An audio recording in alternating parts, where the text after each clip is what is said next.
transportation costs. Now, the National Identity Management Commission, NIMC, has announced the successful migration of all telecommunications firms in Nigeria to its upgraded National Identification Number Verification Platform, known as NIN-AUTH. According to a recent report on Wednesday, NIMC said the development would enhance data protection, improve service delivery, and strengthen digital trust across the country's identity ecosystem. Director of IT/IDT at NIMC, Larry Yusuf, said telecommunications operators are now fully integrated with the platform, enabling uninterrupted identity verification services. However, head of corporate communications at the NIMC, Dr. Kayode Adegoke, said the platform gives NIN holders more control over how their data is assessed, noting the goal is to place control of identity data in the hands of the rightful owners, the Nigerian people. Now on to statistics. We're about to give figures right now. Nigeria's latest food and fast-moving consumer goods company by market capitalization, BUA Foods PLC, has announced a 101% year-on-year growth in profit before tax to 276.1 billion naira for the first half of 2025 that just ended in June.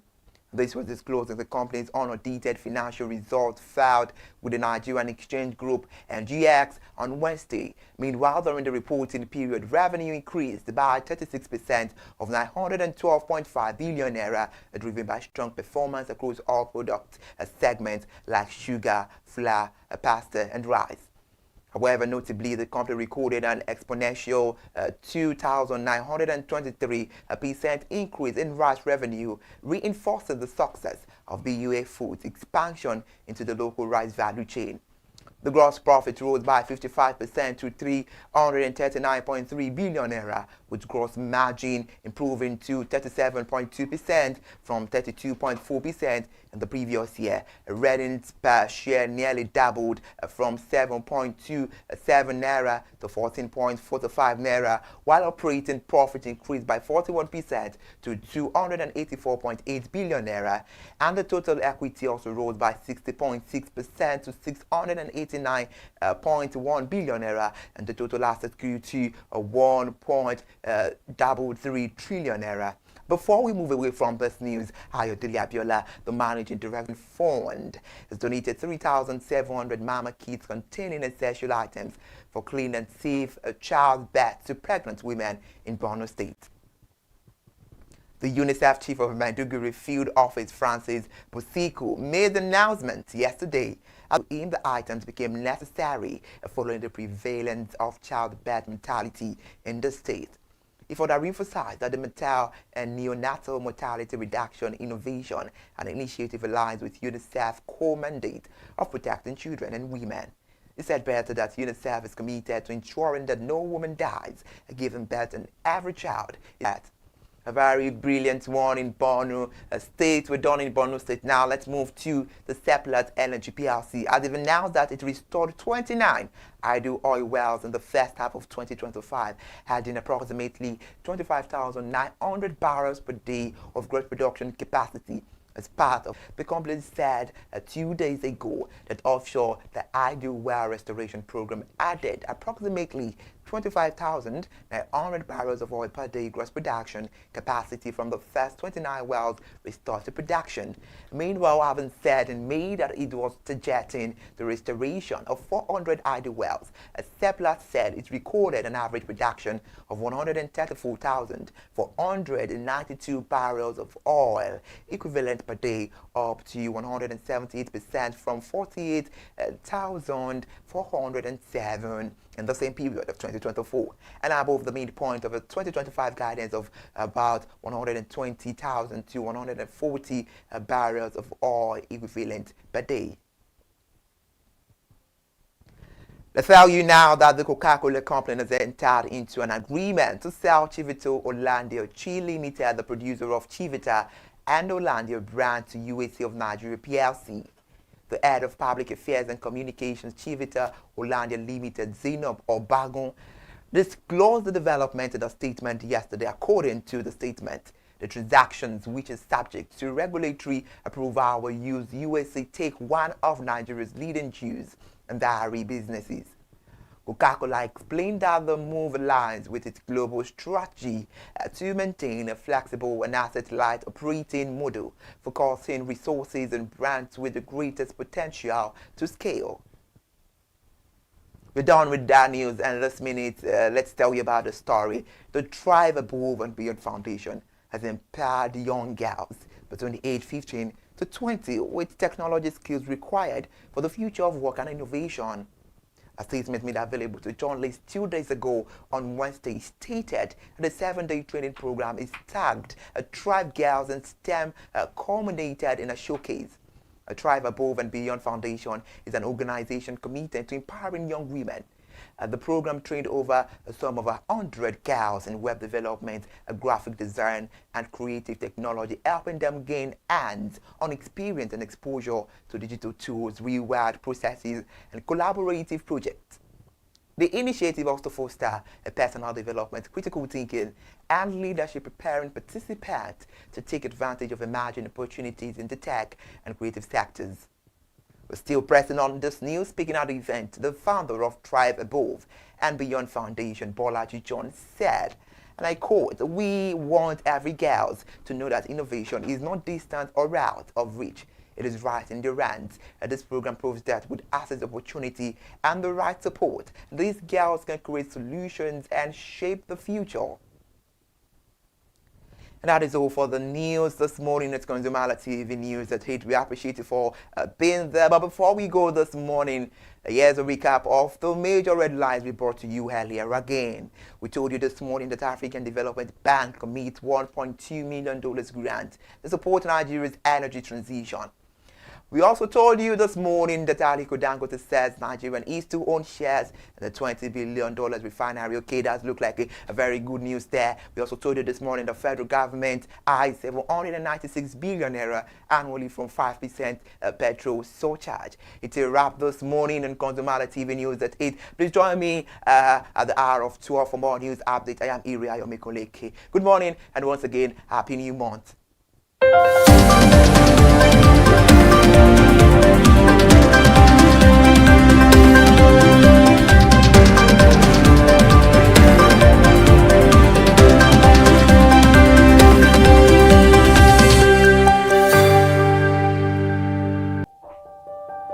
Hey there, do you know in the world today, everyone is a consumer, and as consumers, we all have the right to be heard.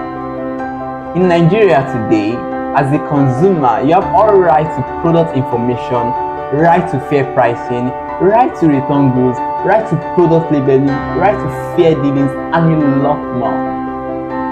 Well then, have you heard about the new media channel? ConsumerHallaTV. ConsumerHallaTV.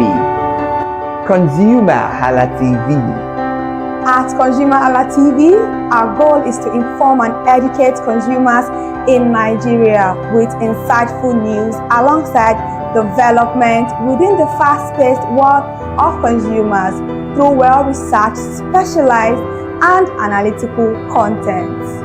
Our vision at ConsumerHallaTV is to create an engaging platform that provides right connections for meaningful brands in Nigeria, thus creating a more caring world for consumers where business thrive. And guess what? Our ConsumerHalla brand is the first consumer complaint resolution portal in Nigeria, powered by a 72-hour feedback mechanism. We offer consumer advocacy, informative talk shows, branding promotions, advertising, and lots more. Connect with us via our YouTube channel at ConsumerHallaTV. Follow us on our Facebook page, ConsumerHallaTV, our Instagram page, ConsumerHallaTV, and do well to subscribe to our YouTube channel. Subscription is free. ConsumerHallaTV. At ConsumerHallaTV, you deserve to be heard. At ConsumerHallaTV, you deserve to be heard. My name is Tunde Olufowora. I'm the CEO of Bandai Communications. We are we call the publisher or the owner of the new initiative called ConsumerHallaTV. ConsumerHallaTV is actually Nigeria's first consumer-centered, or called a consumer-centric television platform that aims to bring voice to the over 220 million Nigerians. It was a vision that came to my heart about 10 years ago. I remember that I was traveling. I traveled out of the country, on airline, and I had this unpleasant experience. It was a trip to an African country from Nigeria, and I actually went with a local flight from Nigeria. I wouldn't want to mention the name of the airline, and then it was to South Africa, and we landed in South Africa, and let me just paraphrase it. When I was coming back, I had some money, some dollars, and that someone had given to me to hand over to another person in Nigeria. So I wanted to help out.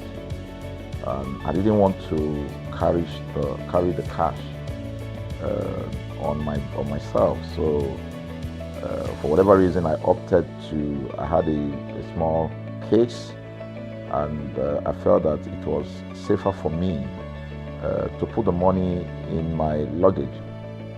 So I put it in a safe place in my luggage, got everything intact, and I checked in my luggage. My arrival in Nigeria, I was standing and was waiting by the carousel just so that I could pick up my luggage, and then I was there for 1 hour and waiting for my luggage. I didn't know that my luggage already arrived, and it was one of the luggage that was moving around on the carousel. So after about 1 hour wait, I looked to my left and my right. Almost everybody had gone. I think there were just about 2 or 3 left. So I beckoned on the woman that was on my side, and I noticed she was really in tears. Madam, what happened? She said, her bag has just been torn and a lot of things stolen. So I said, well, I've also been waiting for my own. She said, you better go and check those luggages there. Maybe yours is one of them. And lo and behold, I went around there. Mine was one of them. By the time I got it, everything inside my luggage was gone. All the valuable things there were gone. To cut the long story short, we felt there was need for us to report the case, at least to the airline. It was in the night, about 8 o'clock or 9 o'clock. We went in to go and see the officer that was in charge. As soon as we got in there, the officer said, "Oh, so sorry, but you will have to go to our head office in somewhere in Victoria Island, to lodge a complaint." Okay. So the next day we went to the Victoria Island and we lodged a complaint, and that was it. And since that day, I'm talking a story of over 10 years ago, I didn't get a call, not even a call from that airline to talk to me about what happened to my luggage. Now, about a month after that trip, I had another opportunity to travel out of the country. This time around it was to US, and it was an official assignment. And I flew on, I will mention the airline this time around. I flew on a BA. I didn't like BA. I usually go with Virgin Atlantic and things like that. But my protocol officer convinced me and said, "Okay, you will love BA. Why don't you go on BA?" Anyway, so I went on BA to US. And of course, when I returned from US to Nigeria, we had to do, of course, there'll be like a connecting flight, from Heathrow. So we got into London Heathrow, and then because it was through Heathrow that we went, and then so they changed since it was BA, they changed the aircraft this time around to a bigger one. I mean, clearly because there were more Nigerians more people that were planning to come to Nigeria. And then we boarded. Not quite 10 minutes into the flight, in the air, the aircraft started malfunctioning. The air conditioning compartment were not functioning very well. I was on what you call business economy. The whole of that business economy, all the way to economy side, the ACs were not working well. It was hot. And then I was watching. And then from that moment till we got to Nigeria. From that moment till we got to, I'm just trying to paraphrase. From that moment till we got to Nigeria, I could remember very well how many times the pilot, broke into conversation and had to apologize and say, we're really very sorry about this. He was giving us almost every 30 minutes. There's always a kind of update. So sorry, this is what we're doing now, this is what we're doing. While we were on that journey, I also remember an incident. So they came, the crew apparently couldn't resolve it. They couldn't manage the crisis or what was going on about it. They couldn't fix it. So they come up and said, we're so sorry, but for all the inconvenience, we're declaring, free lunch, free whatever it is you want, you can get. So trust Nigerians, you need to hear how everybody were jubilating, But something struck me. The experience I had just about a month before, and this experience, somehow I started comparing them. I was trying to see how this matter will be managed. Again, to cut the story short, we landed in Nigeria on BA. Before we landed, the pilot announced and said that for the inconvenience, they will be giving a voucher of 50 pounds to everyone that flew on that aircraft. I thought it was a joke. I mean, it was my first time with BA, but for what I knew or know of the British man would never even play with his 1 penny, talking of £1. So I felt that must be a joke of the year. So we left. I got back to my office. I think it was just about a week after. Our guys in our mail room came up and said, "Oh, you have a parcel." So I said, "Parcel? Yeah." So they bought this parcel wrapped. I opened it and boom, I bought the document out. It was the £50 voucher from BA. So what's the tenor of this story? An experience with one airline was terrible. No apology. An experience with another one, even though it was a bad experience, but it was very well managed. So managed that even if we have suffered anything in that aircraft, you probably, for the sake of how they manage it, will have forgiven them. So that was how this journey started. So I started thinking, my mind, this is what we go through in this country. But are we different from other nations? So God put in my heart the idea of ConsumerHalla. That's why the Hala came with consumer. And we started that journey about 10 years ago. We started by creating a platform called ConsumerHalla, where consumers, so I discovered that Nigerian consumers don't have a voice.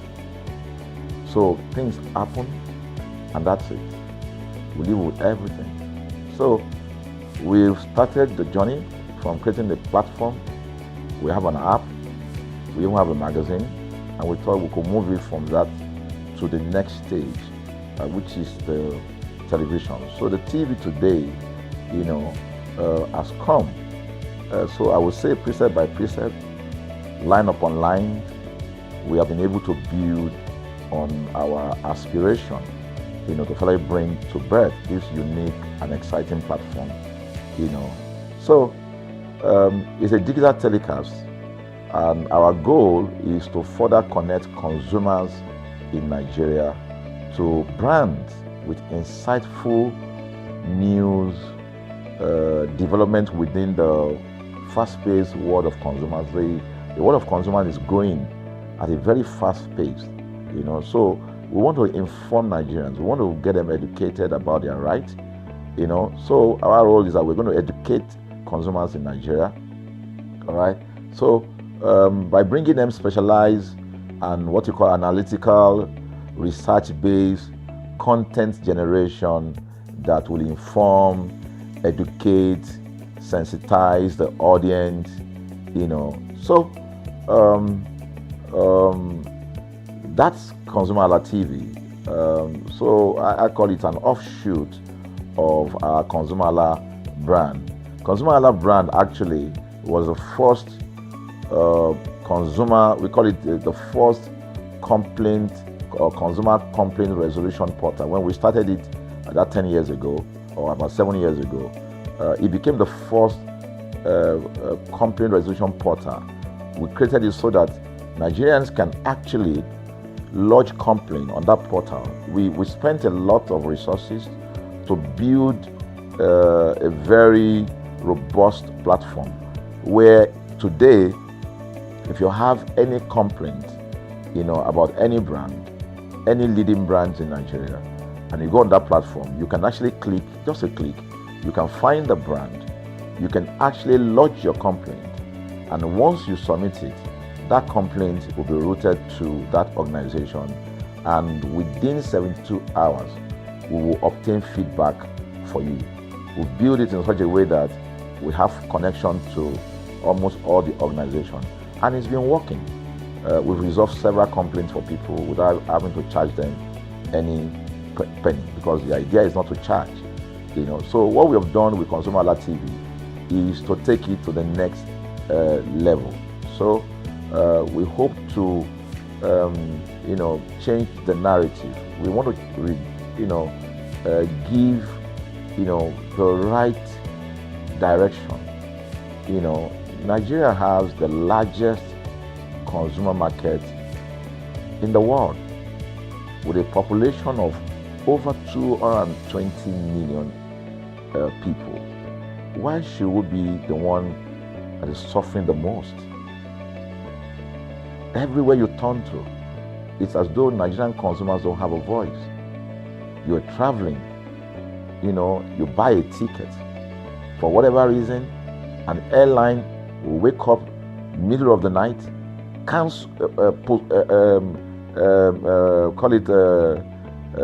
delay the flight for whatever reason, and then you'll be waiting at the airport for hours. You'll be there for 2 hours, 3 hours, no any explanation. Then while you're there, they can even wake up and say, oh, flight has been cancelled. So everybody carry their luggage and go home. Nothing happened. Of course, things are changing. We must commend government because government is beginning to wake up, but there's still a lot to be done. And we believe that we can help to make, bring about those right changes. So we offer deliberately, part of what we do is that we also offer advocacy, all right? We're not just an advocacy organization, but we offer advocacy. We have a legal team, we have lawyers that are registered on our platform, all right, that can also take up cases, okay? So, and we've taken up many cases like that, and won those cases. So, ConsumerHalla is a platform to help consumers to, we're not fighting brands, but rather we say we're bringing about an amicable, resolution of conflict, such that it will be beneficial to the consumers and also be beneficial to the brand. I remember the word of Jeff Bezos. Bezos is the founder of Amazon. He said that the most important single thing, all right, for an organization is to focus obsessively, use the word obsessively, on the customer. We often say that customers is a king. They should sit at the top of the ladder. In our environment, customers are the ladder. A brand wakes up today, decide what product to produce. They wake up today, decide how much the consumer should pay. They wake up to decide everything for consumers. So consumers are just at the receiving end. And yet, they are milking the consumers. There's no price regulation in this country. None. People just wake up and fix prices. Look at the power. Government wakes up, we change policy, we wake up and we get people to pay more. We think it's time for consumers to begin to speak out. In speaking out, in engaging, we can get the brand to begin to do what is right. And of course, I know that the consumers themselves need to be educated.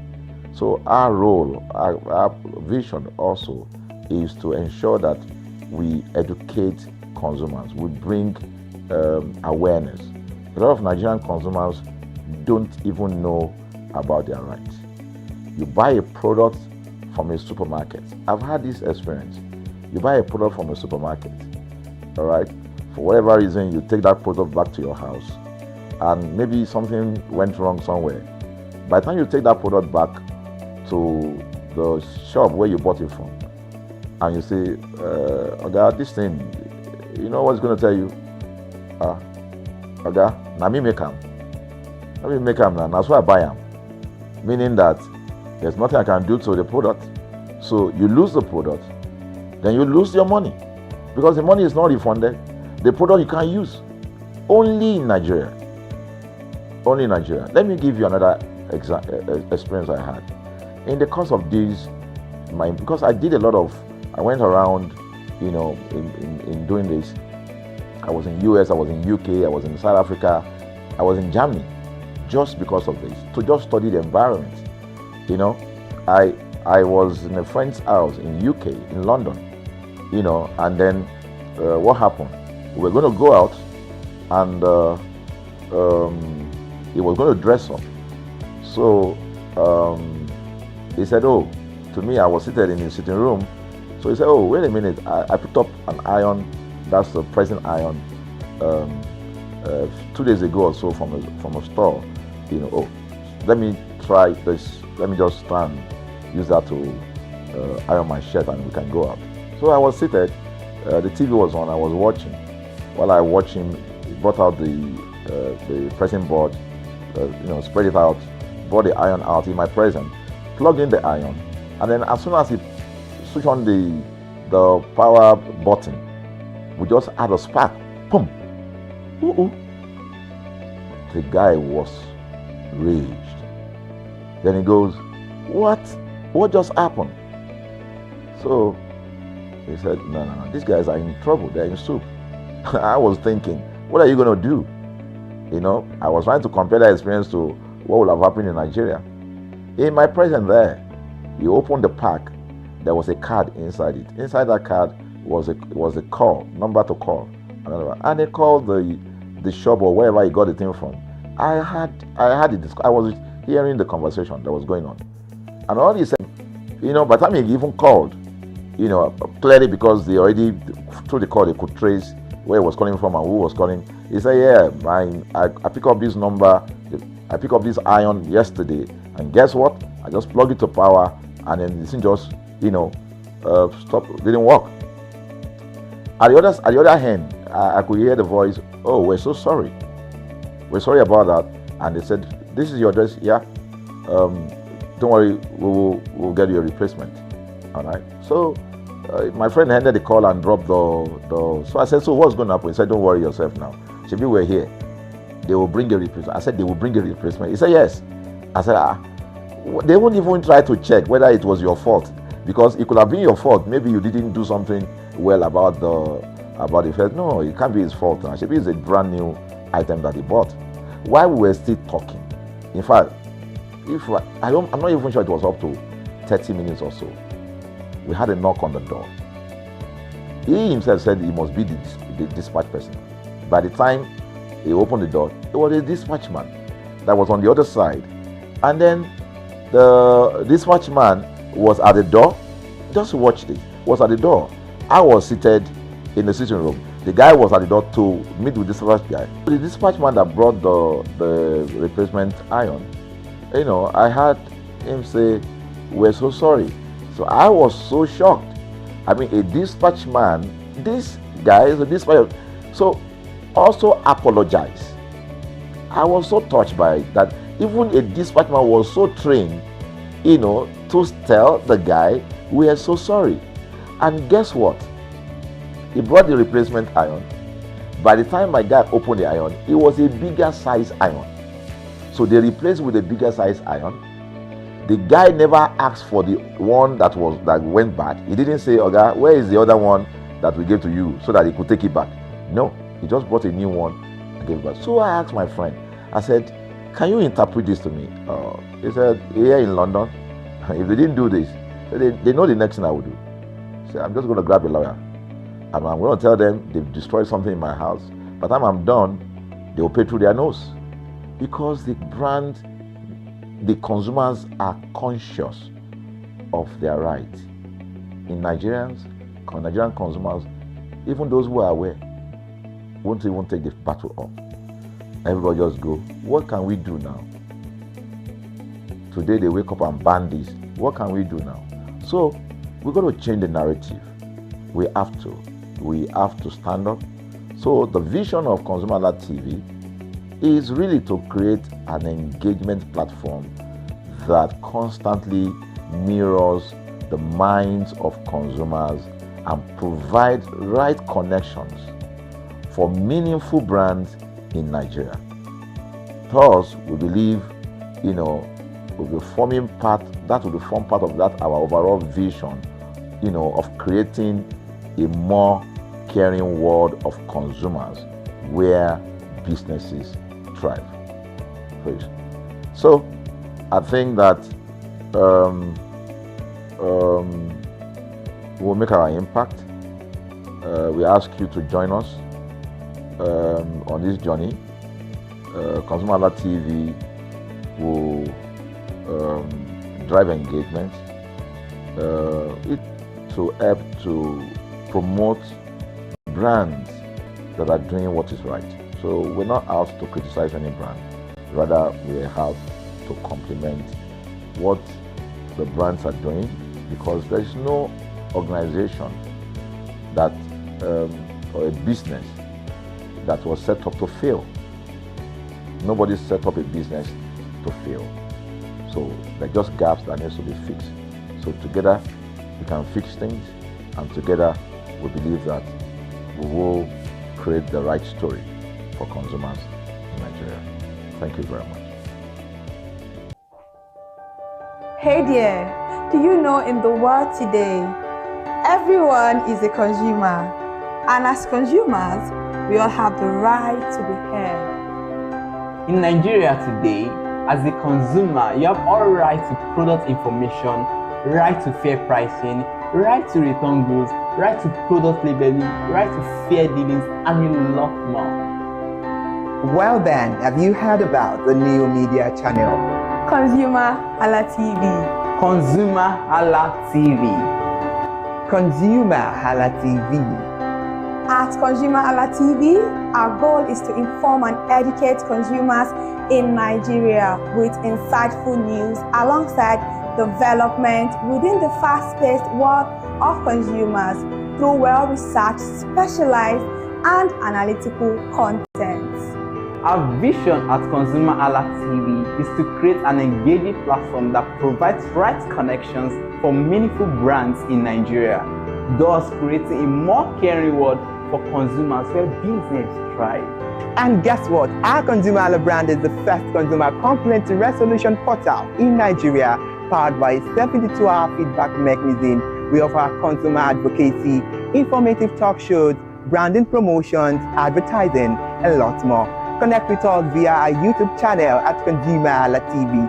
Follow us on our Facebook page, ConsumerHallaTV, our Instagram page, ConsumerHallaTV, and do well to subscribe to our YouTube channel. Subscription is free. ConsumerHallaTV. At ConsumerHallaTV, you deserve to be heard. At ConsumerHallaTV, you deserve to be heard. Hey there, do you know in the world today, everyone is a consumer, and as consumers, we all have the right to be heard. In Nigeria today, as a consumer, you have all right to product information, right to fair pricing, right to return goods, right to product labeling, right to fair dealings, and a lot more.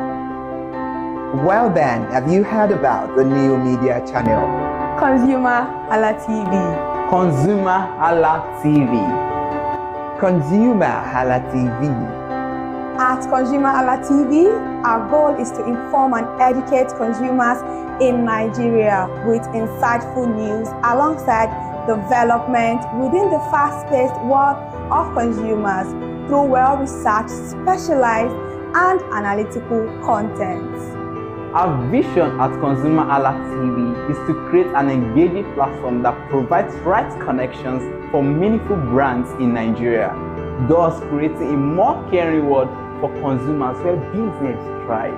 And guess what? Our ConsumerHalla brand is the first consumer complaint resolution portal in Nigeria, powered by a 72-hour feedback mechanism. We offer consumer advocacy, informative talk shows, branding promotions, advertising, and lots more. Connect with us via our YouTube channel at ConsumerHallaTV. Follow us on our Facebook page, ConsumerHallaTV, our Instagram page, ConsumerHallaTV, and do well to subscribe to our YouTube channel. Subscription is free. ConsumerHallaTV. At ConsumerHallaTV, you deserve to be heard. At ConsumerHallaTV, you deserve to be heard. All right, my name is Peters, and I am a product manager. So this is a very innovative idea, and first off, everybody is a consumer, and so this is the voice of the consumer, and this is the voice that is going to be heard. For the first time, the consumers in this country are going to be able to express their ideas and to get to know your rights, to know what belongs to you. And it's going to change a lot of branding. It's going to change a lot of things, because everybody knows that we're not just getting things out for the consumers. The consumers have a right to accept. You know, as they say, the customer is always right. So the customer is the consumer, and the consumer is always right. So, you know, when there is control, when there is feedback, there is bound to be change. So when, so I said, I'm a product manager. When you develop products, sometimes you believe you know what the users want, and through different kinds of surveys.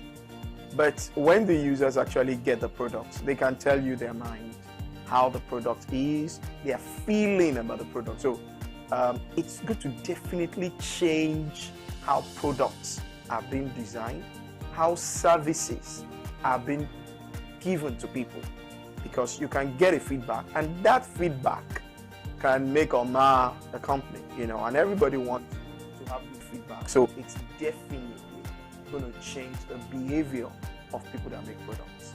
One very good thing is information. Information is power. So the consumer is going to get way more powerful. The voice of the consumer will be heard, the opinions of the consumers will be heard, and that opinion will shape how products and services will be made in this country going forward. Be on the lookout. You are now in charge. Several things coming your way through this station. I'm very excited about it. The things he's already brought out, and there will be many more things. But the bottom line, the consumer is now in the driver's seat. So ConsumerHallaTV, thank you for this innovative work. You're going to keep evolving, and just follow the consumers. The consumers will lead you to what they want, and that's how it's supposed to be, always. You're going to have different types of consumers, and they're going to pander to the different needs. But you're going to be making consumers very, very powerful. So, thumbs up. Keep up the good work. My name is Peters. Thank you very much.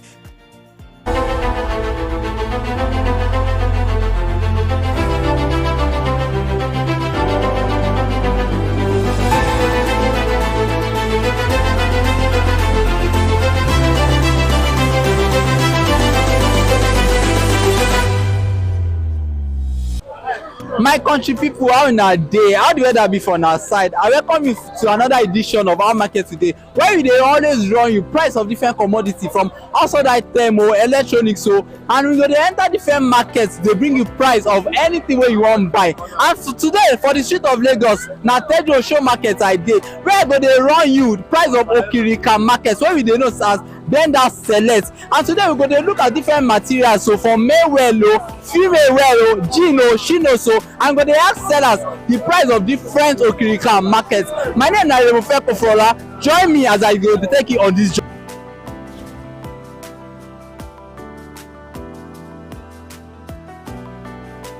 Good morning, ma. Wetin be the name? Good morning. My name is Mrs. Patience Pepple. Oh, Mrs. Patience. So I want to say, for how long we don't be inside this business of selling Okirika bag? Let's assume I've been in this business for like 15 years now. 15 years. That one mean say even pikin wey dem born that time for don dey waka very well. So as you don dey inside this business for 15 years now, how you dey take sustain am? Well, to sustain in business with my long time experience and everything, though the price of business goods in Nigeria now is in the high side, but business is how you purchase determines how you sell. That's how we are managing it for now. I see say, you know, say now the price will determine wetin you dey sell. So I wan ask, all these bags there now na Okirika bag, no be new bag. So where you dey take buy am from? Let me hold. No, I hold it, don't worry. So where you dey take buy am from?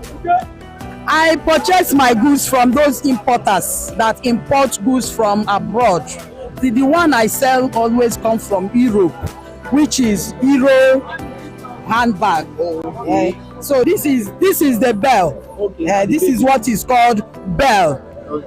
Oh, so this is the bell wey be say na from this one you go come dey, na from this one where you go come dey put am out, right? Where you dey take buy your bag? I know say na Okirika where you dey buy, so where you dey take buy am from? I'm buying from the importers, those that import goods from abroad to Nigeria. That's where I purchase my goods. Oh, interesting. So now for people wey be say na from abroad, so now for bale you go buy am from. So for this way now you go come dey display for here, abi? Yes. Okay, so when you buy am now, you dey mention say sometimes when you say you buy am, some bag dey peel. So as you buy am like this, you go open am, or like this you go just carry am come. Now for here you go come determine the one wey good or not.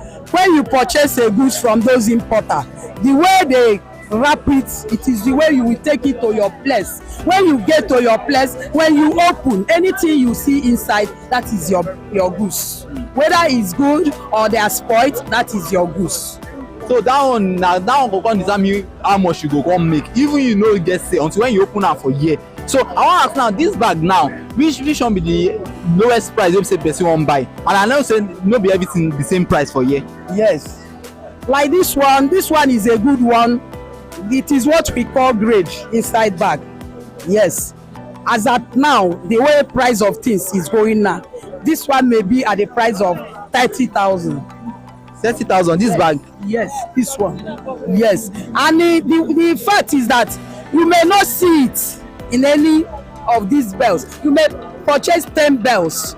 They cannot bring one of these that we say 30,000. They may be giving you something 1,500, 2,000, and some rubbish that no one will desire to buy. So that's how the business goes. So sometimes we buy and we see better ones. That's how we do recover the ones that we have lost. Interesting. So how much come be this one now? Because now two different bags on the same price. This is what the grade that as at now people that are in fashion, they know this one as a quality and high grade. This is what is called Coach. Coach is a good company and quality handbag. Their material is a good one that anyone will desire to purchase. I can say this is higher than this Burberry. Yes, this one the price can be 50,000. Yes, but why is the business I say is affecting us is that it's not all the bells that you open that you can see something like this. You may open 10 bell. It is one of that among that 10 that will bring out something like this. Don't understand. So like how much you come they buy a bill like this? How much this one like this? Okay, as I did say, like yesterday, I purchased this one yesterday. In the market now, this one is 285. 25,000. Yes. Oh, so as you buy am 25,000 now, you no go know wetin dey inside until when you come comot am. So you no even fit know your profit as e stand now. Yes, as it is at the price of 285, you may lose this one. If it is the bad one, you will not see 50. You will not make 50,000 out of it. Hey, okay, so like that one wey you talk say that 30,000 naira bag now, this one wey you mention before this economy be like this, like how much person fit buy am? Before this our Nigeria change to this way, before this one you are buying it cost in a high price. Let me say 7,000 as at that time. Now you don talk 30,000. Yes, 4-5 years ago. Yes. Wow. So if person wan come buy bag from your hand now, wetin be the least amount wey be say they fit get for you? I have 200 naira. I have 500. I have 1,000. I have 2,000. It just determine what you pick. Yes, it is by grade. Yes. As they import all this bag now, so you believe say na that factor dey make all this bag dey expensive because they import am. Are there no company wey say they do all this kind bag for this country? I've not seen any. If you know, you can direct me. Okay, so na imported bag, but na second-hand bag wey you say they sell, right?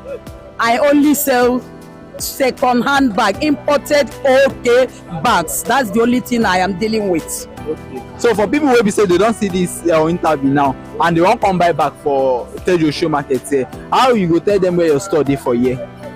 Okay, I'm at number 1 Popo Street, Yaba Market. Yes, opposite Tejo Shopping Plaza. And the first building, when you turn to that street, you will see a signboard that they say welcome to Ife Dapo community. Yes, when you just see that welcome to Ife Dapo community, by your right hand you will see me there. Okay. Thank you very much for your time. I pray say go dey sell. Okay, thank you.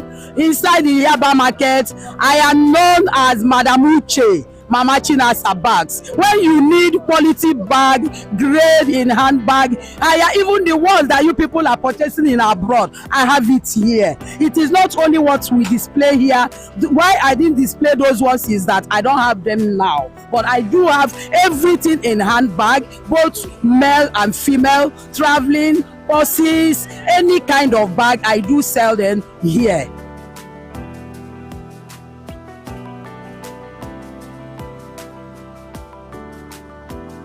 What will be the name, sir? Good morning. I'm Chief Ude Odim. Okay. Good morning, Chief. How the market don't be since beginning of this year, and now waiting in the sales, sir?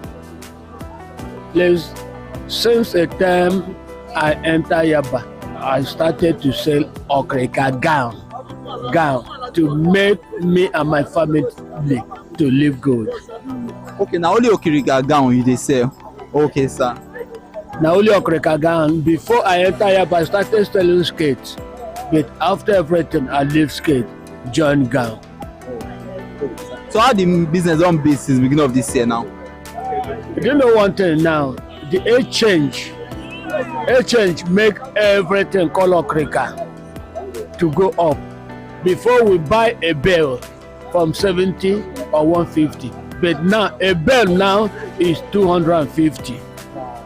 300, gown now is 350, blouse now is 250. A bill 200,000, a gown 350,000. Yeah, that's what we are saying for the Yaba today. So for that bill now, if you buy a bill, because somebody tell me say you no go know wetin even dey inside, I no be say na every time the clothes dey good.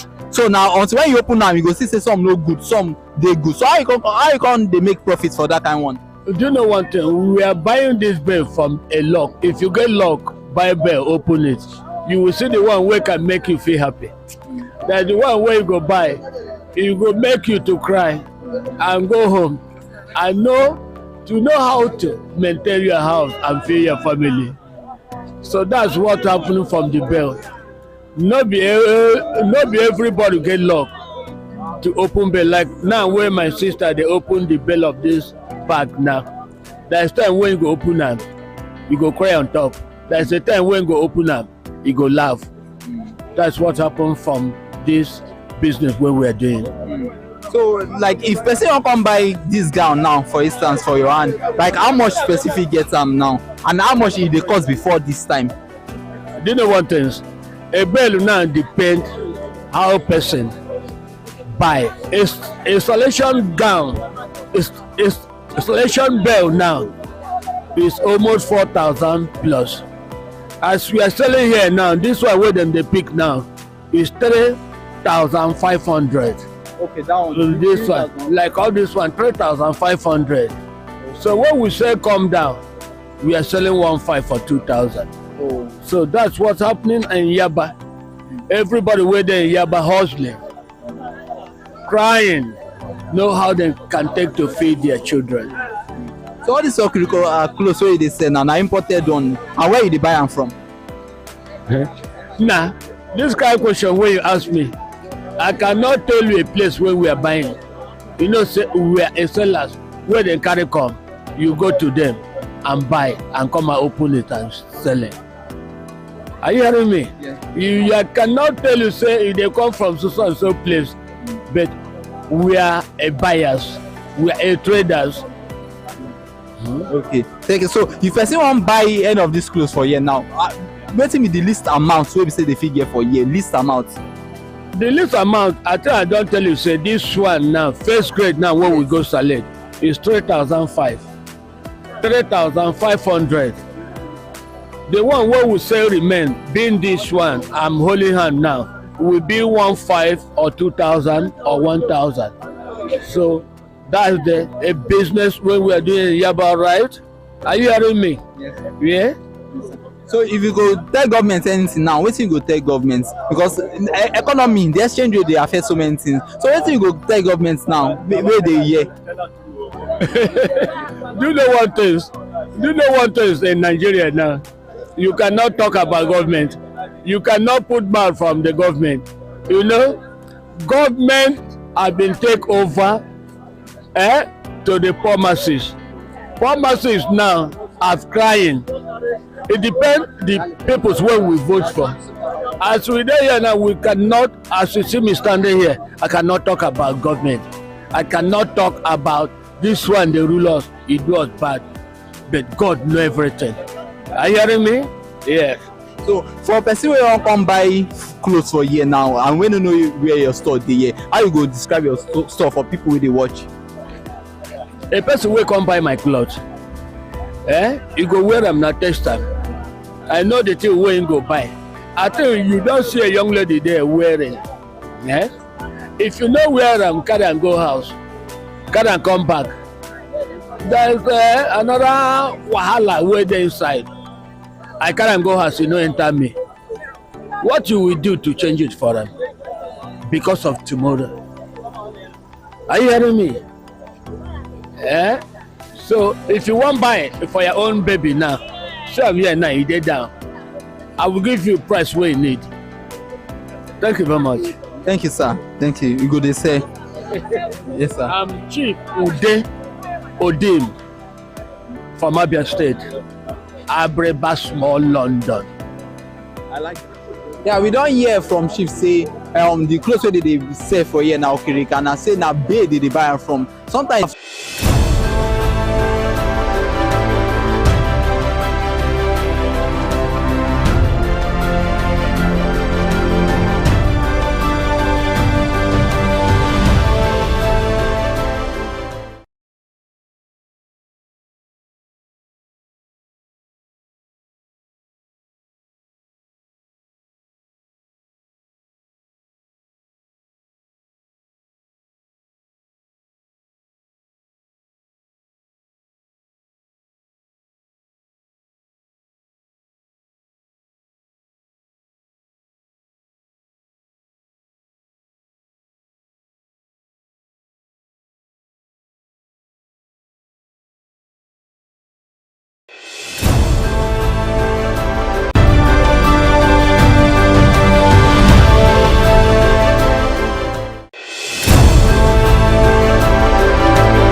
morning, happy new month, and welcome to Perspective on ConsumerHallaTV. Perspective is where we talk about burning issues making the round. And today's edition of Perspective, we'll be reviewing the first half of Nigeria's economic performance. President Bola Ahmed Tinubu marked his 2 years in office in May with mixed reactions to his performance by Nigerians. Two major policy reforms that characterized his administration with an overarching impact on the economy in the last 2 years, which are the removal of oil subsidy and the unification of forex regime. The development immediately led to high manufacturing costs, hyperinflation, and lifestyle adjustment for Nigerians. However, Nigeria's economy performance in the first half of 2025 seemed to have shown positive signs, with gross domestic product growth estimated at 3.7% and a stabilization of the foreign exchange rate. Although inflation remains a challenge, it is equally beginning to show signs of easing, according to recently released data and statistics from the National Bureau of Statistics and the International Monetary Fund, IMF. The NBS released figures and said Nigeria's gross domestic product grew by 3.13% year-on-year in real terms in the first quarter of 2025. The growth also showed a remarkable improvement from the 2.27% growth recorded in the first quarter of 2024 and reflected the continued resilience of the economy underpinned by strong performances in the services and industry sector. The International Monetary Fund has also projected that Nigeria's economy will grow faster than that of the United Kingdom, UK, and several advanced economies in 2025, following an upward revision of the country's gross domestic product growth forecast from 3.0 to 3.4%. The revised projection was contained in the IMF latest World Economic Outlook report released on Tuesday, the 29th of June 2025, and it marks a 0.4 percentage point increase from the fund's April 2025 estimate and places Nigeria ahead of countries like the UK with 1.2%, Germany with figure 0.1%, and Canada with 1.6%, and the United States with 1.9% in terms of expected economic expansion. The report comes on the heels of a rebasing exercise conducted by Nigeria's National Bureau of Statistics, NBS, which updated the country's GDP to 372.8 trillion, equivalent to $243 billion in 2024, from 314.02 trillion in the previous year. However, the recalculation was attributed to the inclusion of a broader range of informal sector activities. Despite the upward revision, however, Nigeria remains the fourth largest economy in Africa, behind South Africa, Egypt, and Algeria. Some positive development in the economy first half of this year, 2025, include the gross domestic product growth of 3.7% compared with 3.40% as of June 2024. The exchange rate, however, stability following the adoption of the unified exchange rate between the official and parallel market, moderating inflation from 34.3%, that is 34.3% in March, to 22.97% in June, and the increased crude oil production to over 1.5 million barrels per day as at June. The ICT and manufacturing sectors have equally shown strong growth, while the Nigerian market have thereby sustained a bullish path for the past 6 months. The Nigeria exchange was reported to have gained 22.14 trillion in market capitalization in the first half of 2025, pushing its valuation to 85.46 trillion, driven by investor confidence, strengthened amid macroeconomic conditions and corporate performance. And now to talk today about its development and more insight. Join me as I welcome Mrs. Matilda Ade Falujo. She's an investment research analyst of Meristem Securities Limited. Good morning, Mrs. Matilda. Mrs. Matilda, good morning. Okay. Good morning, Good Mrs. morning. Matilda. Thank you for having me. Can you hear me? Yeah, I can hear you loud and clear. Good Good morning, and morning. thanks for being here this morning. Thank you for having me and happy new one. Happy New Month. I was about saying that. And also on the program this morning, let's welcome Mrs. Dumebi Oluwole. She is a senior economist at TIERS. It's a pleasure to have you, Mrs. Dumebi Oluwole. Good morning. Good morning. Good morning. Thank you for Uh, having me and happy new month as well. Happy New Month. Happy New Month. Okay, on the program today, I have combination of beauty and brain, and of course, we have to just explore it out. Women of valor on the program. Without wasting so much of our time this morning, let's get on to the conversation this beautiful morning. Starting with U-boats, how will you assess the current economic development in Nigeria in the last 2 years? Okay, I can start off and then Matilda will continue from there.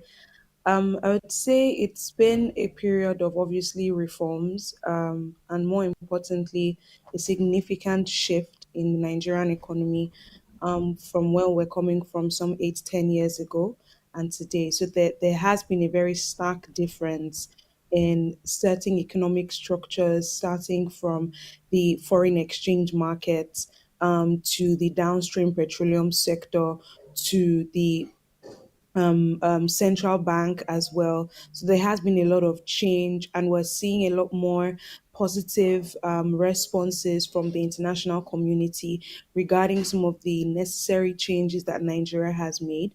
In terms of the consumer aspect, we do know that some of these changes have been very painful. And so we've seen a huge change or huge spike in commodity prices, um, that have impacted, household income, living standards. So I'll say pretty much there has been a lot of, change in Nigeria's economic structure, and we're in a period of, again, change, reforms, just before we get into that point of, economic stability and then transformation. Mm. All right. Okay. Interesting one there. Mrs. Maltida, are you in? What's your take about what Mrs. Dumebi just said? You're I aligning mean, with her. just like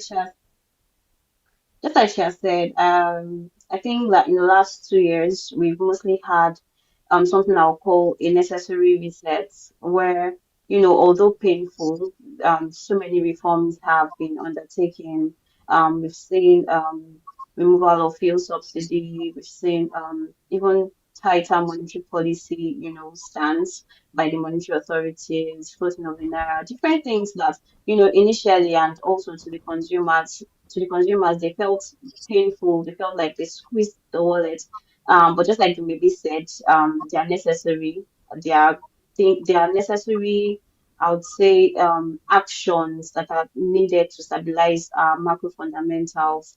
Um, we also saw inflation, increase, spiked so much, and food inflation also hits like very painful levels. And you see it in the day to day. Market prices have doubled, transport fares have jumped, as a result of these different reforms. But I think that it's just a necessary step to where we ought to be, or where we are trying to get to in terms of stability. So yeah, I believe that we still have a long way to go in terms of ensuring that all of these different actions culminate now into something that is visible and I would say enjoyable by the consumers at the end of the day. Mm. Right. That's also an interesting one. Now let me turn to Mrs. Dumebi Oduwole. The IMF recently increased the economic outlook of Nigeria. What will be the implications of these for Nigerians at large? Mrs. Dumebi, over to you now. Yeah, so I think first of all, it's extremely important for us to know that a lot of times when these changes are made, there's no direct impact, right, on consumers, at least at the first glance, because this is pretty much just a signaling change, right? And just based off of everything we discussed earlier in terms of the change in Nigeria's, macroeconomic structure, in terms of the policy environment, how that has how that is starkly different from where we're coming from. All of this has fed into investor sentiment, has fed into business sentiment, and to some extent, even consumer sentiments, right? And that's what exactly the IMF is feeding off of, because they have seen over time, at least in the last 2 years, that we're taking up the necessary changes that should positively impact GDP growth in the near term, right? And that's exactly what they're feeding into. That's exactly the sentiment that's feeding into the upward revision. Now, whether or not that is going to have an impact on consumers, um, is going to obviously take some time for that to manifest in terms of like improved standard of living. And by improved standard of living, pretty much we're looking at reduced costs, right? So before that is going to obviously materialize, it will definitely take some time. But what this has done is that it has somewhat the IMF has somewhat supported what Nigeria is doing. And what that will do eventually is considerably put Nigeria in a good standing with international investors, right? Because if the IMF says that this is what is likely to be for the Nigerian economy, and this is also somewhat backed by the World Bank, which are very strong multilateral investors um, and lenders for developing and emerging markets, and their say so usually would somewhat support or provide some rally in terms of Nigeria maybe deciding to say raise an additional bond, or maybe go into the international debt market again, or just pretty much investors that have been interested in Nigeria, just kind of that will obviously just support their decision to bring in capital. So it not until that begins to happen, and the chain reaction is the IMF has revised Nigeria's GDP growth upwards. Investors are incentivized to bring in funds into Nigeria. They eventually do so and say they invest more in, for instance, let's say the agricultural sector or the manufacturing sector. That then eventually would lead to an increase in employment, an increase in output that would further support, output growth, reduce prices in commodities, support the exports, support and uplift the economy. But then again, this is not something that would happen in just 1 year, right? We're looking at a period of 3 to 5 years for it to eventually like manifest and people begin to really feel the impact of large scale capital coming into the country.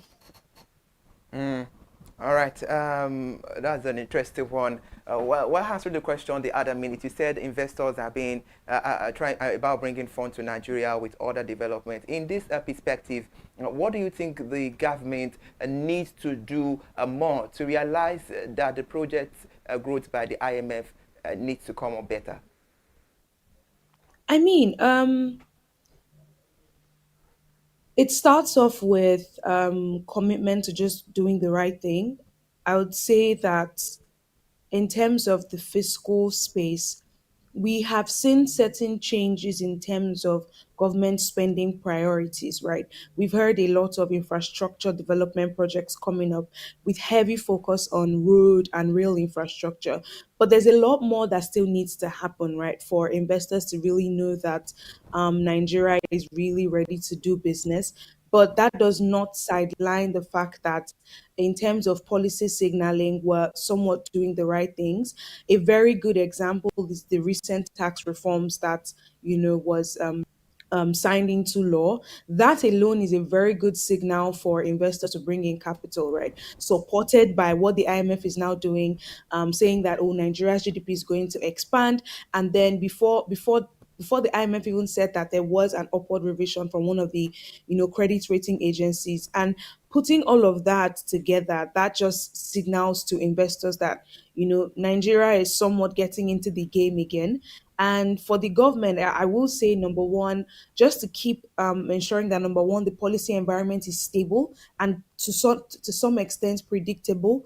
Number two, they prioritize sectors that are going to uplift people from poverty and eventually support strong, food supply, support strong output growth, and eventually, continually boost Nigeria's GDP. And what these sectors really look like are agriculture, manufacturing, and to some extent technology, right? The other aspect of it is strong support for small and medium scale enterprises.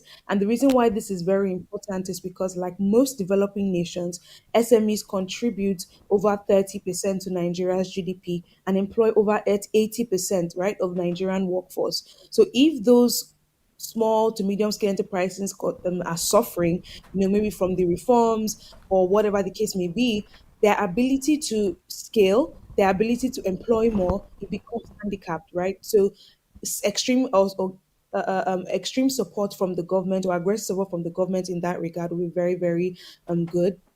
The final thing as well is budget priorities, right?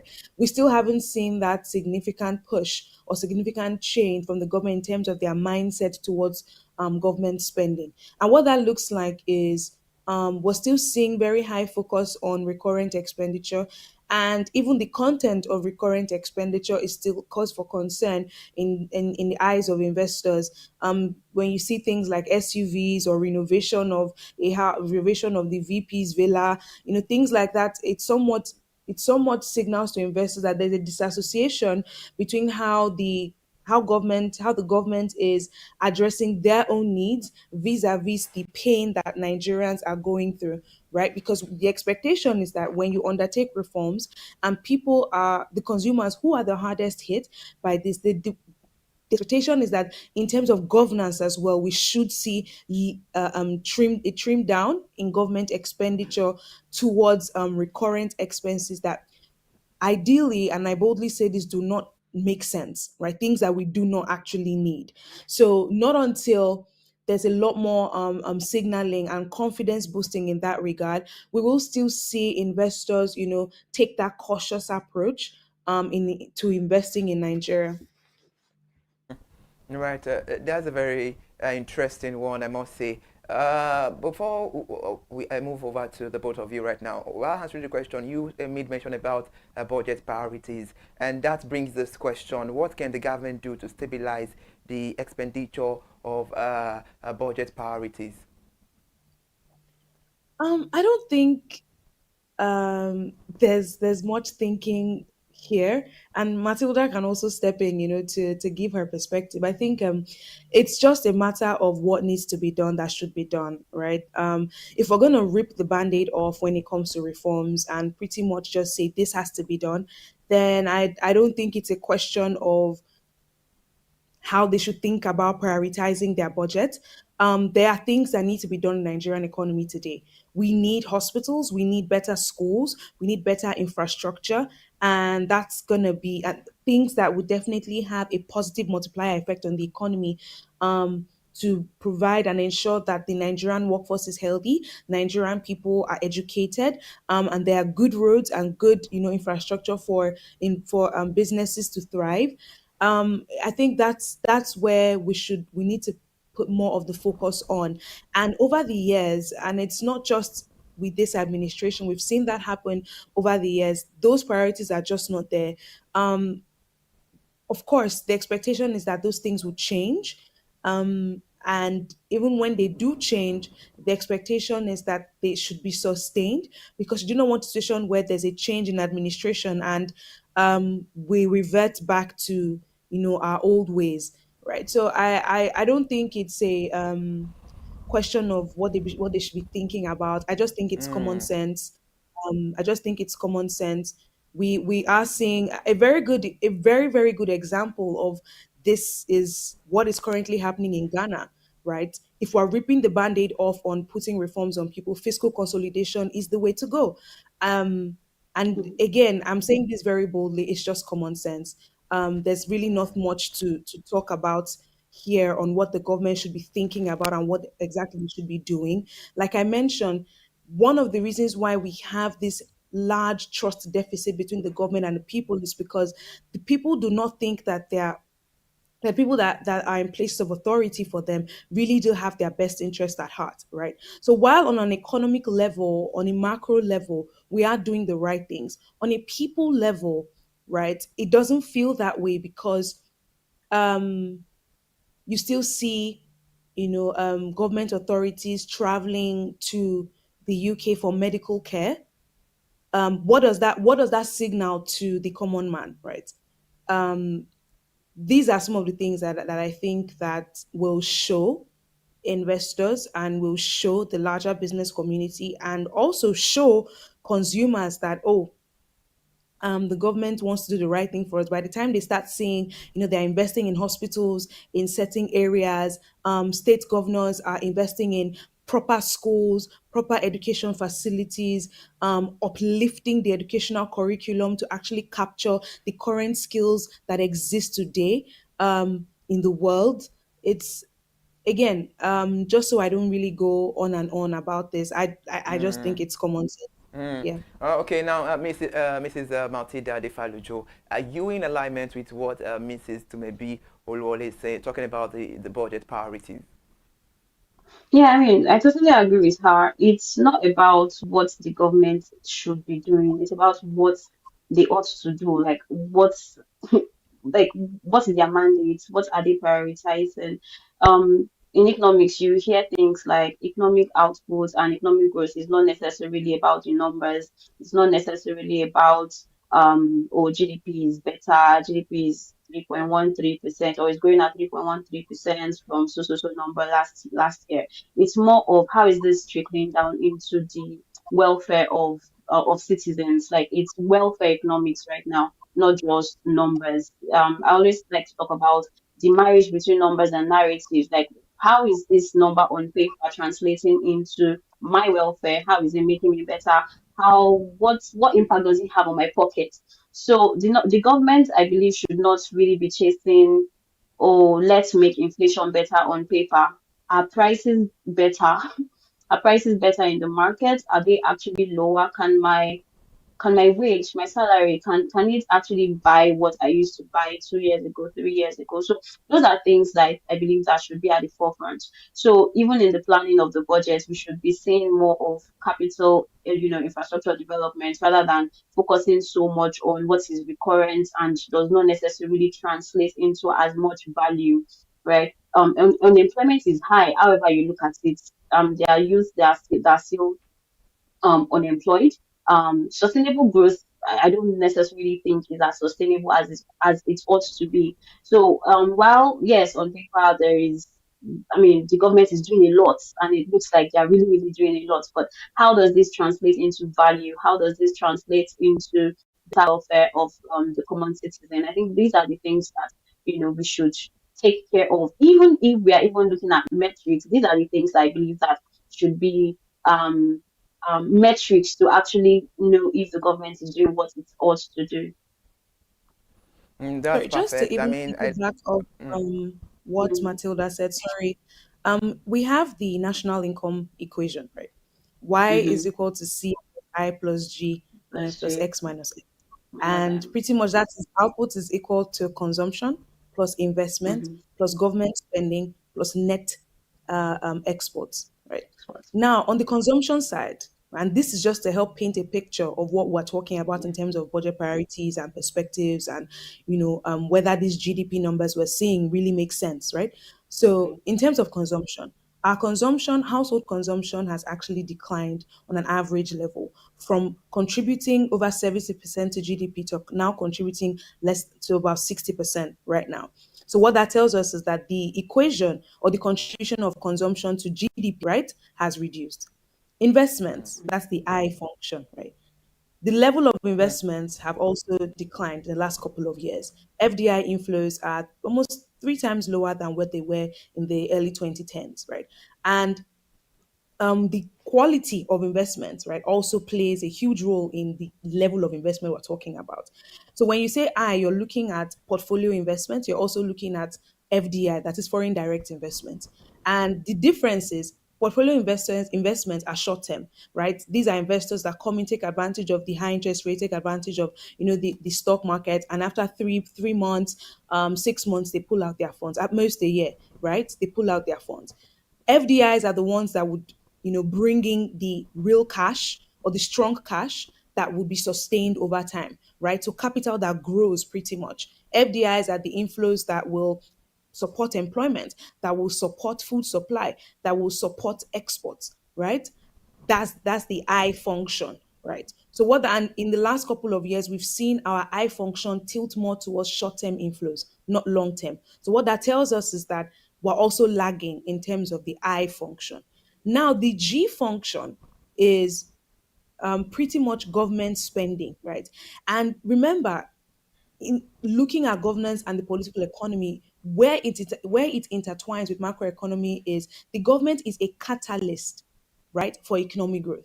So if the government is not spending in a way that will be profitable, right, or that would catalyze economic growth, then what that means is that spending is inefficient, right? And we've seen that happen over the last couple of years where our G function is not actually catalyzing growth.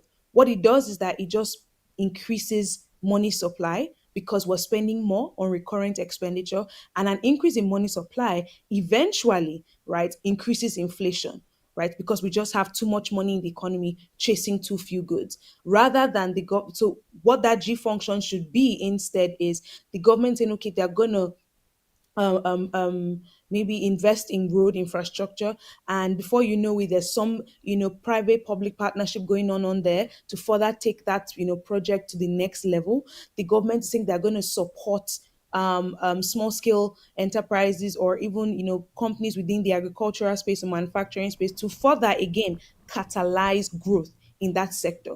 So we haven't seen that ideology manifest in government spending, right? So that's why this conversation around budget priorities is extremely important because, again, government spending should be a catalyst to further nudge the I function.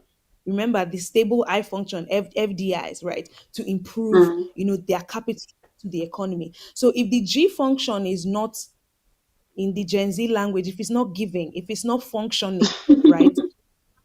Necessarily, you can't necessarily expect the I function to come in well.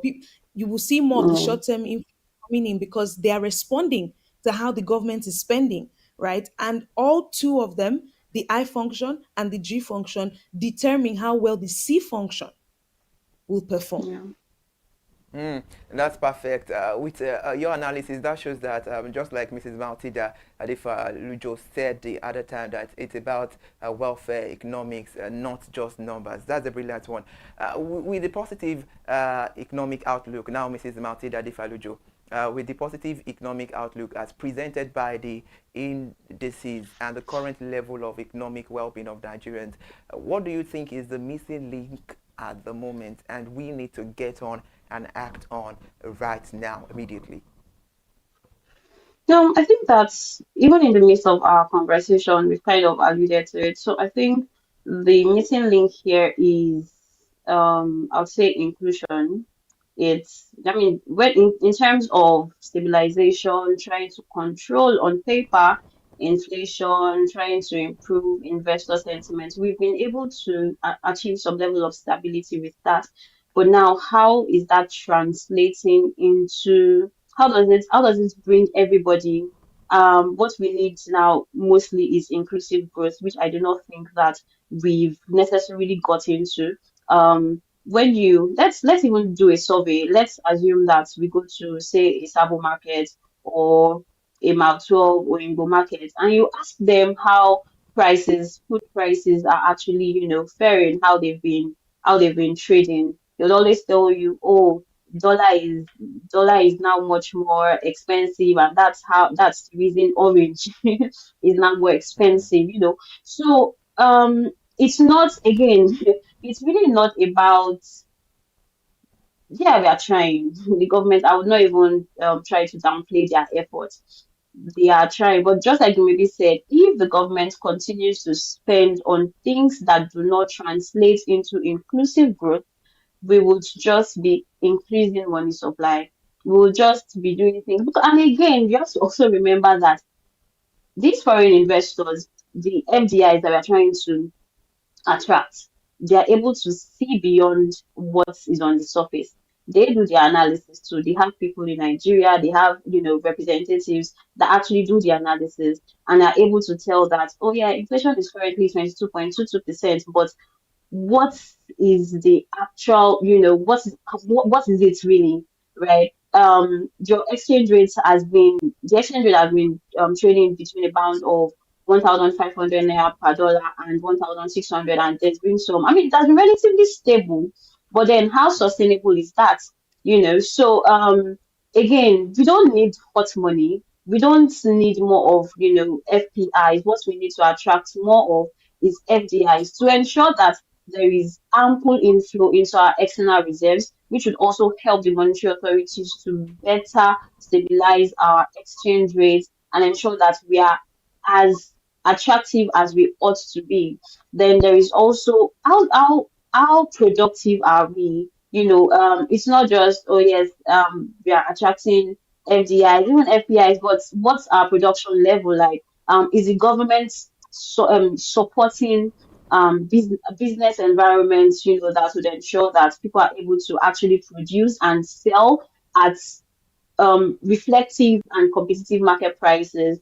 And even when investors come into Nigeria to invest or to even set up shop here, would we have issues of, oh, repatriation, you cannot get your money out at this particular point in time? All of this gets really discouraging. So yes, again, while we are trying so hard to ensure that the numbers are right, there's rebasing going on here and there, rebasing of the GDP, rebasing of inflation, to ensure that the optics are better. But how does this really translate into targeted social welfare, ensuring that there's even stable electricity for me to do my business? How are you providing an environment that will help my business scale and help me be as productive and competitive and bring in the inflow that would help us, grow generally as an economy. So until I believe that until we close that gap and make sense of economic progress, not just in the numbers, but also in my pockets, maybe's pockets, the market woman's pockets, until we are able to get that done, I think it will just be more of cleaning up numbers, really. All right, thank you for that one, Mrs. Matilda Difalujo. Before we move over to Mrs. Dumebi Odowole, you made mention of the Nigerian production level. If you would rate the Nigerian production level based on your perspective, what rate would Nigeria be right now? That's an interesting question. I mean, the clothes I'm wearing, I do not think that it was made in Nigeria. There's so many things that we do use, we use that we even prefer, that I'm mostly, oh, I want to buy from Shein, or I want to order from international outlets. So in terms of production, we still have a long way to go in terms of ensuring that um, quality matches what is what would help producers even break even. So because what you see is that most producers are trying to ensure that, oh, can how much of quality can we compromise on to ensure that at least we're able to break even, or, oh, what is if I produce this, or if we make this locally, how do we now make it so I think there is that mismatch between what the average Nigerian prefers versus what we are able to produce, and at what price and at what rates we're able to sell it right in Nigeria. So in terms of production, if I am to rate it out of five, I would say two. I'll take two, right? Mm, So, and it's not because we do not have, or is it's it not 2 because we over are not 10 even or 2 as over 100? Two over Is it five. two No, I over said two 10? over five. Out of five. Out of Okay, five. Out of five. mm. Yeah, because I mean you have different factors to consider. The technical know-how, the raw materials. A lot of the raw materials are of course going to be sourced from abroad because you want to ensure that it is, I mean, the output has, good quality. So we need to focus a lot more on backward integration rather, such that at least that way we'll be able to break or remove some costs that would at the end of the day lead into the inflated prices. But are we there yet? I am not sure, but I believe that the government can also do some things to ensure that that environment is provided. Whatever partnerships need to be put in place to ensure that all of that enabling environment for businesses to thrive and for production to also be boosted, is put in place. Brilliant and fantastic. Now let's move over to Mrs. Dumebi Oduwole. Looking at the current trend in the petroleum sector, with the falling price in the pump price of fuel, would you say Nigerians have begun to enjoy the benefit of the removal of the oil subsidy? Um, every time I am asked this question, I try to always help people just kind of, um, first of all, accept the current situation that we are in, and more importantly, try to help them anchor their expectations, right? That petrol prices are down now doesn't mean it's not going to increase, right? We're now operating in a different market structure where our domestic price of petroleum products will very much align with the current trends in the global oil market, right? And right now, oil prices are high. I think between June and July, we've seen a 7% increase in crude oil prices, Brent crude to be precise, coming from about $68 per barrel or $64 per barrel to now $72 per barrel, right? And what that tells us is in a nickel of time, right, petrol prices will most likely increase again. Now, the only thing that I think is very beneficial in this market structure is that number one, as more players get into the market, for now we have Dangote and also we have NNPC. Let's start with Dangote. Should Dangote's refinery get to full capacity, right? That's the 650,000 barrels capacity. Should it get to that high capacity or optimal capacity, chances are that production will also increase, right? And if production increases, also increase. And if supply increases, chances are that prices could fall over time. Now, you coincide that analysis with the NNPC most likely be increasing its own supply as well. Our modular refineries also getting into optimal capacity, refining more, petroleum products and supplying the market. On a domestic level, we might see prices, eventually start to decline or retain a certain level, and that's because supply demand economics now are playing in. Our level of production capacity is higher, and so we're able to hedge against a sharp increase in prices, in global oil prices, right? Another thing that could also support this analysis is if our domestic, crude oil production is able to increase so much so that we are now domestically supplying, our local refineries and also supplying, Dangote as well to reduce their cost of importing the raw material itself so that their pricing as well also reduces. But not until everything I've mentioned happens, right? You see the swings that we've experienced in the last couple of months where prices are higher today and in the next 2 weeks or next 3 weeks, they are lower. We enjoy that low, oil price or that slight reduction over a couple of 2 weeks again or 3 weeks again, and then it increases, right? And that's just because we're now dancing to the tune of global oil prices, global oil price movements. And the reason why this is happening is because now we're operating in a deregulated market. Again, the market structure has changed, right? And why this is important is because for investors to bring in money into Nigeria's downstream petroleum sector, their prices have to be cost reflective, which wasn't always the case, right? Because of subsidy payments. So, with the subsidy out of the way, right, investors or players within this sector can now, produce. Let's say they're also players in the upstream, right? So they extract the oil, they refine the oil, and able to sell at a price that will, keep them even or even profitable, right? So again, to anchor expectations, right?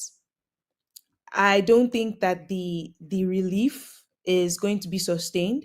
I think it's temporary. I think if people are more conversant with the trends in the oil market, they will know that, we're about to enter a period of higher petrol prices, most likely again. But there is that world where every other thing I had mentioned, the refineries working at full capacity, Dangote's refinery working at full capacity, there's domestic supply of crude oil to all of these refineries that helps reduce cost, right? There's that world where prices will drop. But just before we go further into the other question, just the last conversation you had, or last question you asked Matilda, I just wanted to mention that there is a balance, right, in every economy between import and exports, right? And that balance is what we use as a gauge for productivity. So there are steps to it, right? There are steps to it. The first question is, what are the sectors or commodities that the government is prioritizing or that country is prioritizing in that moment, right? And it, with those government priorities, right, that would now tell us how much, capital or focus or sectoral opportunities exist for long-term capital. And if those long-term capitals, if the long-term capital eventually comes in, what concessions do they have so that they are able to scale as quickly as possible? And by concessions, I mean tax incentives. Are they going to be in special economic zones where they have access to ports? Are they going to, have tax breaks, things like that, to ensure that they scale as quickly as possible? Now, beyond even the long-term capital coming in, are there local players that are already doing good that the government can give these tax concessions to, or tax breaks to enable them scale and produce a lot more, right? And for commodities, right, we have a very good gauge with our foreign trade. We know where some of these commodities are. There's cocoa, there's cashew nuts, there's palm oil, there's sesame seeds, right? And on the mineral side, there's copper, there's lithium, right? On the infrastructure, on the manufacturing side, right, we know there's a lot of talk around value addition. How are we supporting these, manufacturers with the machinery to come into the country? Are we helping them build? Are we giving them, let's say, ease of foreign exchange access to be able to bring in those machineries at large quantities so that they are able to scale their production? Or are we giving them the tractors to farm their lands, right? So not until we know those commodity priorities and sector priorities, right, then from there we can now move to where capital should come into, and from there we can now know how production is supposed to increase, right, to know how well we can first reach self-sufficiency in that commodity, where Nigerians can actually consume those commodities and know that prices for these commodities are going to obviously remain at very stable rates or even lower because we produce it a lot more now, right? And then from there, after reaching that level of self-sufficiency, we're able to now export, right, and generate a lot more foreign exchange. So I just wanted to add that context into the productivity conversation, because it's not wrong that we are importing. The problem is that we're importing more than we are producing, and even than we are producing for both self-sufficiency and exports. Thanks for that addition, Mrs. Matilda Odewale. In reference to what you said, now let's turn to Mrs. Matilda Adefalujo. Let's move into the capital market. The capital market has been on a sustained bullish run for months. What could be accountable for that? Is it a reflection of the national economic fortune or growth? Well, the bullishness that we've been seeing in the capital market, the NGX, basically is a confluence. I mean, it can be hinged on different factors. First, we have the fact that rates in the fixed income markets are falling, and they've been falling, and the expectations are that they would likely, continue to fall till around, end of Q3. So what we are seeing is a rotation of funds out of fixed income, markets into equities. And we're also seeing a lot of retail investors, trying to um trying they are looking out for undervalued stocks. So that's on one hand. Now, on the other hand, we are seeing it's earnings season. H1 numbers, H1 2025 numbers are out. There are companies that used to record, losses like MTN that have now come out, with, better and stronger numbers. So, and investors are also able to see some of the impacts of some reforms done by the government and the companies themselves, how it is, positively impacting the numbers of these companies. We have the likes of, Dangote Cement, the likes of WAPO, even banks, that began to, that are reporting better numbers. So all of these things are driving investors confidence, driving investors' activity. I like to say that three things typically drive the markets, which is fundamentals. We are seeing stronger and better fundamentals across board. There is also sentiment. What is the pulse in the market like? And one thing that I've noticed that I think that continues to happen in the markets is the fear of missing out. Oh, this particular stock has rallied by 10%. Oh, I don't want to be caught, wanting or slowing down or lagging in any way. So we are also seeing that play out too. And then there's also technical indicators or different technicals like, oh, what's the RSI? That's a relative strength index or something. What is it like? What is this candlestick talk saying? About the market. So those are the different things. And basically, I would say that is it a reflection of national economic growth? Partly, yes, because the markets usually prices in different expectations. So I would say that investors are basically, betting on the um should I say the impacts of some reforms, and of course we're also seeing lower inflation. So how lower inflation impacts businesses and ultimately their performance on the NGX. Now, if inflation is lower as it currently is, it is expected that the Monetary Policy Authority, that's the MPC in our case, would likely, hold rates, be more accommodative or even cut rates. Now, when they cut rates, what it does is that, of course, the monetary policy rate is, we call it the benchmark rate. That is the rate from which every other rate in the economy, feeds from. So if that is lower, what this means is that the borrowing cost for different businesses now becomes lower, and we are seeing that also play out. So there is an interplay of better or relatively stable exchange rates and also lower borrowing costs. Better the finance costs for businesses, and it has helped them to reduce significantly the losses, or it has helped to amplify their gains, right? And they are also pricing in a better naira. It is forecasted that the exchange rates, if there are no shocks, if there are no surprises in the next 3, 4, 5 months, till the end of the year, that companies would be able to consolidate even better on their gains, like be able to get more and better gains. So these things have been priced in by investors, and we are seeing that boost, in the stock market, and everyone is. If we're discussing this in the office yesterday, and it's, yeah, if you lose, you lose, because a lot of these stocks have really rallied like a lot. Now, is this sustainable? Of course, you know that the stock market is very volatile, right? So it is based on what kind of investor you are. What are you looking at? How are you playing? What strategy are you adopting, to play in the market? Are you here for the long term or the short term? If you're here, to just capitalize on, gains, short term gains, I mean, it's a good time to.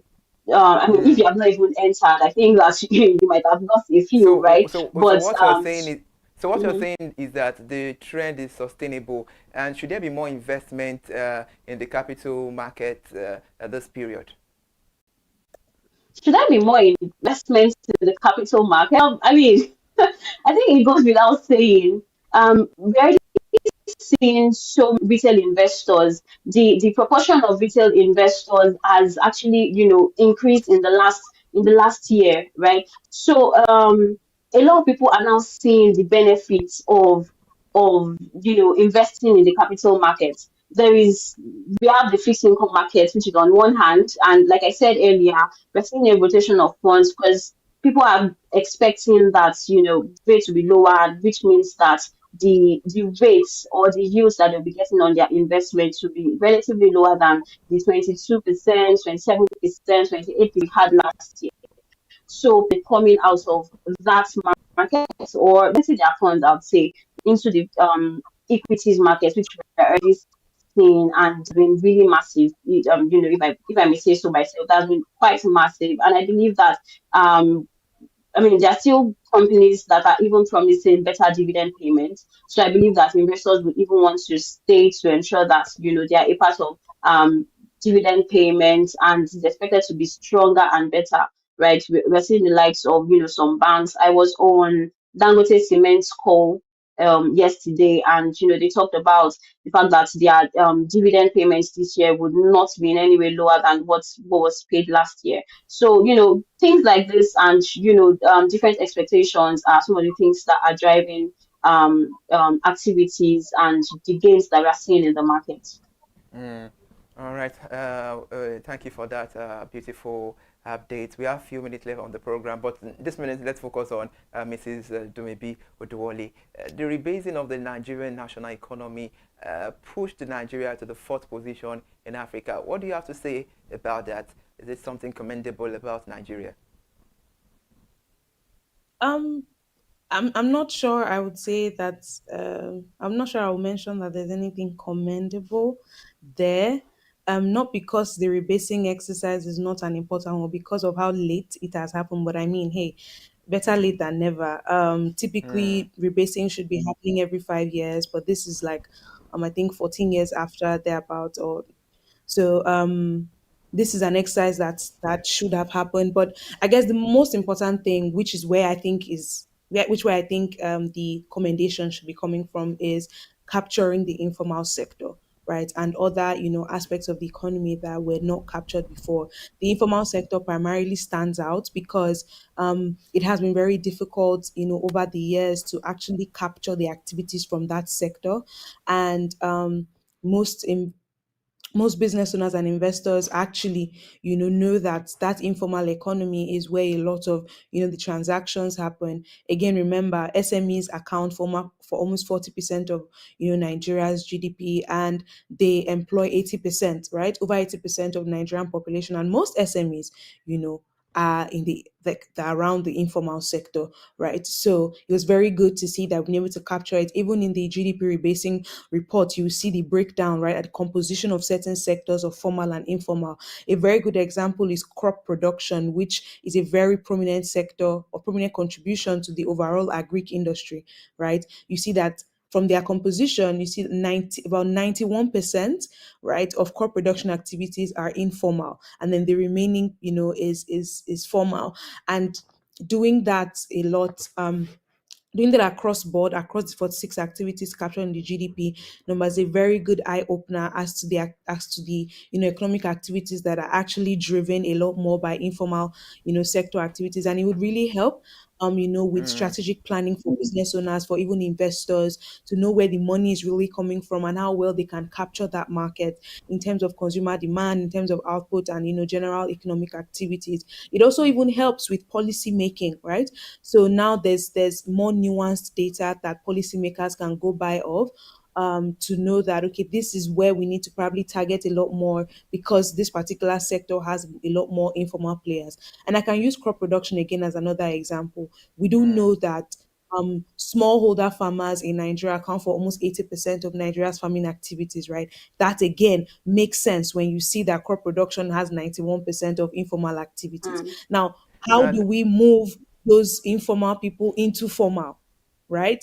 That's one way to think about it in terms of policy making, right? So how can we, formalize their activities? How can we improve their activities to ensure they now move from being informal to formal? And so that's one way to think about it in terms of like sector composition, and one very good and strong commendable thing that the rebasing has done. I think one other thing is also the movement of sectors, right? We now saw from the GDP numbers how that real estate as well is a budding sector, right? The growth in real estate was very, very prominent, and that again shows a sectoral opportunity for both business owners and even investors and even policymakers, right, to make decisions of and even plan for. Another one which was very interesting was the arts and entertainment sector. We've been seeing the rally around Afrobeats, around the creative economy, and now the numbers are telling us that this sector is actually growing as fast as we think it is, right? So, what can we do to encourage that sector to grow more, to generate a lot more revenue, right? So, I think those are some of the things that I think are very interesting from the numbers and very commendable in terms of the change that we're seeing. I think one last thing would also be the structure of the economy. So we have three major sectors, right? They are Greek or three major industries: agriculture, services, and industrial, right? Industry. So we saw that agriculture increased in its contribution to GDP, services also increased in its contribution to GDP, but industry reduced. So what that tells us is, number one, the structure of Nigerian economy is still very much subsistence, right? And we need to do a lot more to, improve how the industrial, sector contributes to Nigeria's GDP. And there we're looking at thinking around value addition, looking at thinking around mechanized farming, pretty much an improvement in industrial, output. And that would definitely help again in terms of policy making, and also shows investors and business owners where to put money in, where opportunities lie. So yes, that's some of the recommendations and extractions or insights that All I can right, bring out from the. interesting one there, Mrs. Dumobi Oduwole. That's a very beautiful one. Now to Mrs. Mautida Adifalujo. In rounding up, just in 30 seconds, how do you think the ordinary Nigerians can benefit from the new economic outlook? I've said that firstly, even though I like to say like on paper, but as interest rates start to ease, we'll likely see cheaper loans for SMEs and different individuals. So this means that they have more capital, they have more money for expansion and also for consumption. So if you say you have a farm or you own a business, this can help you unlock different capital to help you scale. And with different reforms like the electric, I mean, life has been relatively stable, so I'll say that this would help, lower business costs, different running costs that were typically, high before now. So I'd say that consumers can basically benefit from this, and also in terms of saving and investment with the, roll out of different digital platforms with as low as 5,000 naira, 10,000 naira. Even consumers, the everyday consumer can begin to start building wealth and protect and hedge against inflation. So you can, invest in stocks. You have some stocks that's still trading at 2 naira, 3 naira, 4 naira, 5 naira that you can buy, and that will help to increase investments in the economy. All right. Thank you so much for being on the program this beautiful morning. We appreciate your call. Thank you so much. Please do well to enjoy the rest of your day. Thank you. Thank you. All right, we appreciate you. All right, now it's a wrap on the program of Perspective this beautiful morning.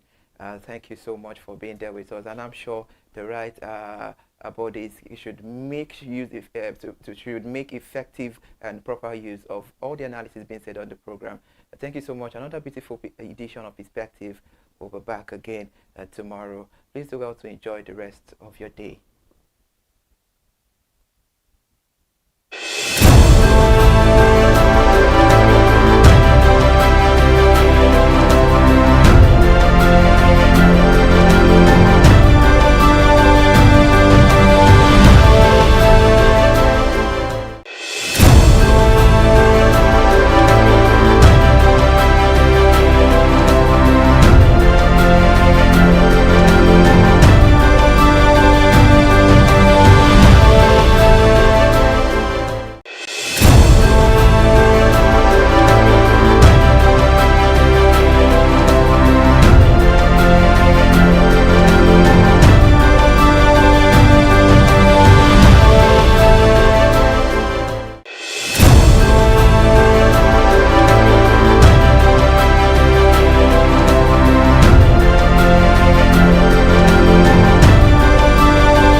Hey there, do you know in the world today, everyone is a consumer, and as consumers, we all have the right to be heard. In Nigeria today, as a consumer, you have all right to product information, right to fair pricing, right to return goods, right to product labeling, right to fair dealings, and a lot more. Well then, have you heard about the new media channel? ConsumerHallaTV. ConsumerHallaTV. ConsumerHallaTV. At ConsumerHallaTV, our goal is to inform and educate consumers in Nigeria with insightful news alongside development within the fast-paced world of consumers through well-researched, specialized, and analytical content.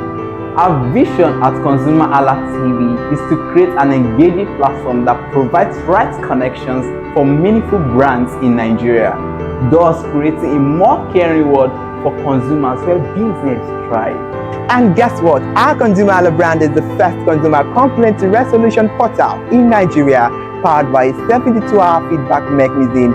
We offer consumer advocacy, informative talk shows, branding promotions, advertising, and lots more. Connect with us via our YouTube channel at ConsumerHallaTV. Follow us on our Facebook page, ConsumerHallaTV, our Instagram page, ConsumerHallaTV, and do well to subscribe to our YouTube channel. Subscription is free. ConsumerHallaTV. At ConsumerHallaTV, you deserve to be heard. At ConsumerHallaTV, you deserve to be heard. Hey there, do you know in the world today, everyone is a consumer, and as consumers, we all have the right to be heard. In Nigeria today, as a consumer, you have all right to product information, right to fair pricing, right to return goods, right to product labeling, right to fair dealings, and a lot more. Well then, have you heard about the new media channel? ConsumerHallaTV. ConsumerHallaTV. ConsumerHallaTV. At ConsumerHallaTV, our goal is to inform and educate consumers in Nigeria with insightful news alongside development within the fast-paced world of consumers through well-researched, specialized, and analytical content. Our vision at ConsumerHallaTV is to create an engaging platform that provides right connections for meaningful brands in Nigeria, thus creating a more caring world for consumers where business thrive. And guess what? Our Consumer Hala brand is the first consumer complaint resolution portal in Nigeria, powered by a 72-hour feedback mechanism. We offer consumer advocacy, informative talk shows, branding promotions, advertising, and lots more. Connect with us via our YouTube channel at ConsumerHallaTV. Follow us on our Facebook page, ConsumerHallaTV, our Instagram page, ConsumerHallaTV, and do well to subscribe to our YouTube channel. Subscription is free. ConsumerHallaTV. At ConsumerHallaTV, you deserve to be heard. At ConsumerHallaTV, you deserve to be heard.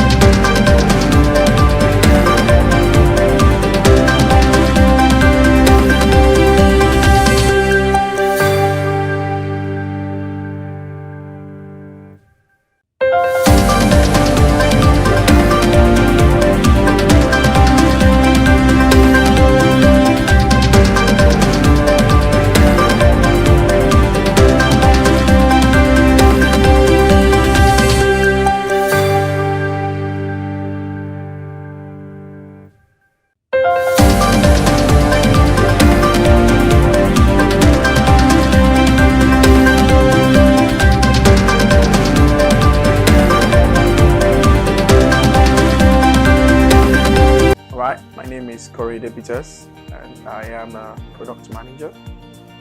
So this is a very innovative idea, and first off, everybody is a consumer, and so this is the voice of the consumer, and this is the voice that is going to be heard.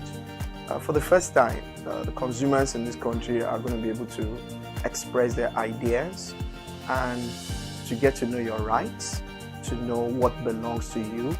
And it's going to change a lot of branding. It's going to change a lot of things, because everybody knows that we're not just getting things out for the consumers.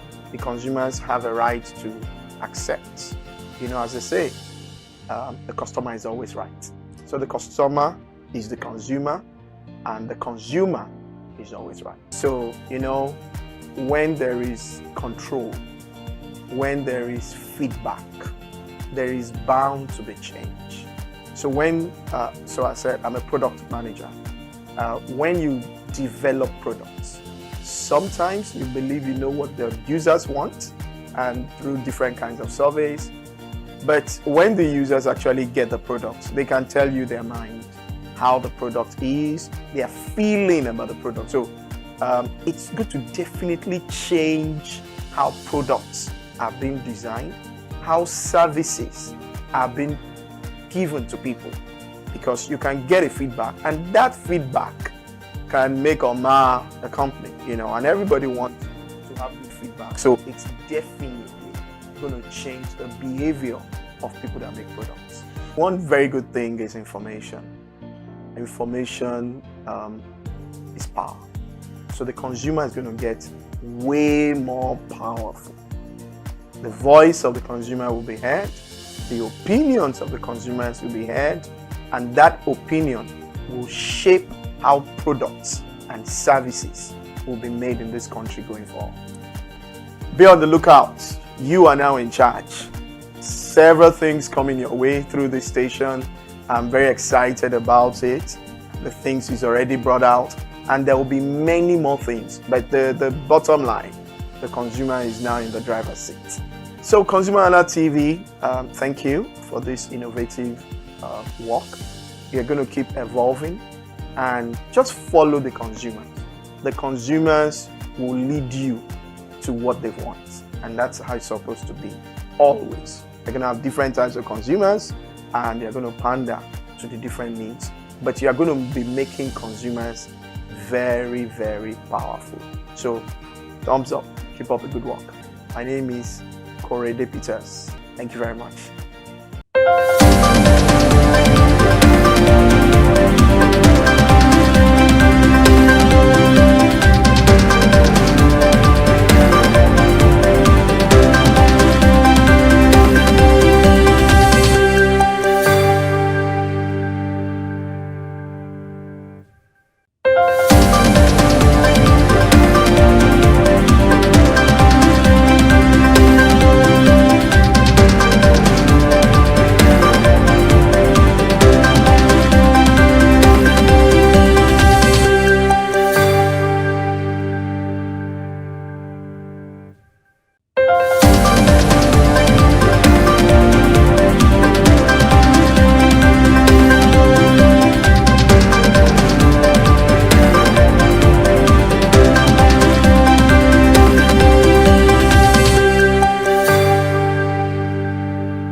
Good morning. Thank you so much for staying with us this let's start the news. The African Development Bank, AFDB, said it has committed a 1.2 million grant to support a feasibility study on battery energy storage systems in Nigeria.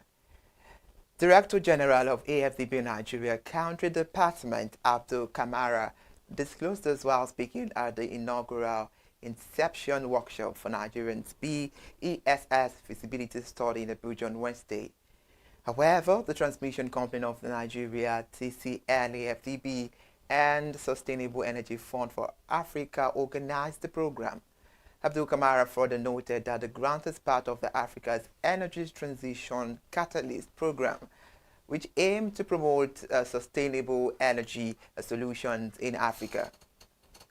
Meanwhile, Abdul Kamara was represented by Chigoziri Eguro, AFDB Nigeria Country Office, and he explained that Africa's owed almost 60% of the world's best solar resources, yet account for only 2% of global energy storage capacity. And now let's move away from the news and let's focus on the president of the Dangote Group, Aliko Dangote, has said Nigerians will soon become shareholders in its $20 billion refinery situated in Lekki, Lagos State. Dangote stated this recently at a Global Commodity Insight Conference on West African refined fuel market hosted by the Nigerian Midstream and Downstream Petroleum Regulatory Authority in partnership with S&P Global Insight in Abuja, where it said the refinery would soon be listed to give Nigerians the opportunity to buy shares, adding that the refinery is ready to partner with government, private investors, and institutions, maintaining that Africa should refine the fuel it consumes on African soil. Dangote thereby emphasized the company's investment in liquefied petroleum gas, even saying this was to encourage clean cooking in Nigeria. It stated, and I quote read, with our liquefied petroleum gas production of 2,500 tons per day, we're working to encourage more homes to increase the liquefied petroleum gas consumption or utilization, and we are just getting started. He thereby addressed allegations that he was planning to monopolize the downstream sector, noting that those who have the means to invest in Nigeria invested their resources outside the country, while criticizing local investors. Now, talking about federal government matters, based on its new tax policy slated to take effect from the 1st of January 2026, the federal government is set to rake in 796 billion naira annually from the introduction of a 5% surcharge on locally produced and imported fuel. The 5% surcharge on refined petroleum product is contained in the Nigerian Tax Administration Act, one of 4 tax reform bills signed into law by President Bola Ahmed Tinubu on the 26th of June 2025. The surcharge forms part of government efforts to shore up non-oil revenues and promote fiscal sustainability amid mounting public debt and subsidy-related costs. However, the policy targets fossil fuel products provided or produced in Nigeria. Moreover, consumers have opposed the new tax policy, stressing that the government had earlier removed fuel subsidies and now plans to impose a 5% surcharge on the fuel without considering the harsh economic realities nationwide.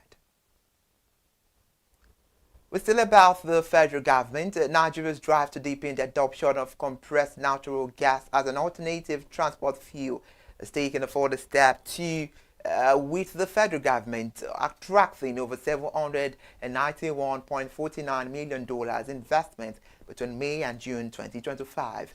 This was disclosed in a document obtained from the Presidential Initiative on Compressed Natural Gas Secretariat on Wednesday in Abuja. The document stated that it has also ramped up its push for compressed natural gas adoption in the transport sector, mobilizing over 980 million investment and deploying more than 100,000 compressed natural gas kits within 12 months as part of the Presidential Compressed Natural Gas Initiative. The document revealed that over 1,440 vehicles have so far been converted across 20 states, with 807 compressed natural gas powered buses and over 5,000 tricycles procured to deepen clean energy adoption and reduce transportation costs.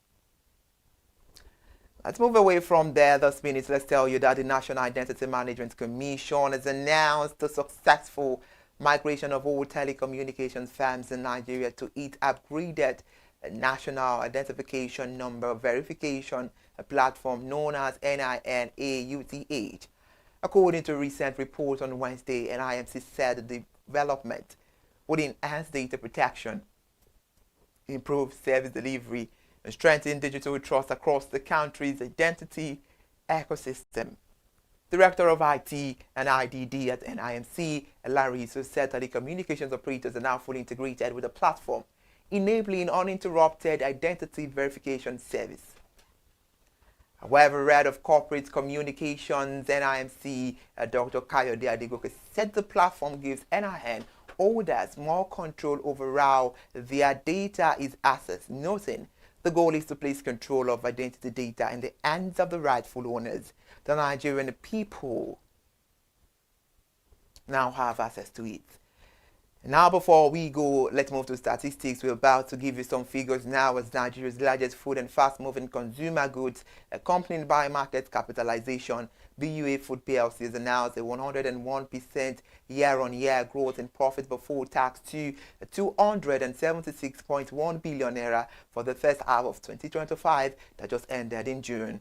This was disclosed in the company's unaudited financial results filed with the Nigerian Exchange Group and GX on Wednesday. However, during the reporting period, revenue increased by 36% to 912.5 billion naira, driven by strong performance across all product segments like sugar, flour, pasta, and rice. However, notably, the company recorded an exponential 2,923% increase in rice revenue, reinforcing the success of BUA Food expansion into the local rice value chain. The gross profit rose by 55% to 339.3 billion naira, with gross margin improving to 37.2% from 32.4% in the previous year. However, earnings per share nearly doubled from 7.27 naira to 14.45 naira, while operating profit increased by 41% to 284.8 billion naira. The total equity also rose to 60.6% to 689.1 billion naira, and total assets grew to 1.33 trillion naira. Before we move away from the news, Ayodele Abioye, the managing director of BUA Food PLC, commented on the results and said the result reflected a strong fundamentals, operational efficiency, and the resilience of her diversified business model. Before we call it a day, this hour on the news, we are here in the north as part of effort to reduce maternal mortality. The United Nations Children Fund has donated 3,700 mama kits containing essential items for clean and safe childbirth to pregnant women in Borno State. The UNICEF Chief of Maiduguri Field Office, Francis Busiko, made the announcement yesterday at the launch of the distribution of mama kits to 13 maternal and neonatal mortality reduction innovation and initiative priority local government areas of the state. According to him, the items became necessary following the prevalence of childbirth mortality in the state. He further emphasized that the maternal and neonatal mortality reduction innovation and initiative aligned with UNICEF's core mandate of protecting children and women. He said better that UNICEF is committed to ensuring that no woman dies giving birth and every child is given the chance to survive, thrive, and develop into their full potential. In his words, he also said that as part of our efforts, and I'm quote reading now, UNICEF has supported them in providing 3,700 mama kits, that is easy pre-packed delivery kits containing essential items for clean and safe childbirth. That's a very beautiful one there. Kudos to the entire team at Borno State. It's a wrap on the news this hour. I am Iri Ayomikunle, AK. Please well to enjoy the rest of your day and stay with us at ConsumerHallaTV News. Good morning.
Hey there, do you know in the world today, everyone is a consumer, and as consumers, we all have the right to be heard. In Nigeria today, as a consumer, you have all right to product information, right to fair pricing, right to return goods, right to product labeling, right to fair dealings, and a lot more. Well then, have you heard about the new media channel? ConsumerHallaTV. ConsumerHallaTV. ConsumerHallaTV. At ConsumerHallaTV, our goal is to inform and educate consumers in Nigeria with insightful news alongside development within the fast-paced world of consumers through well-researched, specialized, and analytical content. Our vision at ConsumerHallaTV is to create an engaging platform that provides right connections for meaningful brands in Nigeria, thus creating a more caring world for consumers where business thrive. And guess what? Our ConsumerHalla brand is the first consumer complaint resolution portal in Nigeria, powered by a 72-hour feedback mechanism. We offer consumer advocacy, informative talk shows, branding promotions, advertising, and lots more. Connect with us via our YouTube channel at ConsumerHallaTV. Follow us on our Facebook page, ConsumerHallaTV, our Instagram page, ConsumerHallaTV, and do well to subscribe to our YouTube channel. Subscription is free. ConsumerHallaTV. At ConsumerHallaTV, you deserve to be heard. At ConsumerHallaTV, you deserve to be heard.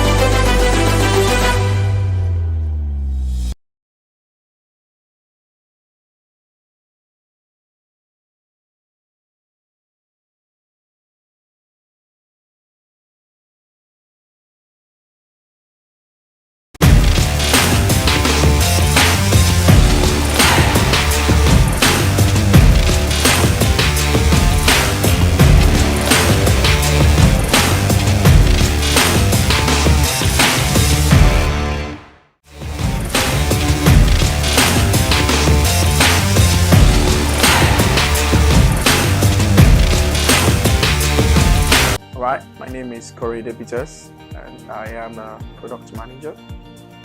So this is a very innovative idea, and first off, everybody is a consumer, and so this is the voice of the consumer, and this is a voice that is going to be heard. For the first time, the consumers in this country are going to be able to express their ideas and to get to know your rights, to know what belongs to you. And it's going to change a lot of branding. It's going to change a lot of things, because everybody knows that we're not just getting things out for the consumers. The consumers have a right to accept. You know, as they say, the customer is always right. So the customer is the consumer, and the consumer is always right. So, you know, when there is control, when there is feedback, there is bound to be change. So so I said, I'm a product manager. When you develop products, sometimes you believe you know what the users want, and through different kinds of surveys. But when the users actually get the product, they can tell you their mind, how the product is, their feeling about the product. So it's good to definitely change how products are being designed, how services are being given to people, because you can get a feedback, and that feedback can make or mar a company, you know, and everybody wants to have good feedback. So it's definitely going to change the behavior of people that make products. One very good thing is information. Information is power. So the consumer is going to get way more powerful. The voice of the consumer will be heard, the opinions of the consumers will be heard, and that opinion will shape how products and services will be made in this country going forward. Be on the lookout. You are now in charge. several things coming your way through this station. I'm very excited about it. The things he's already brought out, and there will be many more things. But the bottom line, the consumer is now in the driver's seat. So ConsumerHallaTV, thank you for this innovative work. You're going to keep evolving and just follow the consumers. The consumers will lead you to what they want, and that's how it's supposed to be, always. You're going to have different types of consumers, and you're going to pander to the different needs, but you're going to be making consumers very, very powerful. So thumbs up, keep up the good work. My name is Peters. Thank you very much.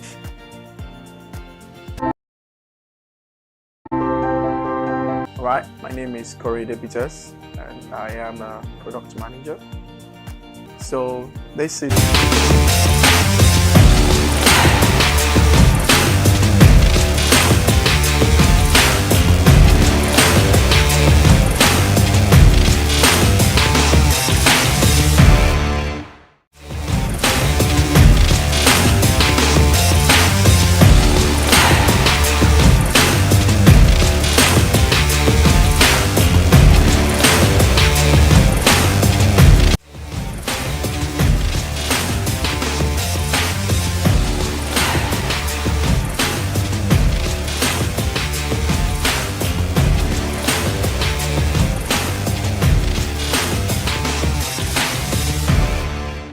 This is Consumer Hala TV. Welcome to another eventful and insightful edition of Consumer's Voice. I am Jadesala Abolaji. Today we'll be asking the questions about something that's commonly found in almost every Nigerian home: disinfectants. Everyone has a favorite to keep their home clean and germ-free. Come with me as we hit the streets of Lagos to ask Nigerians, which disinfectants do you trust the most and why? Let's hear what they have to say.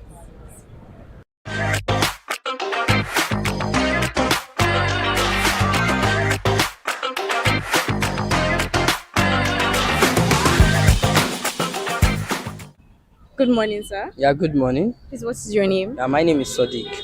Okay. So I want to ask you, what disinfectant do you currently use at home? Yeah, Jig.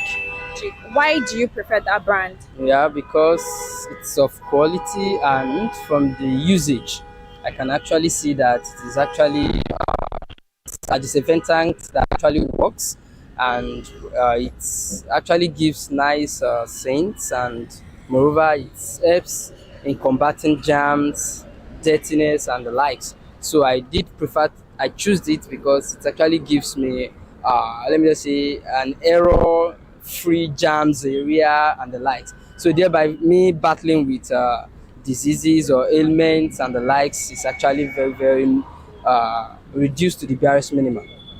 Did you choose these just because of the price, the scent, or how effective it is? I choose this because of, let me just say, suggestions, reports that I've heard about it, because it's actually a product that is actually full of quality. And once I start using it, I saw that no, this product is actually okay in terms of quality and effectiveness. So that's why I actually choose the quality and what people have been saying about it. Okay, sir. So if a new brand or a product should come out now, would you prefer that instead of Jig? For now, let me just say, currently I will still prefer Jig because of the, how will I say it, because of the usage and what I have seen so far using it. So actually moving to another product for me, whereby I don't know the proposed results that I will see. So I would like to stick with my current product I'm using. Okay, sir. So you would you recommend Jig to other people? Yeah, surely I will recommend Jig to other people because it's actually a product that actually speaks of itself in terms of quality and effectiveness. Thank you so much, sir. You're welcome.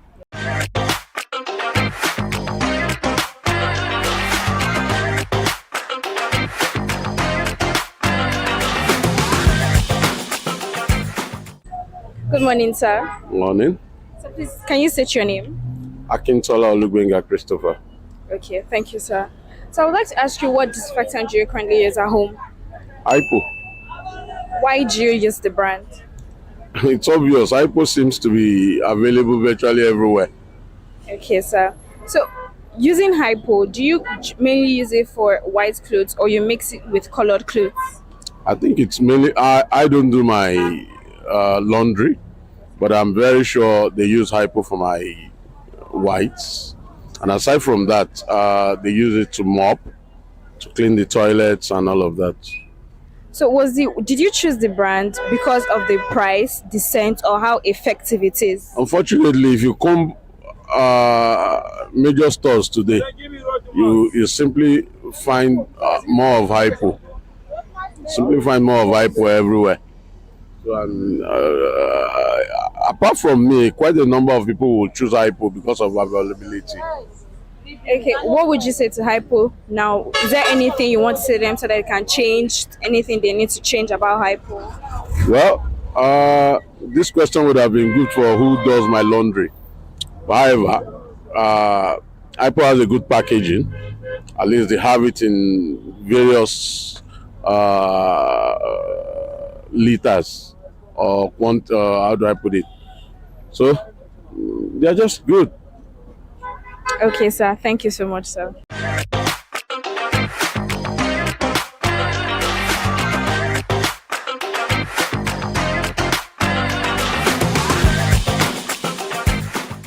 Good morning. Please, can I know your name? My name is Esther Meme. Okay, thank you. So I want to ask you, which disinfectants do you use? Okay, so I don't have a particularly labeled disinfectant because my aunt that I stay with makes most of the disinfectants that we use at the house. So yes, it's designed according to the name that she gives it because she makes them herself. Okay, thank you. How effective is this disinfectant? Okay, well, they are very effective because my aunt's the one that makes them, and we try it over time. So they're very effective. They help to clean out the house, and then the fragrance is also very nice. So yeah. Have you used more than one disinfectant? Sometimes when she's not able to make them, we have to buy some other ones. So yes, that's on very rare occasion. For how long have you been using this disinfectant? For a while now, let me say for about 10 years, I guess. Yeah, 10 years. Okay. Do you like it based on the on the scent or how effective the disinfectant is? Well, I would say I have no choice but to like it. It's my aunt that makes it. But I would say the fragrance is very, very lovely. Yes.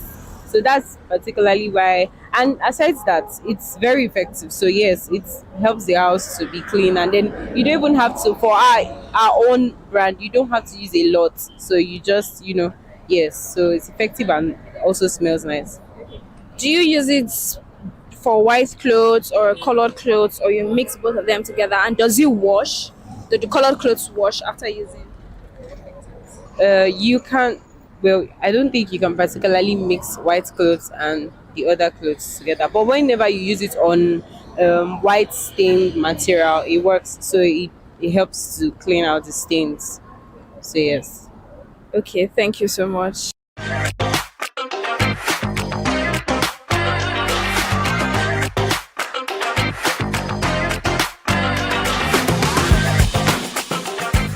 Good morning, sir. Good morning. Your name, please. My name is Ekene Okocha. Okay, thank you. So I would like to ask you, which disinfectant do you use at home and why? All right. So for me, I say I use a hypo, and I really don't have any reason or whatsoever what I use it, but I feel is effective. It has been serving me in terms of washing my clothes and as well as for the toiletries aspect. So it's good and it has been serving me. It's more effective. Specifically, the only thing I notice about it is that when I go for the sachets, like in terms of an emergency, I want to make use of it. It doesn't really, it's not that effective, unlike using the cup where I get it from every shops and all that. So it's more effective, unlike using the sachets. Okay, sir. So did you choose it because of the price, the scent, or like its effectiveness? I would say I've been using it because it's effective. It has been serving me. So each time I apply it to any of the clothes that have top stains, it serves. So I have not been able to have more reason to go and check others. So I think that's more reason. And also the cost effective, I think it's still the prices are not pocket tearing. Yeah, so it's okay. So like, have you ever had any issue with hypo, like the skin irritation and everything? No. It's fair. I've had issues why I have to draw my attention to body reactions to airs. I would have changed it before now. So I think everything is fine. Body reaction. There is no after effects reaction, so it's okay. Okay, so do you mainly use it for white clothes, or you use it for both white clothes and then colored clothes?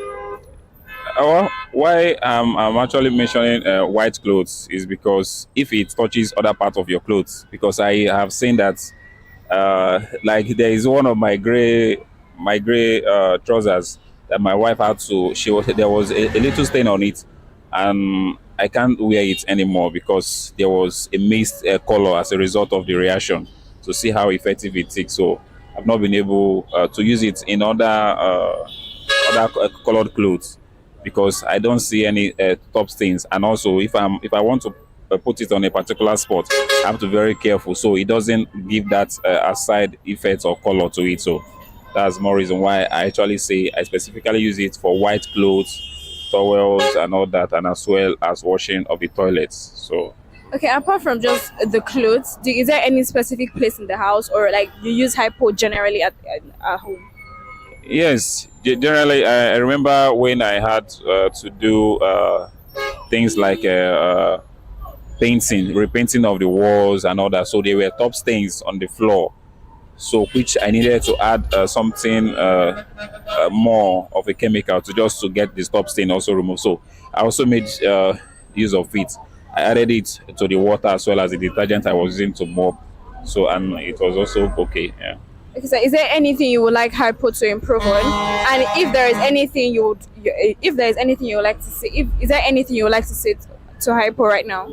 Well, the only thing is, if I would say that every other thing, generally in the price, maybe also in their cost of production and all that. But if it's something that they can also do to make the price more affordable for every other person that wants to also use it, because I know that the 2,000 or 2,500 thereabout that we buy it now was not the initial price.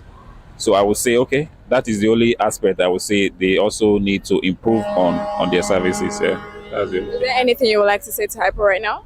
Well, I would say they should keep it up in terms of their mixtures of their chemicals and whatnot they use to arrive at that solution. I think is okay because there is no side effects on me when I use it. So they should keep it up, and also on the price, if it's possible. We know the dispensation now, so if there is anything they can also work on the price. I think that's the only aspect I will give.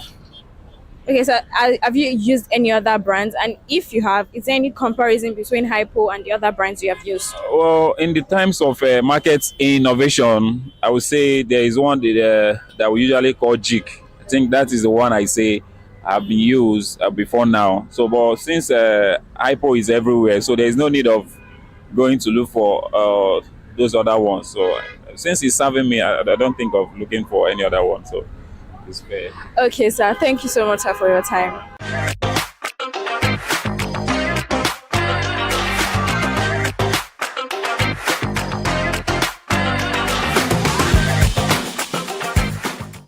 Can I know your name? I'm Comfort. Okay, thank you. So I would like to ask you which disinfectant do you currently use at home? I use hypo. Why did you choose hypo? I choose it because I use it to disinfect, most especially my toilet. I like it. I like using it for my toilet, and it's not harsh compared to other bleach that I've used before. So that is my reason. I choose hypo anytime, any day. For how long have you been using hypo? Since forever, since school days, and I've graduated since 2017. So school days. It's a long time. Yes. Is there anything you would like hypo to change? The price, the scent? Is there a reason why you chose hypo? I don't think there is anything. It's actually talking of economical. It is the price is okay. So I think they're good. They should just put in more effort. Anyway, is there anything you would like to say to Hypo right now? They should keep doing good.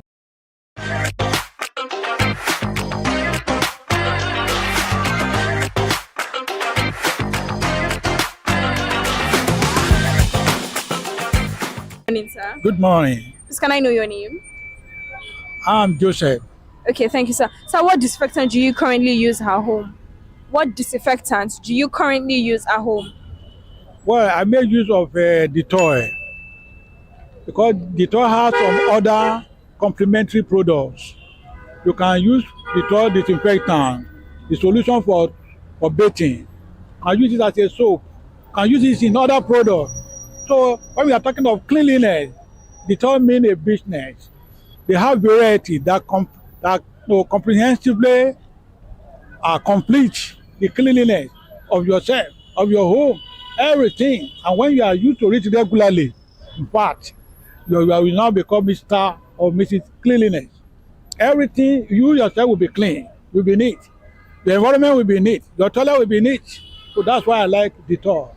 And it does not give any kind of consequence. When you use it, does not have a manner of maybe your face will look somehow or any long-term effect or short-term effect that will make it to be black or having some kind of differentiated color in the nearest future.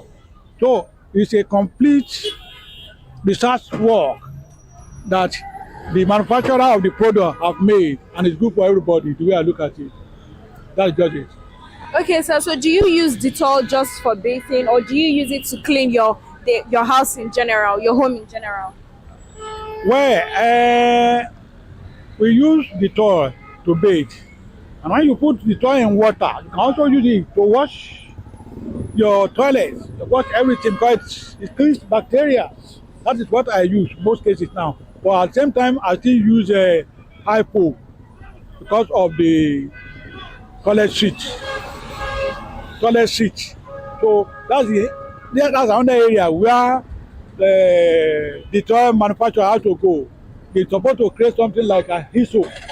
That hyssop they used to wash toilet seat. So we use hyssop also to wash toilets. Apart from the toy. Okay, sir. Is there anything you would like Dettol to change about their products? I will not advise them to change, but rather to add a competitive product like that hyssop, the one we use to wash toilet seats. So Dettol need to manufacture something like that, so that anybody that want to buy a soap can buy a complete Dettol product. That is just what I have for them. They don't need to remove, but they need to add a kind of product that be equivalent to that hyssop that we use to wash toilet seats. Is there anything you would like to say to Dettol right now, sir? Is there anything you would like to say to Dettol right now? That's the language or the message I have for Dettol now, is to create a product that will compete with hyssop. Hyssop is kind of monopolizing toiletries now, the way I look at it. But it's the only product that you can easily use.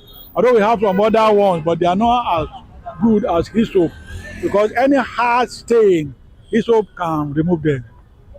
Okay, sir. Sir, you earlier on you mentioned about Dettol and Hypo. Is there any comparison between them? Would you compare both products? They are not comparable because hyssop went for toiletry generally, but Dettol, you can have it as a soap. You can use to bathe. You have it as a solution. You can also use to complement your bathing in terms of putting it in water if you have any rashes in your body. But hyssop has not gotten such a product. So hyssop is on its own, but Dettol can also make a similar product like the hyssop, so that they will also be able to compete in that area, and they can be able to gain ground because everybody has been using their product. Dettol is good. You can't tell me Dettol is not good. Dettol is good. You remove any manner of a dent or whatever on your body without adding any color to it thereafter, and it works slowly. It's not hard. It's very smooth. It works gently on any manner of surface that you want to clean. and within a short period of time, it cleanses you, and you are okay. So I think their product is good, but if they can complete the kind of brand with that kind of ISO brand, then they have a comprehensive completeness. That's what I can say now. Okay, so did you choose it because of the price, the scent, the smell, or its effectiveness in general? I choose Dettol because the price is reasonable. It's not hard. It's not harsh. It does not work rigorously. It works gently on the body. It does not remove the good part of the skin. It works gently on the skin. It is skin friendly to remove any manner of dirt or rashes, and it does not have any negative consequences. That is Dettol for you. And anything that I want to be hard, when you make use of the solution to add to the soap, then you will see a smooth work within a short period of time. That thing is gone. That rashes is gone. So that is why I love them. And even also the solution also can quench any manner of odor in your body. If you use Dettol regularly with the solution, I don't think you will not have odor. So their product is very scientific, and it is a blend of research base. So that's what I can say about Dettol. Okay, sir. Thank you so much, sir.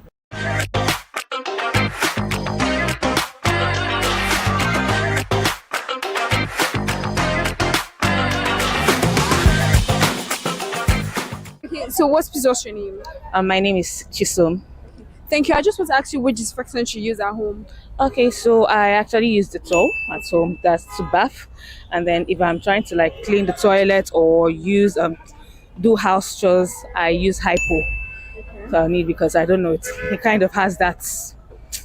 I don't know. It kind of clean works well with germs and all when I use hypo on the floor and all. But to bath, I use the towel. Okay, is there any comparison between both products?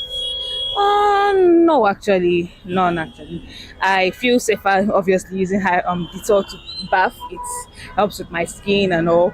But with hypo, I know that the germs are actually. Okay, so did you choose this product? Sorry, excuse me. And plus the bleaching, like the bleach and maybe all those stuff stains on the floor.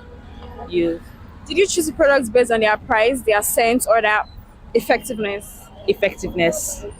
Okay, so for how many years, for how long have you been using this particular product? All my life. At least I started when I was small. My mom introduced me to then it was Jik and Dettol, but we switched after Jik ran out of market or something. I've not seen for a long time. I moved to hypo. Have you ever had any issues with any of these products, any of these brands? No, I haven't. Is there anything you would like them to improve on? No, just reduce the price though. Is there anything you would like to say? Is there a message you would like to tell them right now? No, except for them to reduce their prices. Okay, thank you so much. Thank you so much. Yes, ma'am.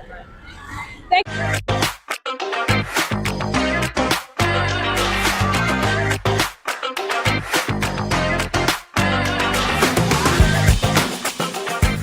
Good morning, ma'am. Good morning. Please, can I know your name? My name is Dami. Okay. Please, I would like to ask you, which disinfectant do you currently use at home? I use Apic. Okay, so this Hapic that you use, is it effective? Did you choose it because of the price, the scent, or its effectiveness? I use it because it's common. I have not exactly tried other brands, so I just use it. It works for me, so I just use it most of the time. For how long have you been using Hapic? I can't really say how long, but for as long as I know, I've been getting stuff there. So have you ever had any issue with Hapic? Like skin irritation or anything? Oh, no, not at all.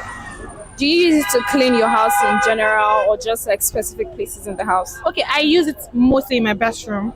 Yeah, just my bathroom, that's all. Thank you so much for your time. Thank you.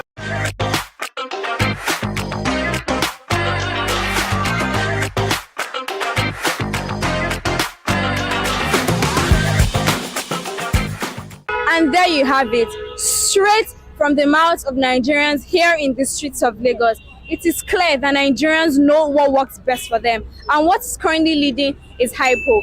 don't forget, a clean home is a healthy home.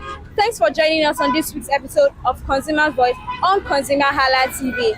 I am Jadesola Abolaji. Until next time.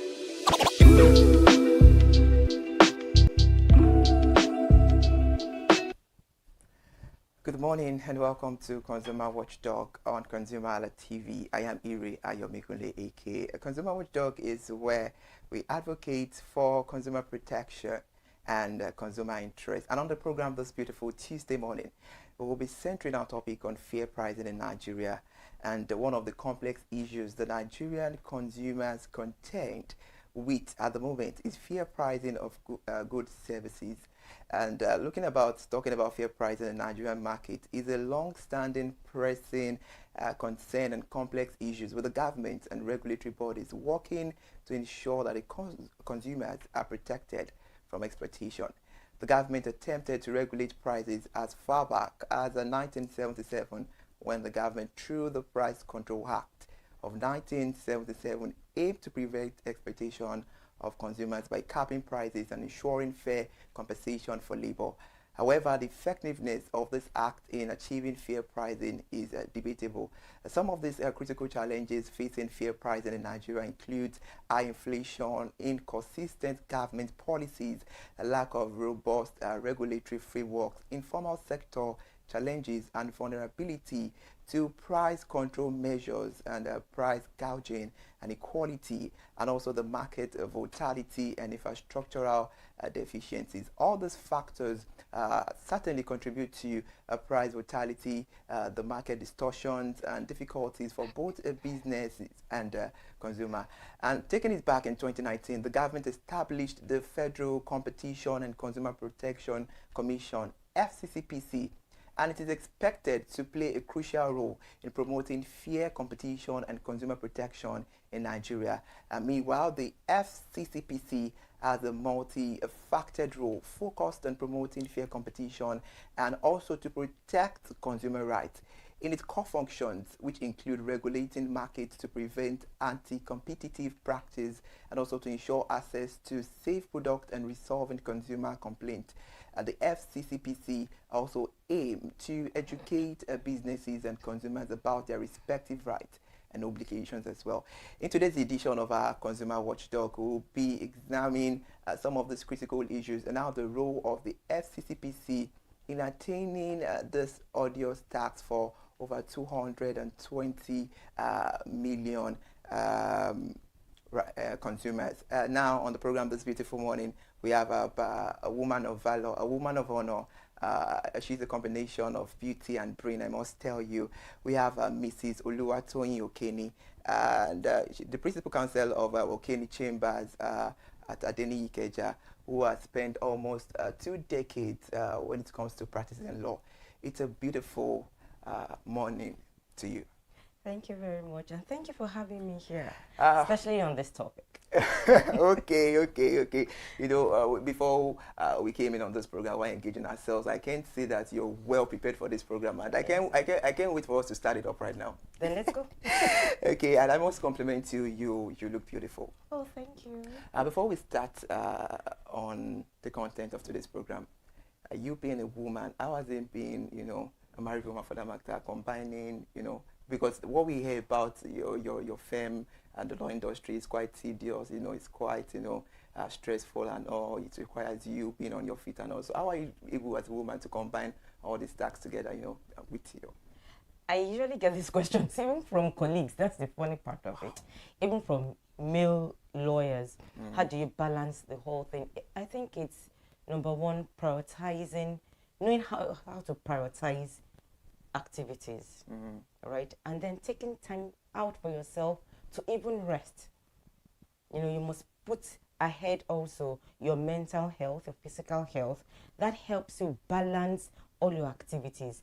And then the profession is a wonderful profession. We'll soon be on legal holidays for that matter. Starting from July till September. That's a whole lot. Oh yes, so that also gives us the time to relax, you know, to recalibrate, to prepare for the next legal year, you know, and take off a lot of stress. So I have the opportunity professionally, I have the opportunity from my background to just know how to balance things. It's a bit tasking, I must confess. Even without you saying it, I know it's very, very taxing. And then I have the non-conventional way of putting it. I have the Holy Spirit also. And then I have workers. I learned early how to delegate. To delegate roles. Yes. So I just do more of follow-up. And in delegating, it also gives me the opportunity to build others. A success without a successor is a failure. That is interesting. We're just getting started on the program. Just one more. It's over almost 2 decades in the industry. How has been your legal experiences? How has it been so far? Beautiful. Challenging. One thing I love about my profession is the mental challenge. It's all up here. You win or lose issues in the library, in your research. That's where. So I love it because it's a mental debate. It's the mental challenge that is the kicks for me. All right, let's get the discussion started. Let's start from understanding what fair pricing is in Nigeria. Can you share more light about what fair pricing is in Nigeria? Because most consumers out there do not have a deep understanding, or let me say an ideology of what fair pricing is. Okay, I'll try to break it down, you know, so that the layman, any average man outside can understand and relate with our discussion this morning. So I would, you know, there are 2 words there. There's fair, there's price. So let me define what fair is first. Okay, please go on. Fair is the act of doing something that a reasonable man, that man on the street, will see as just, as right, and as objective. So it is not, what we call fair is not judged by the high reasoning person. It's judged by the reasonable man, the objective man, the normal man walking on the street, what he will judge as just, right? Now, pricing is the value that you give in exchange for service or for a commodity. So let's put together these 2 combination as a definition. So fair pricing is, simply put, that price that you pay, that fair, just, that a reasonable man will see as just and reasonable, right? In exchange for either commodities, goods, or for service rendered. All right, that's a very beautiful one. So let's bring it out to Nigeria, right? So a reasonable man in Nigeria, what a reasonable man in Nigeria will see as just and fair. Okay, that's a very beautiful one. Well, before we move to the next question, looking at the settings of Nigeria with the whole regulatory system, looking at it and insight, do you think fair pricing is being established? I'd say yes, I'd say no. Please bring it on. Okay. Nigeria is a very dynamic, special country. We are blessed. Yes. Oh, yes, we are. We are blessed intellectually, right? So we have the proper framework, the legal framework, the legal backing to ensure that there's fair pricing in Nigeria. We sure do. We have our lawmakers there, you know, that seek to protect consumers and seek to make sure that there's no anti-competitive activities in the market. However, I did say that Nigeria is unique in its own ways. Of course, that's because it's riddled with its own challenges. So yes, there is the legal framework. There are the laws there, you know, that seek to protect the consumer or seeks to regulate good competitive practices. But the issue is those ones also have their own challenges, because the country itself has its own challenges. So you see a transfer of the country's challenges into fair pricing in Nigeria. It's just like transferring aggression. Is that? It's just like if you want to make a pot of soup and from the very beginning you put too much salt, no matter what you do, the end result will be too salty. That's a very beautiful insight there. And let's look at the legal dynamism. What are the key provisions of Federal Competition and Consumer Protection Act relating it to fair pricing? Okay. Now, let me first say what led to the FCCPA, right? That is the Federal Competitive and Consumer Protection Act, right? There is the act and there is the commission itself. That was because there were issues in the market, right, that led to the exploitation of consumers. Now, everybody is a consumer. So don't just look at the consumer as the end man product. No, everybody is a consumer. And so the legislature looked at it and said, okay, let's see, let me take your mind back to even a very, very recent scenario. In 2020 February, when it was clear that there was going to be a lockdown during the pandemic. Yeah, COVID-19. An item or article that you would just 2 days before you would get for, let's say, 100 naira, all of a sudden became, yes, right? So, or let's take for instance, importation of fuel products before our refinery started coming back into existence, and then we have the Dangote refinery.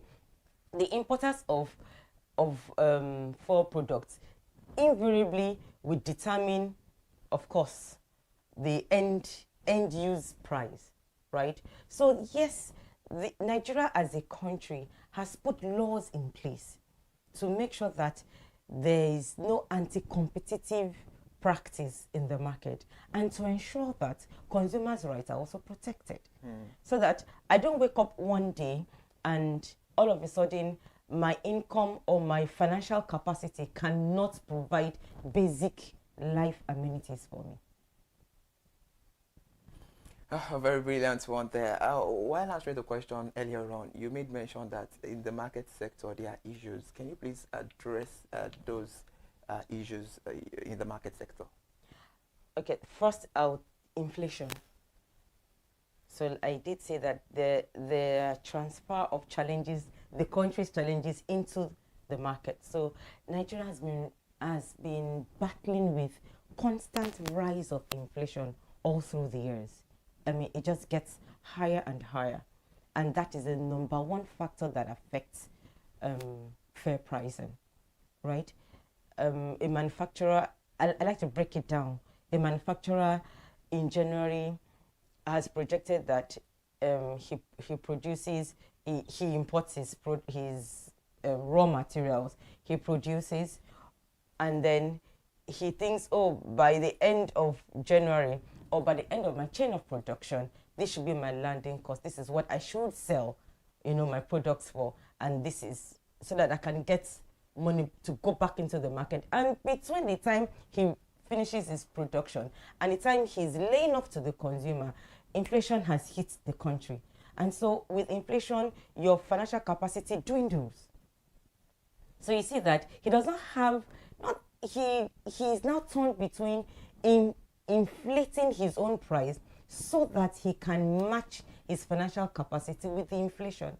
Another problem we have in Nigeria is lack of proper legal framework. Now, the laws are there. Like I did say, we have intelligent lawmakers. But between the passing of the bill and making it into a law and executing it, there is a wide gap. That is where the consumer falls prey. Yes, the laws are there, but who is going to follow me or follow you to the market and ensure that Mrs. A does not sell this mug beyond maybe 500 naira? the execution of the law that is supposed to protect the market and protect the consumer is the main problem. We don't have a proper framework for execution of our laws. In fact, that is the main problem. Aside inflation, aside lack of basic amenities, good roads and all that, the major problem we have is with the legal framework. Wow, you've spoken so rightly. And looking at what you just said, how do you think, because I believe there is no problem without a solution, so how do you think the federal government can regulate, all these problems, can find a lasting solution to it? Number one is information. So the law is there, right? Yes, as I don't want to use the word sickly or as bad. Okay, I think bad is better. As bad as our execution, process is, we still have good that the FCCPC, the commission itself, still does its best, in ensuring that the FCCPA is well executed. And then you have the courts there. But the number one problem is that the consumers themselves, are they even informed? Do they know their rights? Do they know the ways to enforce their rights? The marketers, because it's a two-way thing, the marketers and the consumers, right? So the marketers too, are they aware, are they well informed that they have a right?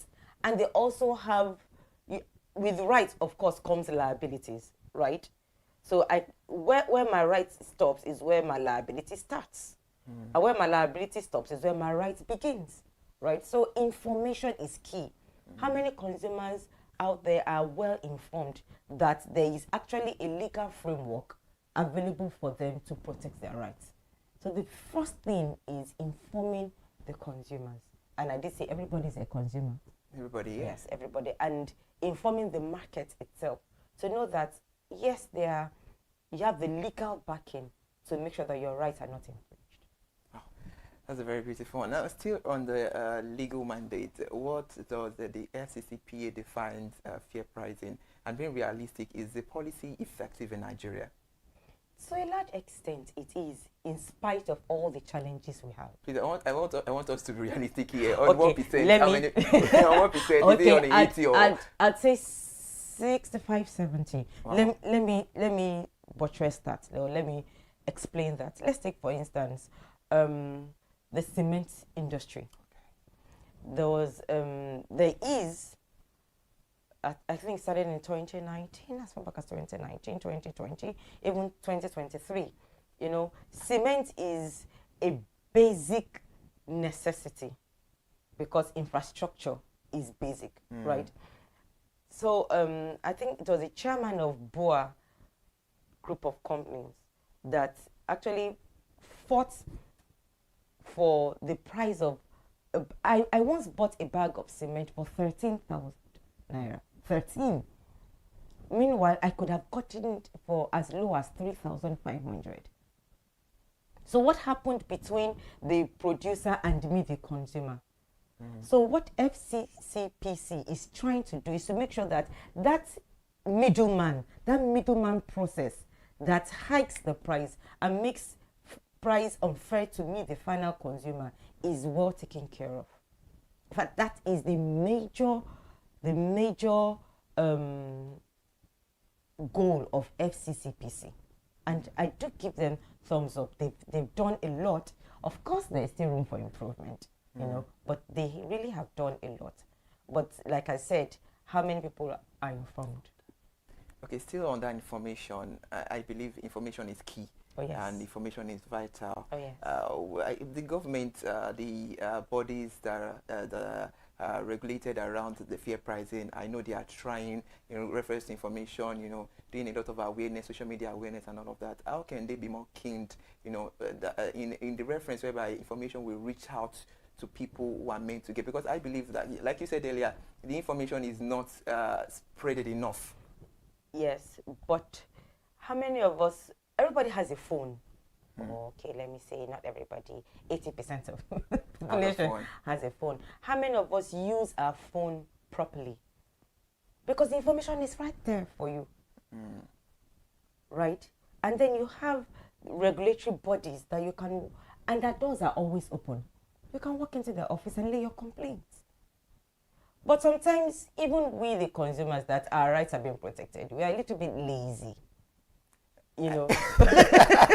I like that. Is lazy the word? Because is lazy the word? Yes, you're like. Or we give up too easily. Exactly. that's inclusive. Where is the time to go to SCCPC? Who is going to? But if you go there, they will attend to you. Oh yes, they will attend to you.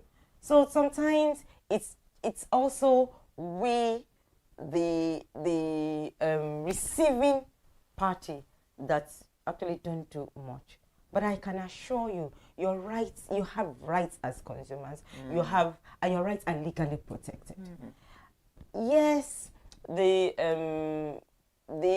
extreme part is going to court, you know, and of course litigation is another tasking process in this country, right? But that's why we call it the long arm of the law. We definitely protect your rights.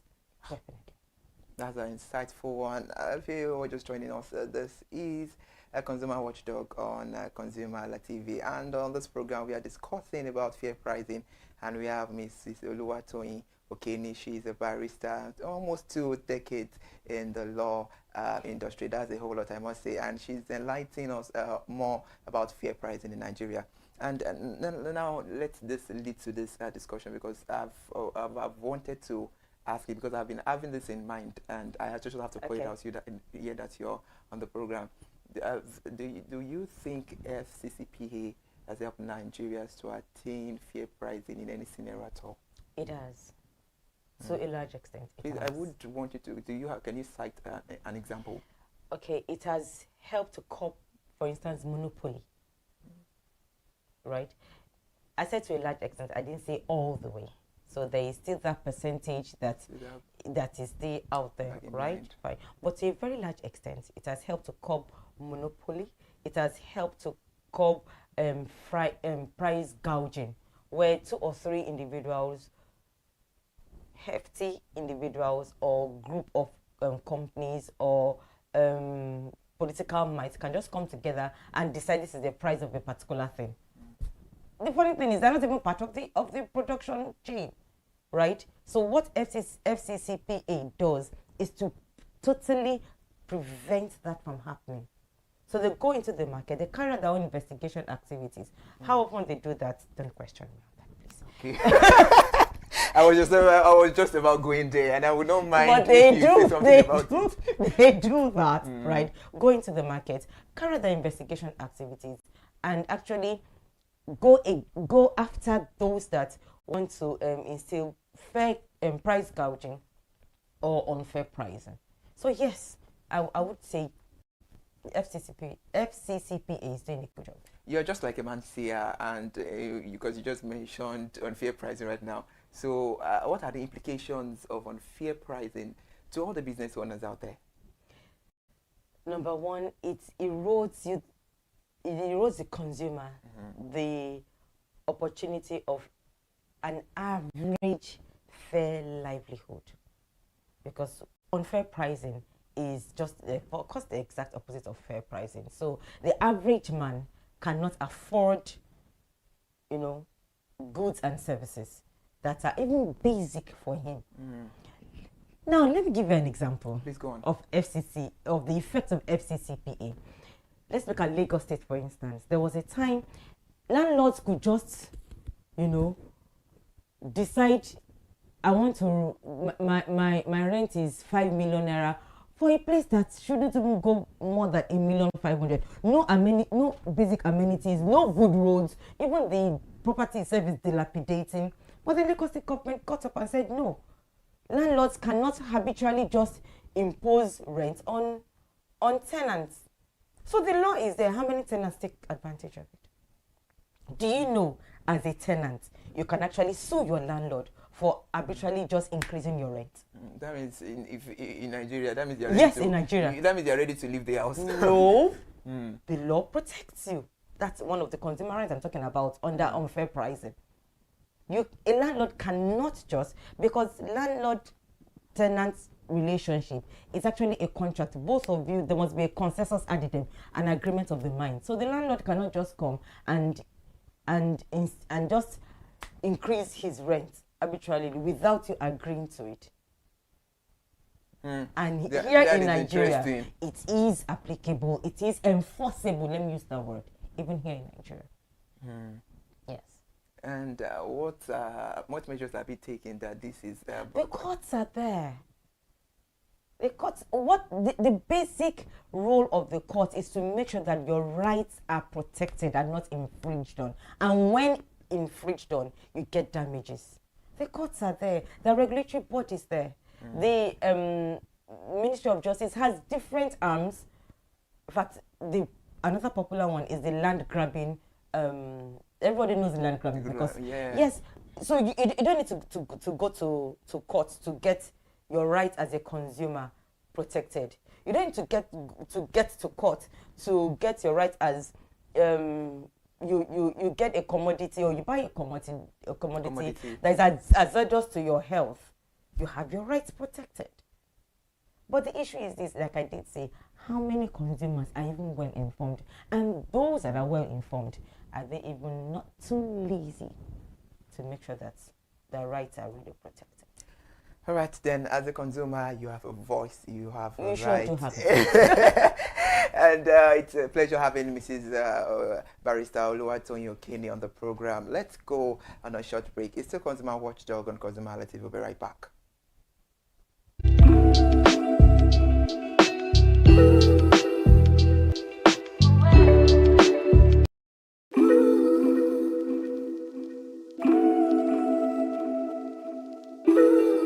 Right, my name is Peters, and I am a product manager. So this is a very innovative idea, and first off, everybody is a consumer, and so this is the voice of the consumer, and this is the voice that is going to be heard. For the first time, the consumers in this country are going to be able to express their ideas and to get to know your rights, to know what belongs to you. And it's going to change a lot of branding. It's going to change a lot of things, because everybody knows that we're not just getting things out for the consumers. The consumers have a right to accept. You know, as they say, the customer is always right.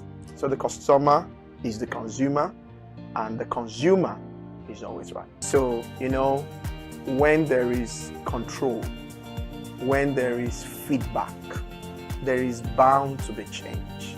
So when, so I said, I'm a product manager. When you develop products, sometimes you believe you know what the users want, and through different kinds of surveys. But when the users actually get the product, they can tell you their mind, how the product is, their feeling about the product. So it's good to definitely change how products are being designed, how services are being given to people, because you can get a feedback, and that feedback can make or mar a company, you know, and everybody wants to have good feedback. So it's definitely going to change the behavior of people that make products. One very good thing is information. Information is power. So the consumer is going to get way more powerful. The voice of the consumer will be heard, the opinions of the consumers will be heard, and that opinion will shape how products and services will be made in this country going forward.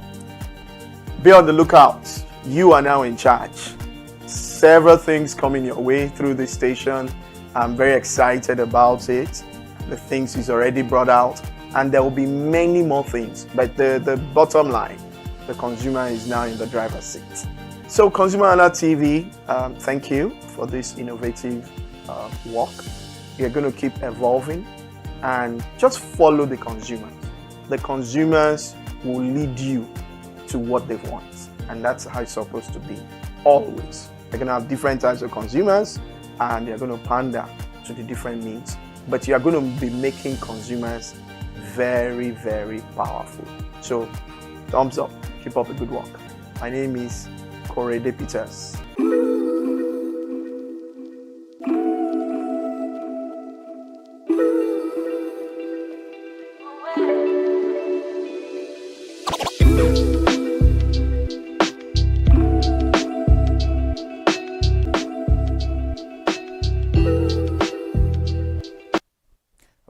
from that short break. This is Consumer Watchdog on ConsumerHallaTV, and this is where we advocate for consumer protection and interest.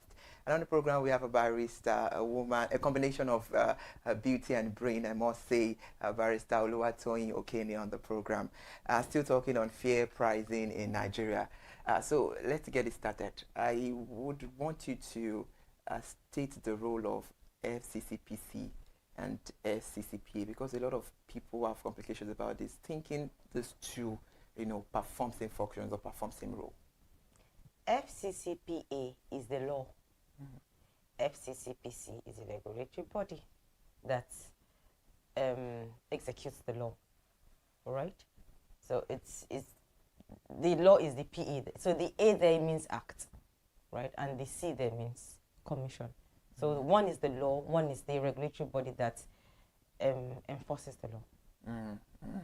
Okay. Now let's be realistic here. Welcome to Nigeria, where everything and anything goes.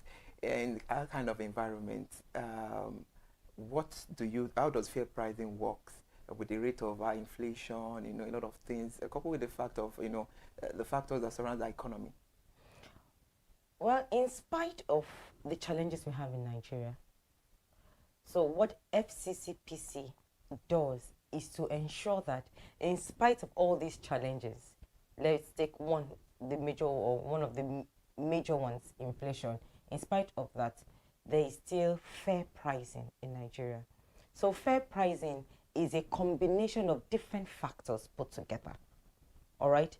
But what FCCPC ensures is that pricing in Nigeria is regulated by the law of supply and demand. That's it. So let's look at FCCPA now. What is their challenge to unfair pricing in Nigeria? FCCPA doesn't really have a challenge. That's the law. That's the law that makes sure that there is no that provides against anti-competitive practices in the market.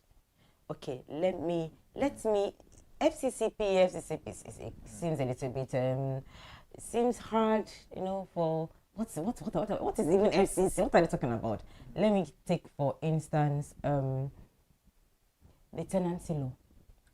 So that comes on better, right? That comes on better. So the tenancy law is the law that regulates tenancy in Lagos State. So the Lagos State tenancy law regulates tenancy in Lagos State, right?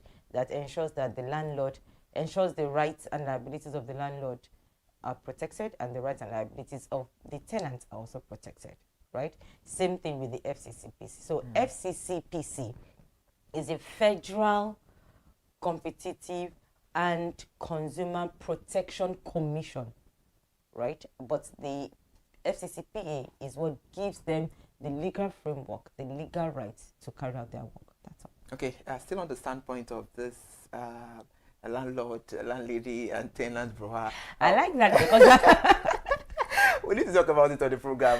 On what rights do you think consumers, tenants, and what right preference can they stand on before they take, landlord or their landlady? This landlady thing is a perfect example that can easily explain the FCCPC and the provisions of the FCCPA. I said something, everybody is a consumer. So both the landlord and the tenants, they are both consumers.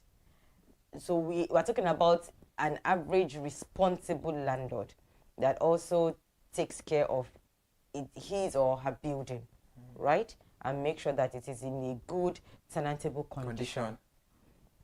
So if I need to renovate my property now, yes, I built it 20 years ago. The cost of construction 20 years ago is not the same as it is today.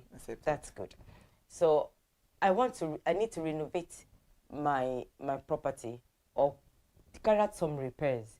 The cost of repair today is not determined by the cost of construction 20 years ago. So I'm still going to buy cement at today's price. I'm still going to buy sand, water, and all that at today's price. So at the end of that, right? I put that into consideration. I look at my interest. Now that's where FCCPC comes in to ensure that my interest is not unfair to the consumer. So FCCPC does not impose price, does not fix price. What it does is to ensure that market is regulated by supply and demand. Now, that can be a little bit tricky because in what? Basic economics regulation of supply and demand, they hire the supply, they hire the supply, they lower the price. They hire the demand, they hire the price. You get it? So if you bring in the law of economics of supply and demand, properly so called, you see that FCCPC still has a lot to do to make sure that consumers' rights are protected. So let's look at, they hire the demand, they hire the price. So the fact that there are more consumers demanding for a product, does it give the manufacturer or the marketers the right to just hike prices and say, oh, they hire the demand, they hire the price? No. That's where FCCPC comes in. That yes, demand can be on the high rise, but that does not mean that you now impose unfair pricing, saying that if you don't buy it, Mr. B will buy it. So you are taking undue advantage of the high demand to exploit Mr. A. No, that's what FCCPC stands against. And that's what the Act stands against, to ensure that everybody is well protected and whatever price, irrespective of factors that are in play, is fair to the reasonable man. All right, that's very beautiful and insightful. Please, listeners at home, you can be part of the conversation this beautiful morning by calling the studio line that is running on your screen. Okay, we have a call already. Okay, we lost that call. Please do well to call back and be a partaker of the conversation. Still, while answering the question the other time, in your reference, you said FCCPC has a whole lot to do. In that context, whole lot to do. What are the necessary measures that FCCPC... Okay, we have a call. Hello, good morning. Hello, good morning. Good morning. What is your name and where are you calling from? I said, what is your name and where are you calling from?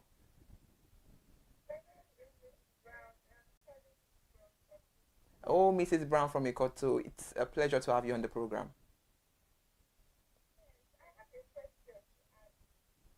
Okay, please go ahead. The barrister is listening.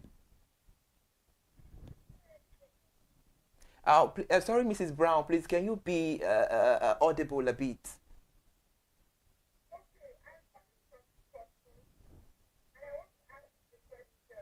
That's fine. Please go on.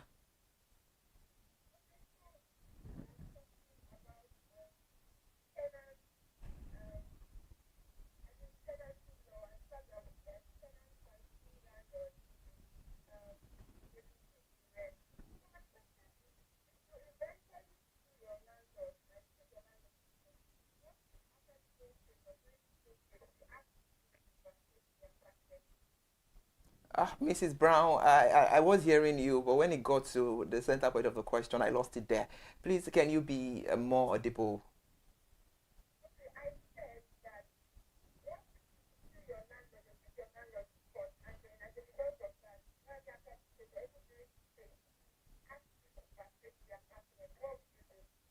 Okay. Okay. All right. Thank you for that question. Thank you for that question, Mrs. Brown. Thank you. Your landlord cannot arbitrarily just ask you to vacate your apartment. Because that's most people's fears. Yes. Now, the law also provides for how a landlord can vacate it, can eject a tenant. There are statutory notices, what is commonly known as quit notice, 7 days. So except those notices are issued to the tenant, you can't just eject a tenant. So if a landlord arbitrarily just increases rents, now unfair pricing, right? And the tenant writes to the landlord refuses to to negotiate the rent, right? Then the tenant's end action is to go to court for his own protection. Now, when he gets to court, the landlord cannot now turn around and say, okay, you brought me to court, then you must leave my house. Yes, we know that it is your house, but then the law also provides the way you can eject a tenant. You must serve statutory notices. But we have some landlords out there that they are always keen that no, you can't tell me what to do. I built my house with my money, and no government can tell me what to do. That is where FCCPC comes in. No, really, that's where FCCPC comes in. We are not saying you cannot increase your rent. Put into consideration inflation, and all that things. Yes, but your increase must be fair. That the major thing is fair pricing. The increase must be fair. That a reasonable man out there will see it as just. Like I said, I was talking about something before Mrs. Brown's call came in. I renovate my property, right? The cost of renovation is at the current price of the materials I am using. That does not, in fact, you see, this landlord-tenant thing is the best. The most painful one is when government spends its own money or taxpayers' money to tar the road, and then the landlord now comes and says, because the road to is tarred, and then he hikes. It happens a lot. We see a lot of it. That is unfair pricing. That's what we're talking about. That's where FCCPC comes in. That's where the law comes in, that you cannot just arbitrarily just impose your price that is unfair to the consumer. Oh, that's a very beautiful So I hope Mrs. Brown, we answered your question, and then we laid your fears to rest, that your landlord cannot just eject you from his house simply because you were protecting your rights. Okay, still gaining a very big stand on my platform. I was just about asking a question before the call of Mrs. Brown came in the other time. I was answering the question. While answering the question the other time, you said FCCPC has a whole lot to do. What measures can FCCPC do to make sure they meet up with the whole lot they have to do and make sure everything is right? They need to work with consumer groups, activity groups, marketing groups, because before they can really do anything, they need to carry out investigative activities to know what's going on in the market. They need to go into the market, right? And they need manpower, for instance, and they even need to educate the public. They need to educate the consumer. So they have a lot, from educating to carry out their investigating activities to ensuring that the rights of consumers are protected. Yes, it's actually a lot. Okay, there's something I'm holding on to. When you said FCCPC has to go into the market, just like how Christ said, go into the world. So they have to go into the market and do the needful. The truth is not to sit behind the desk in offices and just cross their legs. No. So FCCPC watching me right now, Jesus said, go into the world. So go into the market and do the needful. And do your work. It's been insightful on the program, and due to time frame, I guess we have to round things up right now. But before we go, let's have your concluding remark. And I also believe that this program is not ending here, especially on this consumer fair price. We have to bring you back because there is even a lot of piled questions here that I've not even asked you. Yes. So let's have your parting shot. I'll say to every consumer out there, get informed. Know that you have rights and that your rights are actually legally protected. And don't be too fearful or lazy or shy to make sure that your rights are protected. Okay, you want to take this? No, because of time. Maybe next time we have to call. Please go on. I think you should just take the Hello? call, probably to... Hello, are you there? Good morning. Okay, please, can you be audible? Can you be more loud? Oh, okay, Hannah, it's nice to have you on the program. Good morning.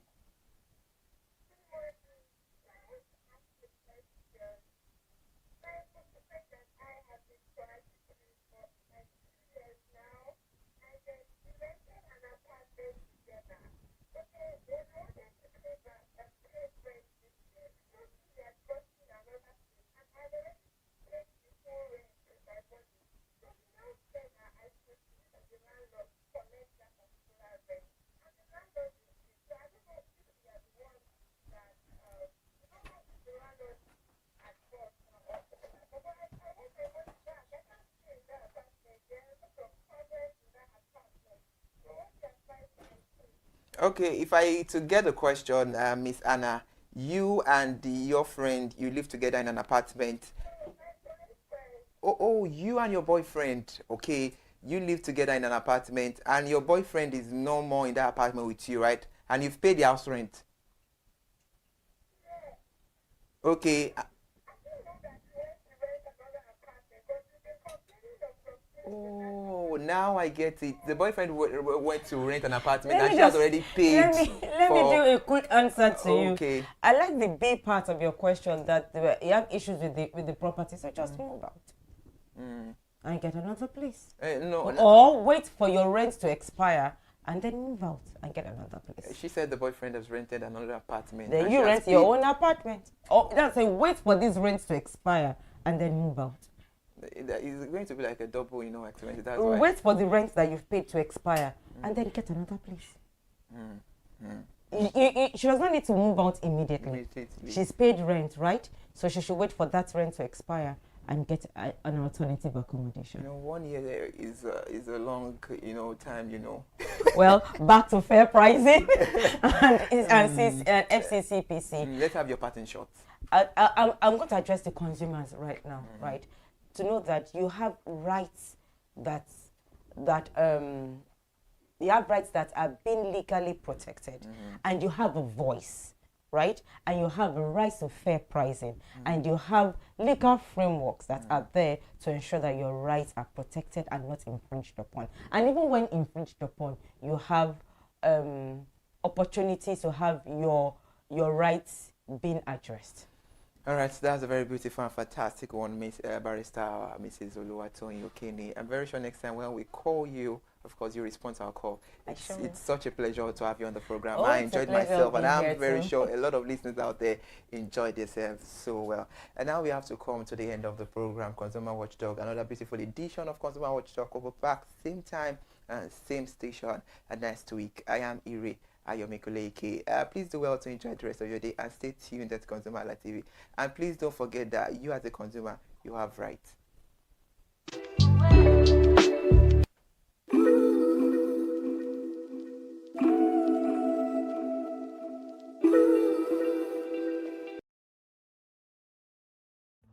My name is Tunde Olufowora, and I'm the CEO of Bandai Communications. We are the what we call the publisher or the owner of the new initiative called ConsumerHallaTV. ConsumerHallaTV is actually Nigeria's first consumer-centered, or call it consumer-centric television platform that aims to bring voice to the over 220 million Nigerians. It was a vision that came to my heart about 10 years ago. I remember that I was traveling. I traveled out of the country, on airline, and I had this unpleasant experience. It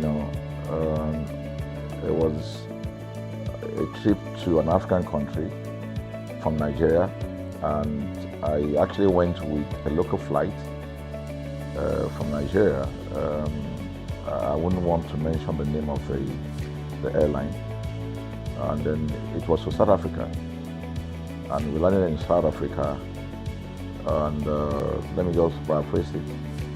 When I was coming back, I had some money, some dollars, and that someone had given to me to hand over to another person in Nigeria. So I wanted to help out.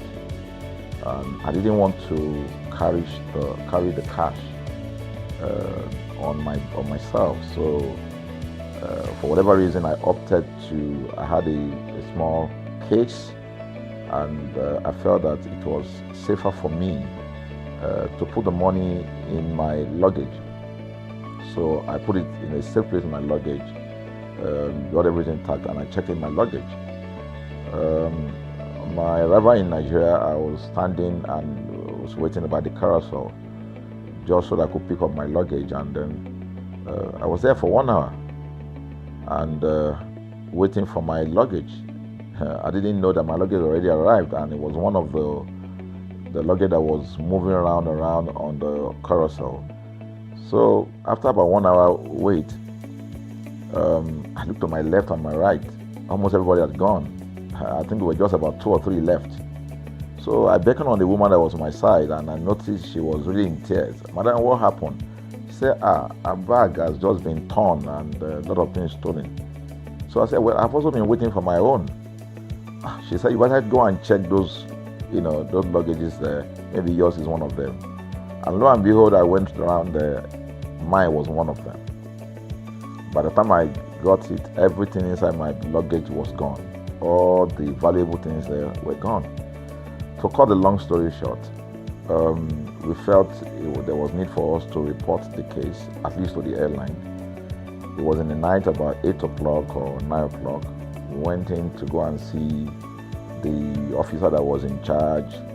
As soon as we got in there, the officer said, oh, so sorry, but you will have to go to our head office in somewhere in Victoria Island, to lodge a complaint. Okay. So the next day we went to the Victoria Island and we lodged a complaint, and that was it. And since that day, I'm talking a story of over 10 years ago, I didn't get a call, not even a call from that airline to talk to me about what happened to my luggage. Now, about a month after that trip, I had another opportunity to travel out of the country. This time around it was to US, and it was an official assignment. And I flew on, I will mention the airline this time around. I flew on a BA. I really didn't like BA. I usually go with Virgin Atlantic and things like that. But my protocol officer convinced me and said, okay, you will love BA. Why don't you go on BA? Anyway, so I went on BA to US.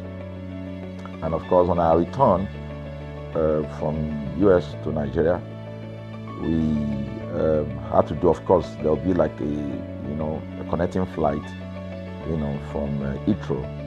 So we got into London Heathrow, and then because it was through Heathrow that we went, and then so they changed since it was BA, they changed the aircraft this time around to a bigger one. I mean, clearly because there were more Nigerians, or more people that were planning to come to Nigeria, and then we boarded. Not quite 10 minutes into the flight, in the air, the aircraft started malfunctioning. The air conditioning compartment were not functioning very well. I was on what you call business economy. The whole of that business economy all the way to economy side, the ACs were not working well. It was hot. And then I was watching. And then from that moment till we got to Nigeria. From that moment till we got to, I'm just trying to paraphrase. From that moment till we got to Nigeria, I could remember very well how many times the pilot, broke into conversation and had to apologize and say, we're really very sorry about this. He was giving us almost every 30 minutes. There's always a kind of update. So sorry, this is what we're doing now, this is what we're doing. While we were on that journey, I also remember an incident. So they came, the crew apparently couldn't resolve they couldn't manage the crisis or what was going on about it. They couldn't fix it. So they came up and said, we're so sorry, but for all the inconvenience, we're declaring, free lunch, free whatever it is you want, you can get. So trust Nigerians, you need to hear how everybody was jubilating, But something struck me. The experience I had just about a month before, and this experience, somehow I started comparing them. I was trying to see how this matter will be managed. Again, to cut the story short, we landed in Nigeria on a BA. Before we landed, the pilot announced and said that for the inconvenient, they will be giving a voucher of £50 to everyone that flew on that aircraft. I thought it was a joke. I mean, it was my first time with BA, but for what I knew or know of the British man would never even play with his 1 penny, talking of £1. So I felt that must be a joke of the year. So we left. I got back to my office. I think it was just about a week after. Our officer, our guys in our mail room came up and said, "Oh, you have a parcel." So I said, "Parcel? Yeah." So they brought this parcel wrapped. I opened it and boom, I brought the document out. It was the £50 voucher from BA. So what's the tenor of this story? An experience with one airline was terrible. No apology. An experience with another one, even though it was a bad experience, but it was very managed, well managed. So managed that even if we have suffered anything in that aircraft, you probably, for the sake of how they manage it, will have forgiven them. So that was how this journey started. So I started thinking, my mind, this is what we go through in this country. But are we different from other nations? So God put in my heart the idea of ConsumerHalla. That's why the Hala came with consumer. And we started that journey about 10 years ago. We started by creating a platform called ConsumerHalla, where consumers, so I discovered that Nigerian consumers don't have a voice. So things happen, and that's it. We live with everything. So we've started the journey from creating the platform. We have an app, we even have a magazine, and we thought we could move it from that to the next stage, which is the television. So the TV today, has come.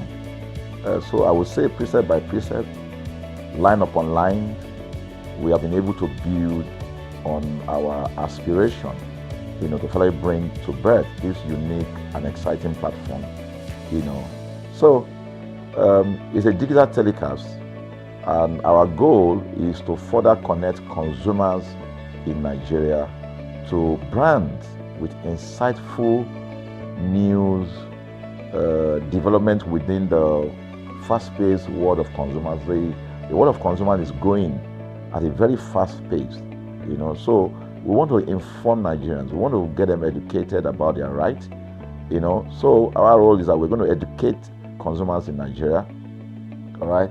So by bringing them specialized and what you call analytical, research-based content generation that will inform, educate, sensitize the audience, So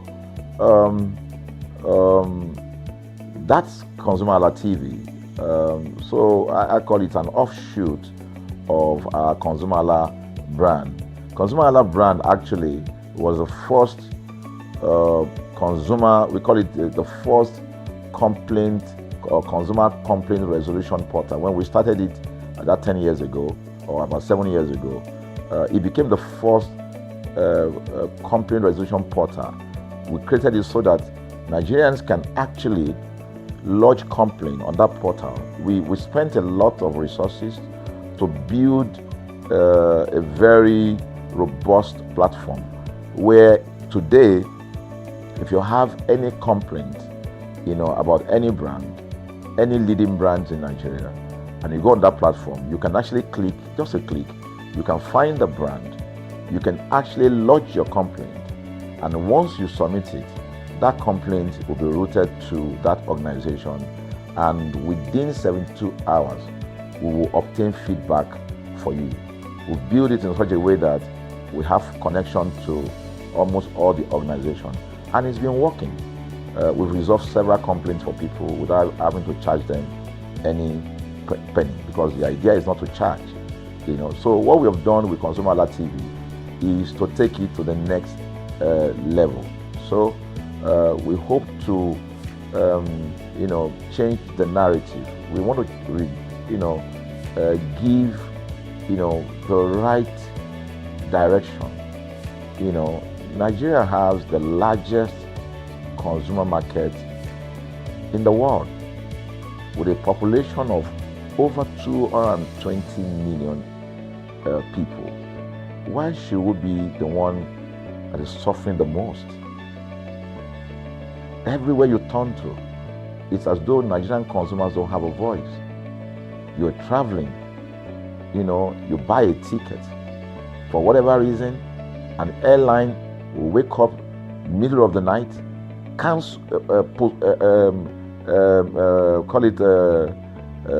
delay the flight for whatever reason, and then you'll be waiting at the airport for hours. You'll be there for 2 hours, 3 hours, no any explanation. Then while you're there, they can even wake up and say, oh, flight has been cancelled. So everybody carry their luggage and go home. Nothing happened. Of course, things are changing. We must commend government because government is beginning to wake up, but there's still a lot to be done.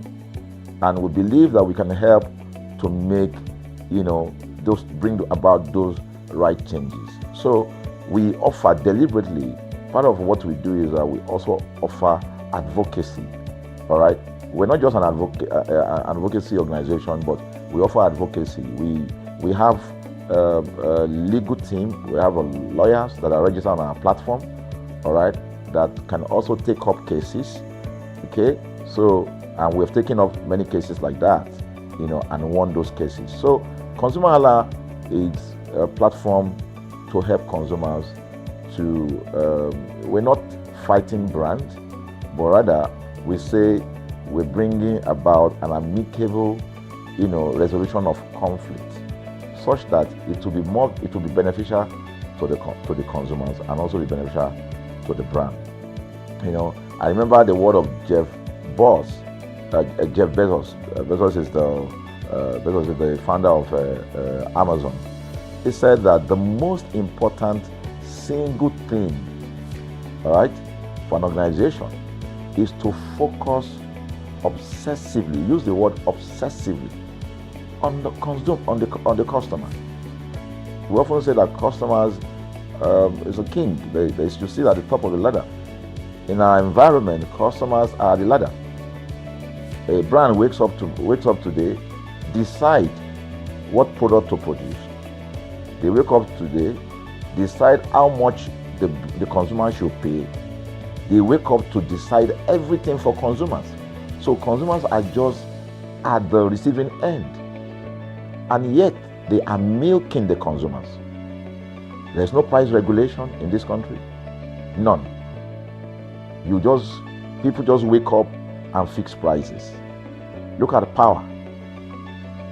Government wakes up, we change policy, we wake up and we get people to pay more. We think it's time for consumers to begin to speak out. In speaking out, in engaging, we can get the brand to begin to do what is right. And of course, I know that the consumers themselves need to be educated. So our role, our vision also is to ensure that we educate consumers. We bring awareness. A lot of Nigerian consumers don't even know about their rights. You buy a product from a supermarket. I've had this experience. You buy a product from a supermarket, all right? For whatever reason, you take that product back to your house, and maybe something went wrong somewhere. By the time you take that product back to the shop where you bought it from, and you say, Oga, this thing, you know what's going to tell you? Oga, na me make am. Na me make am, and that's why I buy am. Meaning that there's nothing I can do to the product. So you lose the product, then you lose your money, because the money is not refunded. The product you can't use. Only in Nigeria. Only in Nigeria. Let me give you another experience I had. In the course of this, because I went around, in doing this. I was in US, I was in UK, I was in South Africa, I was in Germany, just because of this, to just study the environment. I I was in a friend's house in UK, in London, and then what happened? We were going to go out, and he was going to dress up. So he said, oh, to me, I was seated in his sitting room. So he said, oh, wait a minute, I picked up an iron, that's the pressing iron, 2 days ago or so from a store. Oh, let me try this, let me just try and use that to iron my shirt and we can go out. So I was seated, the TV was on, I was watching. While I watched him, he brought out the pressing board, spread it out, brought the iron out in my presence, plugged in the iron, and then as soon as he switched on the power button, we just had a spark, boom.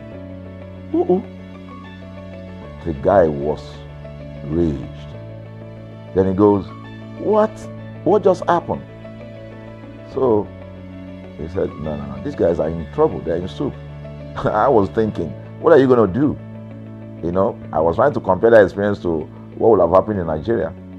In my presence there, he opened the pack, there was a card inside it. Inside that card was a call, number to call. And they called the shop or wherever he got the thing from. I was hearing the conversation that was going on. And all he said to them on the phone was, look, by the time he even called, clearly because they already, through the call, they could trace where he was calling from and who was calling. He said, yeah, I picked up this number, I picked up this iron yesterday, and guess what? I just plugged it to power, and then this thing just, stopped, didn't work. At the other hand, I could hear the voice, oh, we're so sorry. We're sorry about that. And they said, this is your address, yeah? Don't worry, we'll get you a replacement. All right. So my friend handed the call and dropped the. So I said, so what's going to happen? He said, don't worry yourself now. Shabi, we're here. They will bring a replacement. I said, they will bring a replacement. He said, yes. I said, they won't even try to check whether it was your fault, because it could have been your fault. Maybe you didn't do something well about the first. No, it can't be his fault. Now, Shabi is a brand new item that he bought. While we were still talking, in fact, I'm not even sure it was up to 30 minutes or so, we had a knock on the door. He himself said he must be the dispatch person. By the time he opened the door, it was a dispatch man that was on the other side. And then the dispatch man was at the door. Just watch this. Was at the door. I was seated in the sitting room. The guy was.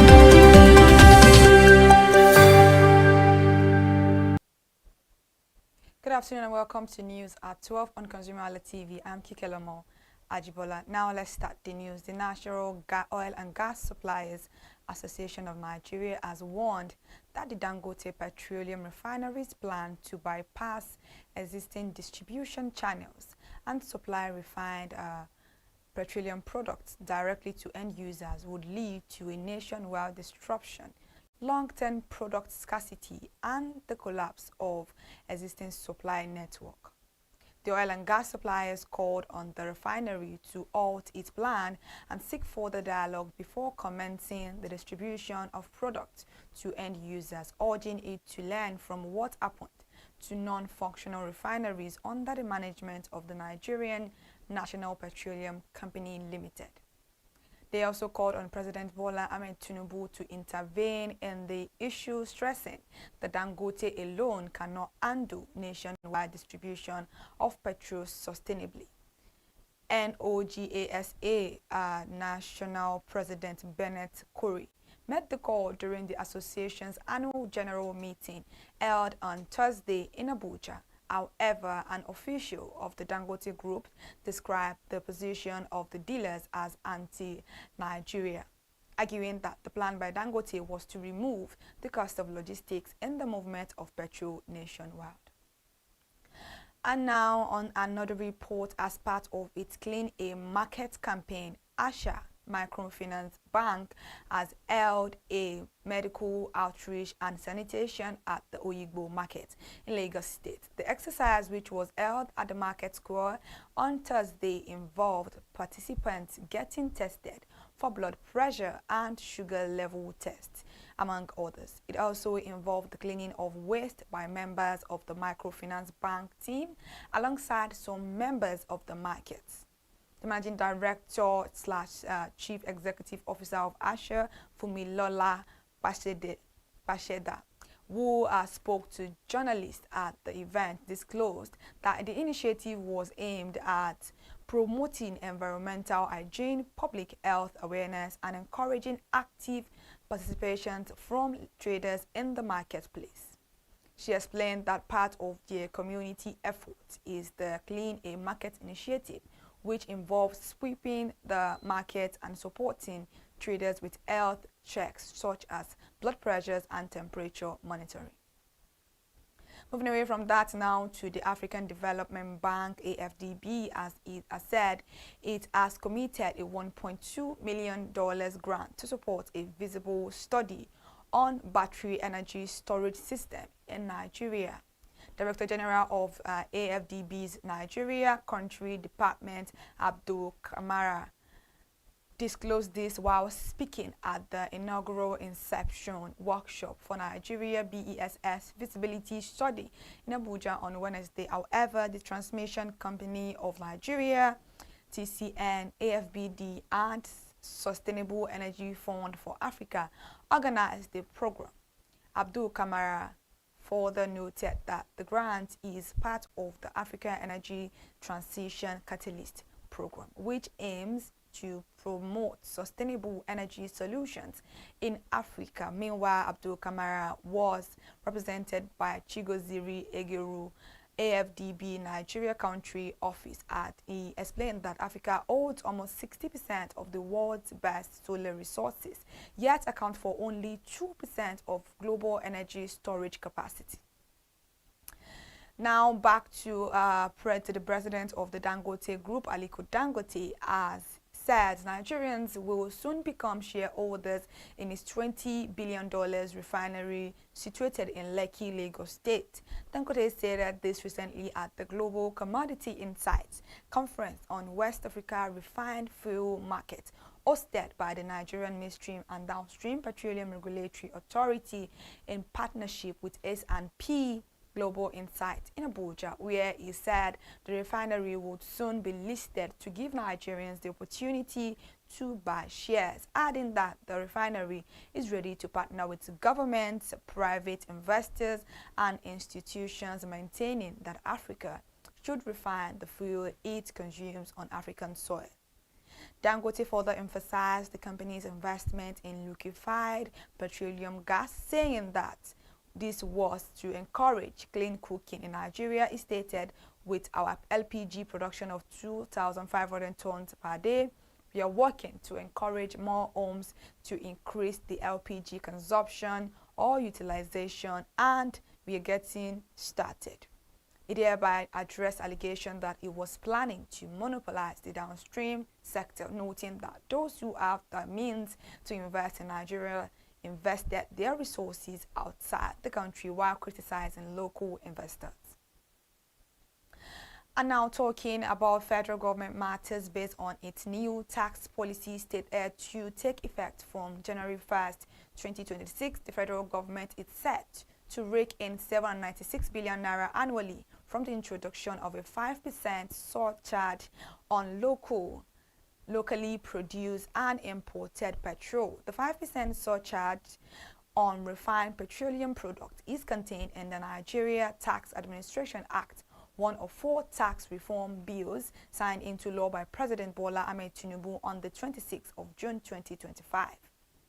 The surcharge forms part of government effort to shore up non-oil revenues and promote fiscal sustainability amid mounting public debt and subsidy-related costs. However, the policy targets fossil fuel products provided or produced in Nigeria. Moreover, consumers have opposed the new tax policy, stressing that the government had earlier removed fuel subsidies and now plans to impose a 5% surcharge on fuel, without considering the harsh economic realities nationwide.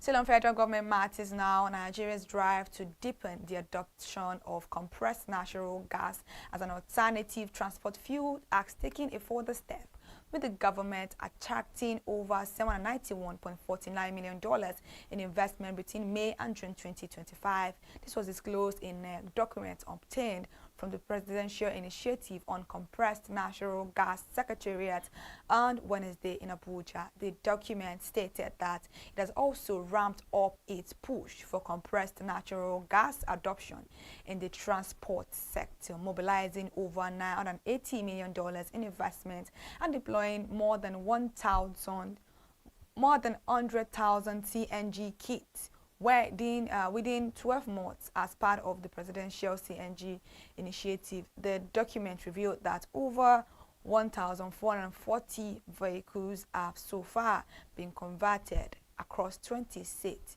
with 807 CNG-powered buses and over 5,000 tricycles. Procurement to deepen clean energy adoption and reduce transportation costs. Now, the National Identity Management Commission has announced the successful migration of all telecommunications firms in Nigeria to its upgraded National Identification Number Verification Platform, known as NIN Auth. According to a recent report on Wednesday, NIMC said the development would enhance data protection, improve service delivery, and strengthen digital trust across the country's identity ecosystem. Director of IT IDD at NIMC, Lanre Yusuf, said telecom operators are now fully integrated with the platforms, enabling uninterrupted identity verification services. However, head of corporate communications, NIMC, Dr. Kayode Adekoke, said the platform gives NIN holders more control over how their data is assessed, noting the goal is to place control of identity data in the hands of the rightful owners, the Nigerian people. Now on statistics, as we're about to give figures on Nigeria's latest food and fast-moving consumer goods company by market capitalization, BUA Foods PLC, has announced a 101% year-on-year growth in profit before tax to 276.1 billion naira for the first half of 2025 that just ended this June. This was disclosed in the company's unaudited financial results filed with the Nigerian Exchange Group on Wednesday. During the reporting period, revenue increased by 36% to 912.5 billion naira, driven by strong performance across all products segments like sugar, flour, pasta, and rice. However, notably, the company recorded an exponential 2,923% increase in rice revenue, reinforcing the success of BUA Food expansion into the local rice value chain. The gross profit rose by 55% to 339.3 billion naira, with gross margin improving to 37.2% from 32.4% in the previous year. Earnings per share nearly doubled from 7.27 naira to 14.45 naira, while operating profit increased by 41% to 284.8 billion naira. Total equity also rose by 60.6% to 689.1 billion naira, and total assets grew to 1.33 trillion naira. Before we move away from now, we are done at the news this afternoon, and we'll get back to you once we get back on ConsumerHallaTV. Stay connected for more news update. I'm Kikelemo Ajibola.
Alright guys, welcome to Fashion Freak. This is another edition of Fashion Freaks where we talk about everything fashion, what is going on the net, any red carpet girl and Met Gala that is going on out there. In the studio on ConsumerHallaTV, we discussed that here. And this is Fashion Freaks, where everything you put together is supposed to look stylish. Even though it doesn't look stylish, it's still fashion. And that's where we are here today. Welcome. I'm Kikelamo Ajibola, and when it's time for Fashion Freak, you'll see my beautiful face and also my beautiful co-host face. Matilda, good morning. Good morning, Kike. How are you? I'm good. I'm just a bit excited that it's weekend. Okay, I just remember that we've passed morning. It's afternoon now. All right, guys, welcome. And yeah, nothing serious in the studio today because we're just looking at what people put together on the net today. And a lot of people had maybe like some went for birthday shoots, some for outing, some traveled for their husband's nephew's graduation, and also some other things that happened on the net. Before we get into that, what about the trending news about Priscilla's and pregnancy announcement? I will say I was not very shocked about it because there were already rumors claiming that she was pregnant, and then we also saw signs of it. In fact, under the comment section, somebody said, you see now that with every rumor there's always a truth. Yeah. There's always a truth. But I don't understand why Nigerians are actually moving funny. Are you the one that's going to pay for their child's school fees? Are you going to nurse the child? Why exactly must she tell you that she was pregnant? Whether it is out of wedlock or she got pregnant when she was married, that's none of anybody's business for real. Nigerians we just like to troll. You just like to troll. They like to talk about a lot of things. That's Let's even be factual. Okay, maybe it is not good religiously to get pregnant before you got married, but it is very common in our society. People get pregnant before. Most of you people talking, I'm very sure some of us, our mothers got pregnant with us before they got married. And if it's like a Yoruba thing that, if you're not, most of Yoruba men will tell you, if you don't get pregnant from, how will I know you're not barren? Which is a barbaric, Are you serious? Yes, which is a barbaric, I don't know, culture. Like that particular, they will tell you, the mom is asking you to get pregnant first. If you cannot get pregnant, then I can't marry you, because how are you going to prove to me that you are not barren? And that's why you see most Yoruba women, they get pregnant and they do wedding with their pregnancy. So I don't understand why Priscilla's own is that different. Is it because she's a celebrity or is it because she's a Yabo Ojo's daughter?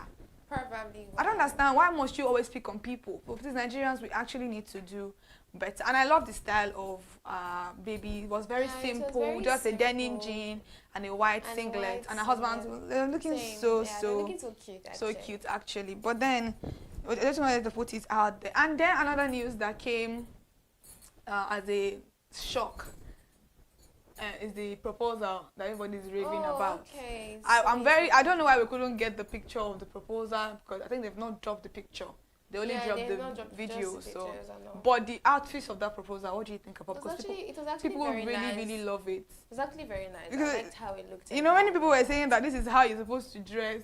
Ladies always dress like this because you don't know when the man would, pop the question. And the funniest part was that she didn't even know. He actually paid her for an event to host. They actually made up an event to host, and that's Timi Sonia, if you don't know what you're talking about, because I don't think we've mentioned. Yeah, we haven't mentioned. So I think that's just it. So it's not really a big deal, but the clothes are made. The outfit was beautiful, and also the fact that the entire proposal felt so real, genuine. It felt very emotional. Like, all the emotions. Yeah, from the laughter to the shouts to the cries. To me is a dramatic person, and she's unapologetic about it. Be you. You being you is what is best for you. You don't have to be people because you don't want them to, feel some type of way because of. I don't know, but people are going to talk, and there's really nothing you can do about that. So we're talking about the what's it called? The outfit that we saw on the net this week. Everything that went down this week. What celebrities wore throughout this week? Yeah, and there were a lot of people that wear a lot of outfits. We have Vicky James and her husband. Yeah, Vicky James and her husband. She actually said her husband style that the shirt she was putting on Was was for her her husband. husband. Yeah, they said he wanted them to match. Yeah, he wanted, and it came out really nice. Beautiful. Like, Vicky James, how we complimented the outfit. Vicky James is a stylist. She's a fashion designer, and I believe she's also a stylist because whatever Vicky James put on, she always slays the outfit. Yeah, she slays. She's a constant. Yeah. She eats every time. My God. Look at them, and they actually went for I think Femi's brothers nephews, Femi's nephews ceremony in Ibadan. So they took the train, and this was them at the train station, and the train station looks so beautiful, just like you said. You know, Lagos State is actually really doing so well when it comes to putting things together. So it looks so good. Yeah, it looks from the shoe. Yeah. So everything is just on point. To the bag. Yeah. To the wig especially. To the wig. And even the glasses. I love how Femi looks right now. I love how he paired his. I think that's an Air Force. That's a Nike Air Force, if I'm not wrong. I think so. The jean. Yeah. I like the jean trouser. You can actually go wrong with when it comes to white Nike Air Force. Just put it together. It's very stylish, and the clothes match. The curve. This is giving. This is a 10 over 10. Yeah, actually. 10 over 10. Because this is an outfit you take to travel, and then you do it stylishly. So the Dolce Gabbana also. The bag is amazing. It's just the accessories were not loud. You know, Yeah. sometimes you need to dress simple. Dress simple and still slay when you dress simple. So yeah, those are the things that we saw on the net this week, and I was like, okay, we need to talk about this outfit. You know, the outfit is really beautiful and it is nice. So moving away from Vicky James, we also have another person that dressed very casual. I think Victoria Big Brother Nigeria. Victoria is effortlessly beautiful. I love how she's just very calm, and then she does things her way. Yeah. She always looks good. Every dress she puts on always fits her, just like how she always looks in pictures and all that. And then the dress was actually very nice. So I think it had some flower prints on it or something like that. Yeah. The dress is just very simple, nothing too serious, and I think that's an Emmy's flats. Flats, yeah. Yeah, I think that's an Emmy's slippers. Very nice. You don't need to do too much. I love the background. Yeah, it's as if she's on vacation. Yeah, it looks like Paris, but I don't think that's Paris actually. But it looks like she's on vacation, and she might actually still be in Abuja. But she actually looks really beautiful. The ruffle, the scrunch at the side, this particular outfit is quite common. It's just the way she put everything together, and then the color matches her skin tone. Yeah, it complements her skin. Yeah. It's giving this warmth. And then the toenails, the painting, the white painting. Trust me, if you're not very good, if you're not really like a good person, a neat person, don't do white toenails. Don't even do white French tips, because once they get dirty, it makes you look tacky. And that white toenails there is not as if the formal outfit, it's just a beautiful outfit, beside just standing and a bangles. Simple and classy. Yeah, obviously it is actually. I think she's on red lipstick also. I don't know. But overall, her face card is beautiful. Her face card is always on point, so why not? And then the hair cascading back, She knows her style, she knows what fits her. And Victoria in the house, I don't know, kind of. She was very quiet. No, she's always a quiet girl, even during the reunion time. She's always a quiet girl. She knows when to respond to you.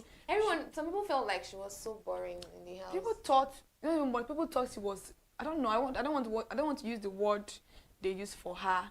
They said she's a meek person, which I quite disagree with you. Nigerians just like violence. And when somebody's not giving you violence, you think they're not giving you content. Violence is not content. Yes, you can give violence, but not every time, because you cannot always be calm. But sometimes, if you want to be calm, that's on you. That's nobody's period. That's nobody's business. I like the fact that she and Cassie are still like very close. No, they have good friendship, romance, and their friendship circle has expanded now. They are not the only one in that circle anymore. I was very surprised that that you know, her, the twins, you know, the twins and her, they never really had issues, though. So I don't. The twins are also very, very non-problematic people. Yeah. Once they don't have issues with you, they let you Do go. I really think? Do you really think the twins No, are unproblematic? you know what I mean by unproblematic? Yeah. I mean that if they fuck with you, they fuck with you. That's what I mean. So yeah. So I feel like that's what it is. If they actually really genuinely care about. If you don't have, I feel like the twins and Onyeka's issue did not really stem with the twins. That's what I'm saying about. That's what I'm saying about. That's what I'm talking about. Unproblematic people. Because I really don't understand what caused that rift. I also Between do those not understand. two. So it wasn't A really lot. necessary. The rift is not necessary at all. Let's move away from Victoria, and I think someone that dressed similarly to her was Kehinde Bankole. Kehinde Bankole. Yeah, yes. She dressed Somebody very similar to her. Very simple, very classy. Kehinde Bankole is a very fantastic actress. Yeah, her movies are always really nice. She cannot want to do something now. She cannot be in the production, and I will not want to watch it. Yeah, there's some. Yeah. Look at that. Yeah. Very similar. You know, she knows what fits her also. Her skin is popping. It's Yeah. really melanin popping. You know, I don't know. Like Funke Akinele will say, melanin popping. My own is that I don't know if that's Nigeria or somewhere because that tank at that building. Did you see that tank? Yeah. So I don't know. It actually doesn't look like Nigeria. Yeah, but Nigeria is beautiful, so you don't know where these people can be taking their pictures from. But I love you know what? I feel like the dress is nice, but then I feel like the highlight of this picture is her skin. I love how her skin looks. The glasses, I don't know. It's not about I don't have anything to say about the dress, but then the skin, the glasses, I don't think it really complements the outfit. But then I really don't understand. I think it's just it's taking away almost everything, you know. If she had just given us her face like that, because her face card is also beautiful. Look at that bangles. What I say minimal, when you are actually very minimal with, you know, accessorizing, you don't need to like do heavy accessorizing. It takes away all your clothes. It makes you look tacky sometimes. And the heels, I love the heels. The heels look so beautiful. So yeah. Okay, so what will you rate his outfit? I would say like a 7. I'll rate it a 6. A 7, yeah, 7 over 10. Thereabouts. I'll rate it a 6. But then her skin, oh my No, her skin is 10 over 10 actually. Look at that. And the sun is kissing that skin, like it's doing. And what's that song again? The sun kissed you and said, ooh. Yeah, that's it actually. The clothes, the outfit is really beautiful. Yeah, like I said earlier, Kehinde Bankole is a phenomenal actress, and there's really nothing you can do about that. Yeah, that lady is killing whatever she's doing, and kudos to her. She's doing wonderful, and that's it. So I think Davido's cousin, B Red. You know, I feel like B Red is one of those celebrities that you hardly hear things about them. Like he's not. I don't think is he a celebrity, or is it because he's a celebrity because he's Davido's cousin? He's an artist. I know that he's an artist, but I don't know. Like he's a celeb. He's an artist. He's a popular artist. Like everybody knows B Red. Can you tell me one of his? But then I just feel like can you tell me one of his songs? I can't remember. That's what I'm saying. Like it's different. No, you can't say because you do not know a person's song. No, I know. No. I know that. celebrity. No, I know that he sings. I know I know him. But I'm saying that what particular song does he have that everybody knows? I can't remember. That's what I'm saying. It's a different thing. But then he's still a celebrity. So are we saying that maybe like that A-list? Okay, maybe that A-list. You know, you can't actually say that. You said that. Are you saying he's a celebrity because he's No. Do you know that he's more popular for being Davido's cousin than him being an artist? Actually, he is. That's what I'm trying to say. He's more popular for being Davido's cousin than being an artist. Yeah. You know what? While growing up, I used to see this resemblance between him and Davido, but I don't know. Somehow the resemblance is not. Yeah, sometimes it's really always like that. striking. Actually, like that. Sometimes always like that. But the guy is actually very cute. Yeah, and his birthday was 2 days ago. And then he wore the the outfit that was just put on, and it was really beautiful. Yeah, I like when people know what suits their what skin. suits their skin, yeah. I like the fact that he left out his tattooed hands. It makes it look much stylish. The shoe, I love everything. Everything looks beautiful. The rings, the accessory. It doesn't do too much. The And background. I always like his piercing, his eyebrow piercing. Yeah. I forgot what that is I called. feel like this is really nice. Very beautiful, actually. So I rate it a 10 because I like it. An 8. A 10. Very beautiful. Yeah. And I don't know, is it just me, but I like when somebody iron their, what's it called? Their clothes and the gator of this. Yeah, it makes it look so good. So pointy and edgy. Yeah, makes it look really good. And then I don't know how much that wristwatch costs, but I'm very sure it's very expensive. It looks like diamonds. Very beautiful. The rings, the bracelet. I think bracelet. Bracelet, yeah. I don't know. Did he do Wait, something at the collar part? Did he write something there? The shoe doesn't really complement the outfit.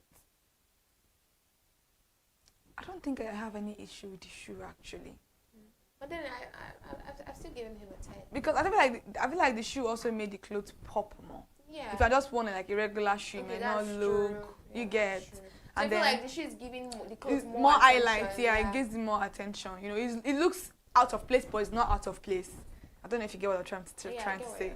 So I think it's really, really beautiful. It looks really, really nice, and the guy is a fine guy. Yeah, he's a I very think he fine looks guy. like He looks like Nico's Nico's living. baby. Yeah, it looks Nico's exact. It looks like baby. Nico. Like Yeah, he Nico looks is the like female Nico's. version of this guy. Yeah. He doesn't really look like Fola Shade, but then when I see him, I just see Nico's baby. Nico's living. They look alike. Yeah. So moving on. Which one are we moving on to? I don't know. I think the other person that I saw on the net is Funke Akindele. Yeah. Oh my god! I think that clothes was dress. It was very talked about during the week. Yeah, it was she wore it very for nice. Sheyi Vodi's birthday party. I think 50th birthday party. And that Sheyi Vodi's wedding party, there were a lot of celebrities in attendance. I don't know. Oh my god! Look at it. Gold and green is always stunning. It's giving. And then look at the mesh of that skin net. It's giving Tinkerbell. It's giving Barbie. Oh my god! And I love her makeup. Look at her makeup. It accentuates her face. Look at the contour. Look at the lipstick. This is a 10, man. A 10 over 10 for me. It's a 10. I don't know. I've been seeing Funke Akindele with ring these days. Is she married again? I do not know. But really, I've been seeing her with rings these days. I do not know about that. That looks like a wedding ring, though. Okay. It's Kike that said it. No. Actually, it looks like a wedding ring. And I've been seeing the ring on her. But anyway, anyhow, whether she's married or not, congratulations to her. But this outfit looks stunning. 10 over 10. It's gorgeous. The corset, everything. The butterfly, it's giving fairy tales. And I like the fact that she was not putting on anything else than the earrings and those 2 rings, because the butterfly alone is doing a lot. So if you're not putting, it's already grabbing attention. Yeah, if you're not putting all those heavy accessories, it will just look tacky. She looks like a fairy. She's a fairy. And then the beads at the sleeve, well detailed. Who actually made this outfit? I really want to know the person that made this outfit. This is really, really beautiful. I really, really need to know. She's a fairy. Yeah. She's a fairy. Very, very beautiful outfit. So I don't know. Funke Akindele. That was beautiful. That flash. Yeah. I think that was Beyonce. Yes. Beyonce's birthday happened recently. She's a I don't even know the adjective to use to qualify her. She's a I don't want to use professional because everybody is professional. We have people that are actually, but then she's an artist. She's a makeup artist, but she's an artist. This girl will beat your face to perfection. She's actually very good. She posted a video recently of Nancy Isime. I saw Nancy Isime. I was like, wow. I couldn't even recognize her as a first do you know why I love her is that she knows what she's doing. She knows her onions. And look at her face. As a makeup artist, she wasn't doing too much. She knows what to put on her face, and it's giving a natural look, actually. Very natural, very beautiful, but it is still accentuating her face. There's makeup on her face, obviously, but I love the fact that she did something, but she did little. And then this outfit is just the way it is. Nothing Like serious. it's just too plain. Is it too plain? Like it's just too plain. I love white outfits actually. Anything white looks beautiful for me because it's not white is actually a very loud. People always think white is neutral, but it's a very loud color compared to black. Like white is very, very loud. When you're putting on white, they can spot you from afar. Actually. So I think she did amazingly well. And for a birthday photo shoot, this is actually very pretty. There's no need for you to do too much. And the hair, the styling of the hair, the I feel bun. like I wanted her to do too much somehow. I wanted her to do too much. I don't think. I feel like the white is just too plain. I wanted something extra. Okay. Because everybody knows her. Like everybody, when they call her name, you expect something extraordinary. So then Does she actually wear something extraordinary, or just because she's a makeup artist? Do you know that I hardly see her pictures? Exactly. So no, that's one particular time where everybody like gets to see a picture. No, I'm not saying that. That means if you don't see a picture, that means you know that maybe she's someone that likes to like keep it on a low. But then it's your birthday. Go all out. I would wear this for my birthday. Actually, I wouldn't want to wear like a beaded clothes for my birthday. I would wear this for my birthday. I would love to wear this for my birthday. It could still be this, but then something to make it extra, like just something. I would actually wear this for my birthday. Actually, I would love to wear this for my birthday, and I love her hairdo. Yeah, her hairdo for me is so perfect. good. It's very beautiful. So The top, the high bun, and the bangs. You know, the bangs falling. I love it's very, it. very It beautiful. looks very beautiful. So what would you rate her dressing? Her dressing for me is an 8.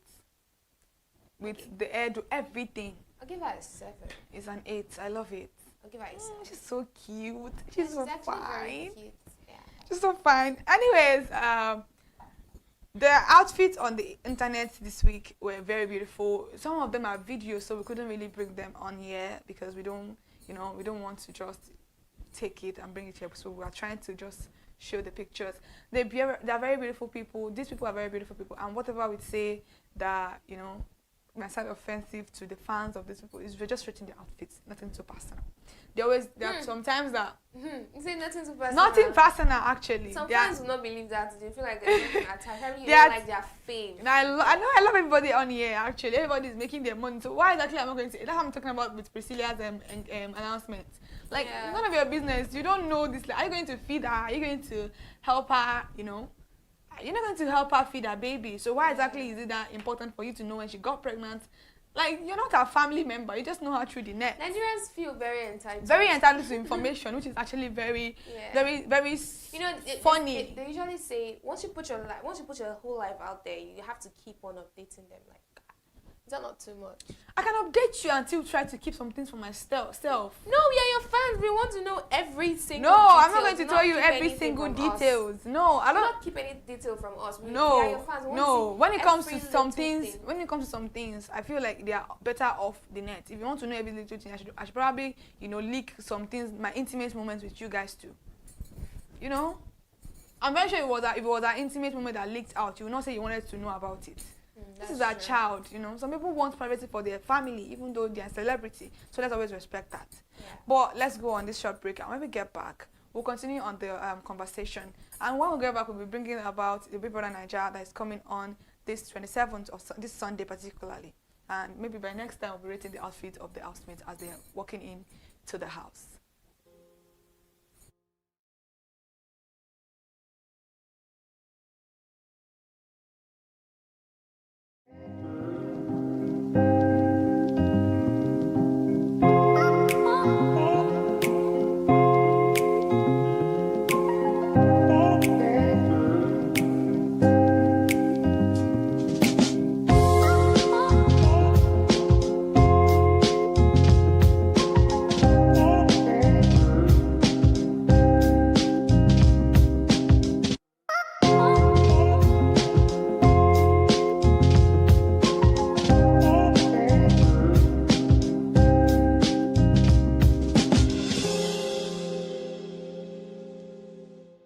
Right, my name is Peters, and I am a product manager.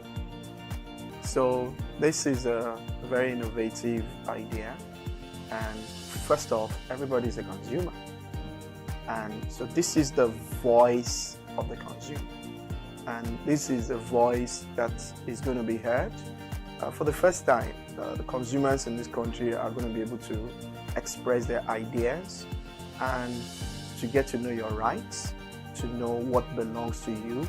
And it's, but when the users actually get the product, they can tell you their mind, how the product is, their feeling about the product. So it's good to definitely change how products are being designed, how services are being given to people, because you can get a feedback, and that feedback can make or mar a company, you know, and everybody wants to have good feedback. So it's definitely going to change the behavior of people that make products.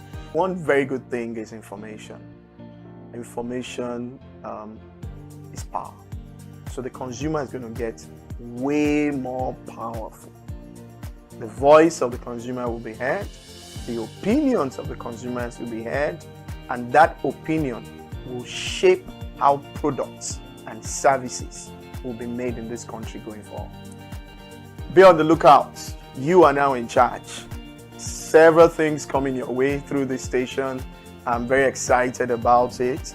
The things he's already brought out, and there will be many more things. But the bottom line, the consumer is now in the driver's seat. So ConsumerHallaTV, thank you for this innovative work. You're going to keep evolving and just follow the consumers. The consumers will lead you to what they want, and that's how it's supposed to be, always. They're going to have different types of consumers, and they're going to pander to the different needs, but you're going to be making consumers very, very powerful. So thumbs up, keep up the good work. My name is Korede Peters. Thank you very much.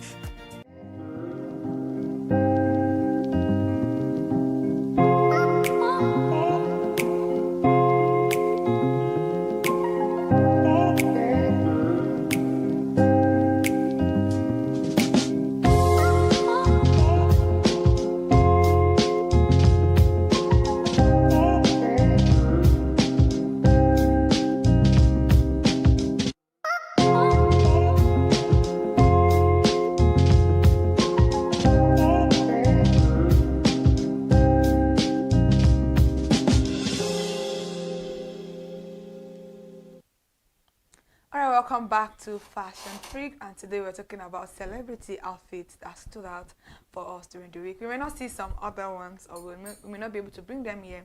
So if you see ones that you feel like, oh, Kike, Matilda, why didn't you bring it on here? Please let us know in the comment section so that next time we'll look forward to their outfit. And before we went on a break, we spoke a little bit about Big Brother Naija, and Big Brother Naija will be airing starting this Sunday, 27th of July 2025, and I cannot wait to see the outfits this new set of housemates are going to be bringing. Have they the theme of this year's owner, has it been? I don't know. It hasn't been out. I want to know. I'm wondering why though, because this year's own is huge, 150 million naira, and then there's a twist that the winner may not take it all, just like we all know. See, you know what?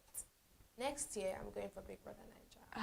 My dear, I'm following you. And when I get there, I'm going to win the money. I'm bringing the money home. I trust you. We'll support you. Home. And you're going to vote for me. No, I will actually vote for you. In fact, so who else should I vote for if you're in the house? I'll take Onyeka's game plan. Nah, please show, and you forgot to carry the money home. Cassia, that was brutal, but that's the truth. Is a lot, my God. But I'm just very excited for the people in Nigeria, because it is something that I look forward to every year. It's like a distraction from the normal craziness of Nigeria. But let's move on to what we're here about today, the celebrity outfits that stood out for us during the week. Let's talk about Michelle for a while. Michelle Gentry, Mr. Egbe's daughter, is a very beautiful lady. Her black is shining. That lady is very beautiful. She's I don't know. Ooh. She's always she dresses very simple. Yeah, I noticed. She dresses very simple. And then, oh my God, her face card.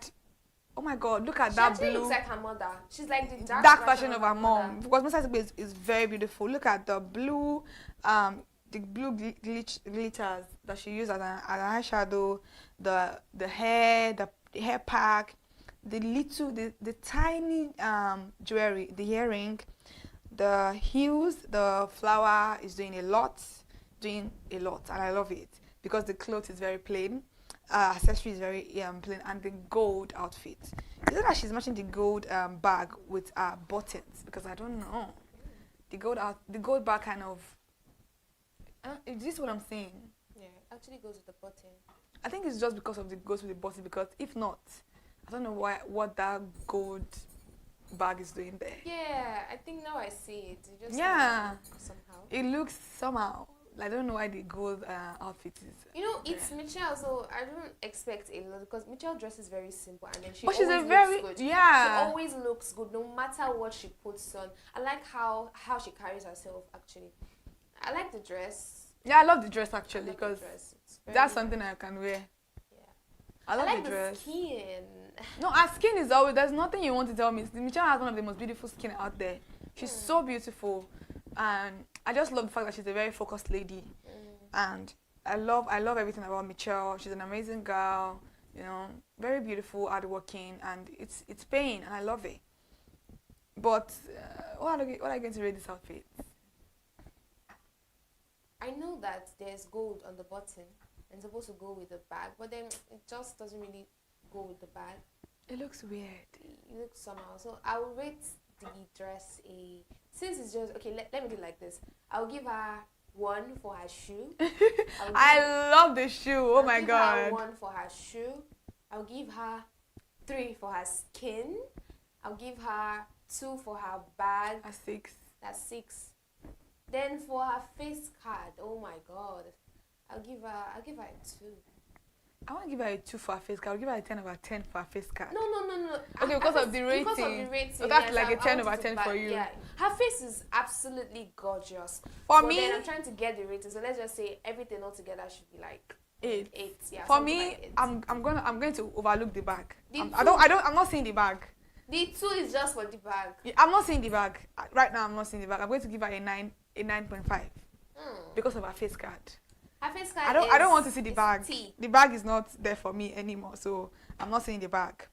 I'm not seeing the bag. And then the commotion queen. Who could that be? Who could that be? Actually, I think you already know the person. The commotion queen. Okay. On the net. Ding ding ding ding ding ding ding ding. Papaya. Oh my god. I should have. Oh my god, no. You should have known. Papaya. Ooh, Papaya X. Big Paps. That's Big Paps, man. Papaya X is one beautiful girl. She's a lot to handle. Everything about her just sits perfectly. Her shape, even though, but then. Even though what? Please, can you talk? No, nothing much. But like. Even though what? We don't know. She has not actually come out to confirm it, but people are speculating that maybe she has like a body done. But I really don't care because this thing looks beautiful. Everything about her is beautiful. The body, everything, and she's actually a very fine girl. I love her bag. I love her bag. Papaya is always dressed like that bag. Looks like the type Davido got for his daughter Imade. Yeah, I've seen this bag with Vicky James too. Yeah, that's a very expensive brand right there. Wow, this looks good. She's always outside the country. Yeah. I'm not surprised. You know, she's always traveling. I think at this point they should call Papaya Jela the traveler. Anyways, our dress looks very beautiful. I like I think that's a teal green. I think so.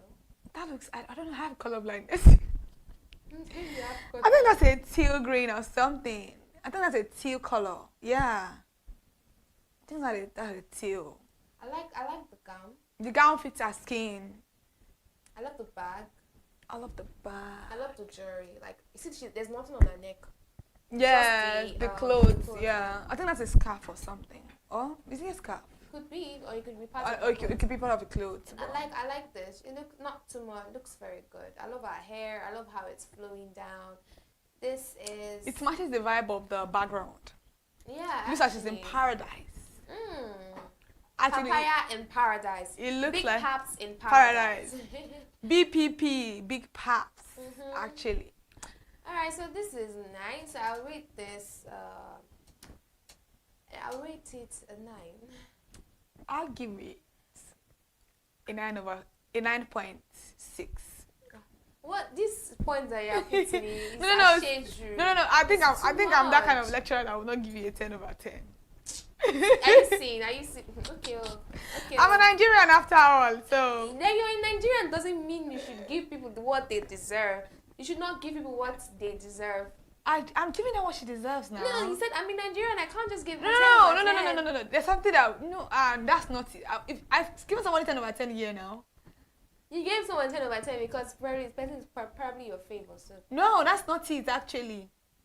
The reason I get the person 10 over 10 is because the dress is 10 over 10 actually. But then she also looks good. You could give her a 10 No, over 10. she looks good. I'm not denying that. But you didn't give her even up to what I gave her. Well, we're not talking about me here. We're talking about you. No, if you think that the dress is 10 over 10, you should have given her 10 over 10.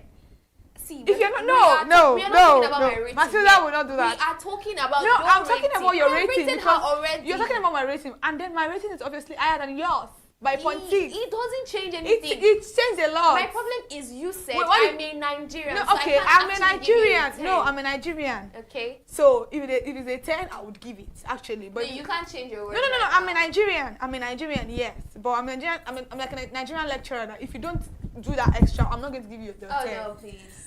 I'm giving her a 9.6 because for me, I'm even rating higher than you, so you don't have anything to say about it. So if you feel like if you feel like the dress is a 10, you should have given her a 10. No, see, let me tell you something. Why did you give her a 9? Calm down, let me explain myself. I already rated her. Like, I didn't have a problem. I didn't give her a 10, but then you rated her 9.6 or 9.8. You asked me why did I... And then you now said, and then after that you said, I'm a Nigerian, I can't just give you the whole mark. You have to work this, that, blah, blah, blah. And I'm like, okay, so because you're a Nigerian... I can't just give you the whole mark because you have to work what? That was not what you said. I added some words to it. No, that's the meaning of what I usually said. I added because some words I think somebody got like a 10 over 10 here. So if somebody could get a 10 over 10, that means they did something that I'm giving her so a 10 you over 10 want her to do extra? You want her to work extra hard? Not like for extra, there's a little thing that she could have done about it. I felt there's something off about the dress for me. Okay, let's put Kike on the spot. Kike, what do you think she should have added to her dress? For me, I think it's just the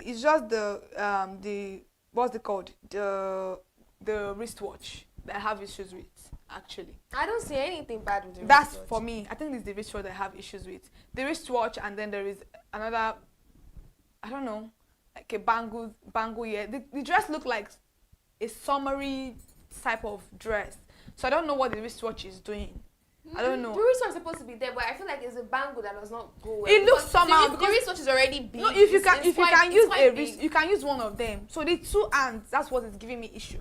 The two hand is what's giving me issue. Like maybe if you are just, for me, I feel like the bangles would have been better because of that. The outfit would fit very well with the bangles compared to the wristwatch. It's not like you wearing an Ankara and putting on an Apple Watch.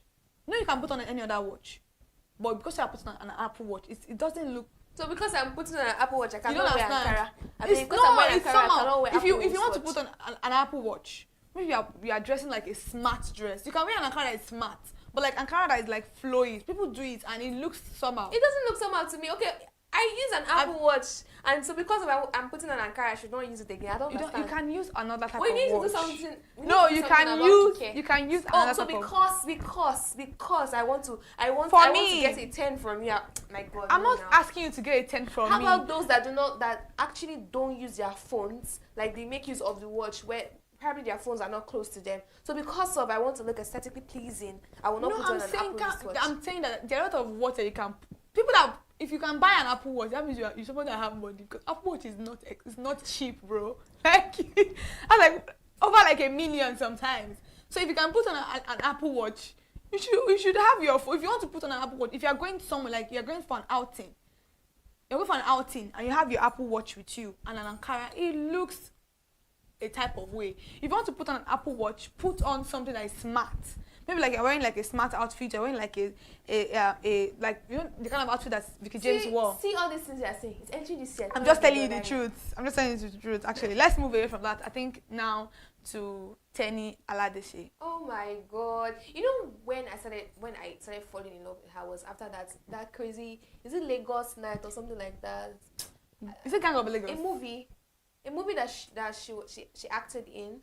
What's the movie about? Because I watch a movie a lot. I think it's one crazy night in Lagos or something like that. I can't remember the. Is it a Netflix movie? Yeah, it's a Netflix movie. A Netflix movie? Yeah, it is. I don't know.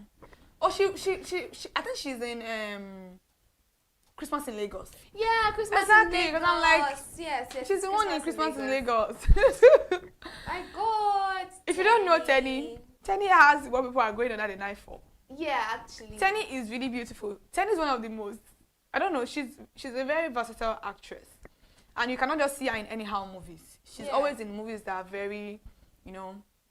Yeah, she's always in blockbusters. Blockbuster movies. And this outfit is a very regular outfit. Not doing too much, you know. It's not doing too much. And this is what I'm talking about when it comes like wristwatch in some outfit.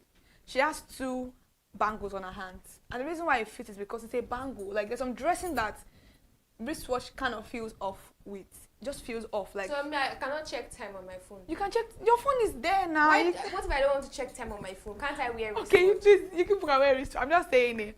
The hair tie is a very common hair tie these days. You know, it fits any ashwebi out. If you're not somebody like me, I can wear this hair tie because that gele gives headache. It just gives me headache. Like, if it's not auto gele, please cut me out of it. Like, it's just like, have you tied the gele before? I can't tie gele. I can't tie gele. I can't even do it. You want me to be a laughing stock. Why will you be a laughing stock? I don't know how to tie gele. The only style I know how to tie with gele is that one that you'll tie it to the front. You'll not do that do not style. No, I'm even talking about the gele, the normal Owambe gele. I can't do that too. I can't do that. No, I can't. But can you like? Can a makeup artist try that on you? Of course, but me doing it for myself. No, I'm saying that if you makeup, have you ever done it before? Like this gele, have you worn it from morning till night before? No, I think the last time I did was for a shoot. I've not really worn it. Was it not like it was quite uncomfortable? No, I can't remember. I feel like if it was someone that is wicked that tied that gele for you. When you have it, oh my God. You feel like you are. Oh my God. You've been oh my God. Oh my God. Oh my God. It's not easy. I love her outfit. Very simple. 8 over 10 for me. Just nothing too glamorous. Yeah. Very simple. What do you rate it? 8 over 10. Okay. I'll give her a 9. Very beautiful. Because I like her skin. Yeah, and I love her skin. I love her body. The color actually complements her skin a lot. Yeah. But did you see the gele? The color is kind of different. But who does color these days now? Nobody does color matching. That's true. In fact, since you said nobody does color, how about let me style you on Monday? I'll give you a red top. You wear a lemon trouser. Then that's not bad. No, wait. I want to cover your hair, so I'll use a blue scarf. Then I'll do makeup for you. Your eyeshadow, I'll use orange. My God, you'll be looking so good. That's not what I meant when I said color. No, I said you'll be looking so good. No, the blue is what you're actually. Then you use the blue is what you have used the blue. You use to scatter it. You use gold earrings and then if I'm wearing a red gown and a lemon pants, it's not going to be bad. I will use gold. I'm telling you, I want to style you for money. You use gold earrings. You're going to style yourself. Use silver. You can style your necklace. You use a silver necklace. No, then you wear a pink shoe. Oh my God! No, you can style yourself. You know what? You know what is actually matching there. The blue and the pink would go very well. It's a very, very beautiful color. Red and the lemon together. The red and the lemon will go separately for themselves. I want to dress you like you're putting on coats of many those colors. days that people will wear, red and red down, or they wear yellow and yellow, black, because they feel like that's color coordinating. But you can always mismatch your colors and they will look very beautiful. Yeah, someone that's very good in that is Vicky James. Yeah, she's actually very good at doing that. I think somebody else actually does that too. I think so. Yeah, somebody else does that. Now let's move to is it Ashmusi? Ooh, Nasmiraj's best friend. I don't know. Those two people are very sweet. Their friendship. I love friendships like that, and I think she did their birthday recently. I think it's today. This outfit is very, very out there. People use it a lot, and it's always beautiful. And I love the fact that she has on a white nails. If she had actually used a red nails or something like poppy too, it would look nice because it's white. You can't go wrong in pairing a white. And her face is beautiful. Her makeup is really nice. I love how they lifted her face, her eyes. They made it look very, very nice. They lifted it up. And I like the jewelry. The jewelry is simple, and I like the fact that it is coming in between her cleavages. That is how the style should be worn. Nothing too much, nothing serious. Very simple. What will you rate it? I'll give it a 7 over 10. Simple. I'll give it a 7 too. No, nothing too much. Yeah, nothing too And the designer is beautiful. Yeah, Dressing is designer nice. is And then I think she wore another outfit. Yeah, she wore another outfit. Is she getting married, please? Yeah, it actually, I was like, is Ashmisi getting married? Until I read the caption, I was like, oh, her birthday stuff. Like, I don't know. Are you getting married? It actually looked like a wedding gown, but then it looked really nice. We're waiting for the picture to be, displayed. Yeah, the picture of Ashmisi. I think we have that, right? Yeah, I think we have that. But I love that one too. When I saw it, I was like, wow, Ashmisi is getting married. I'm like, oh my god, so many marriages this year. And then when I read the caption, all these celebrities are actually getting married. So some blogs now will carry it and be like, oh, Ashmisi is getting married. There are some blogs that do that. Facebook, yeah. Facebook could carry that. Facebook could do that actually. Yeah. The outfit is very beautiful. The crown. I don't know, but I think we are going to kind of pull it up. The flower. It's given. It's actually nice, but then it's giving it wedding party. It's my wedding here, something like that. It's not giving. It's not giving birthday. Did you see the video of when Ashmisi surprised Nurse Mirage? Ashmisi has cut her hair. She's now bald. So as she was presenting the gift, Nurse Mirage was tapping her head like. Yeah. And they're running like 2 musketeers. It's not 3 now. It's 2 musketeers. Yeah, just 2. And it's very actually beautiful. very nice. Yeah. I love their friendship a lot. I remember at Priscilla's wedding, was it Vic James? Vic James was like telling them, don't let fights come in between you. Like, we don't want to ever see you guys fighting online. Their friendship is one that is really, really strong. It's really, really strong. They win together, play together, and every other thing. Yeah. So, yeah. Please, let's go on a short break. When we get back, we'll get the picture of Ashmisi, and then we'll continue with the show.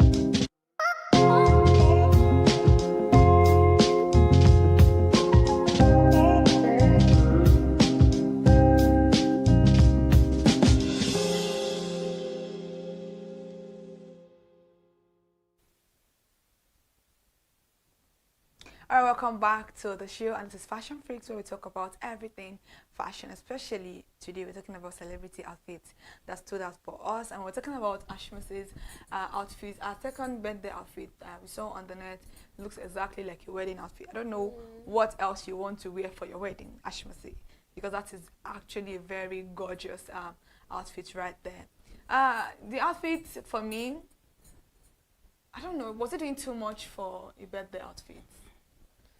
But it's her birthday, so whatever she wants to do. She looks like she's like it looks like a wedding outfit. Like I've never really liked a white paint on the finger, but that white paint is so beautiful. Yeah. Looks like a wedding outfit. This outfit, forget about the fact that the crown. The outfit. The details. Are you seeing the patterns on it? The veil. Yeah, everything is beautiful. So if you wear this now, what are you going to wear for your wedding?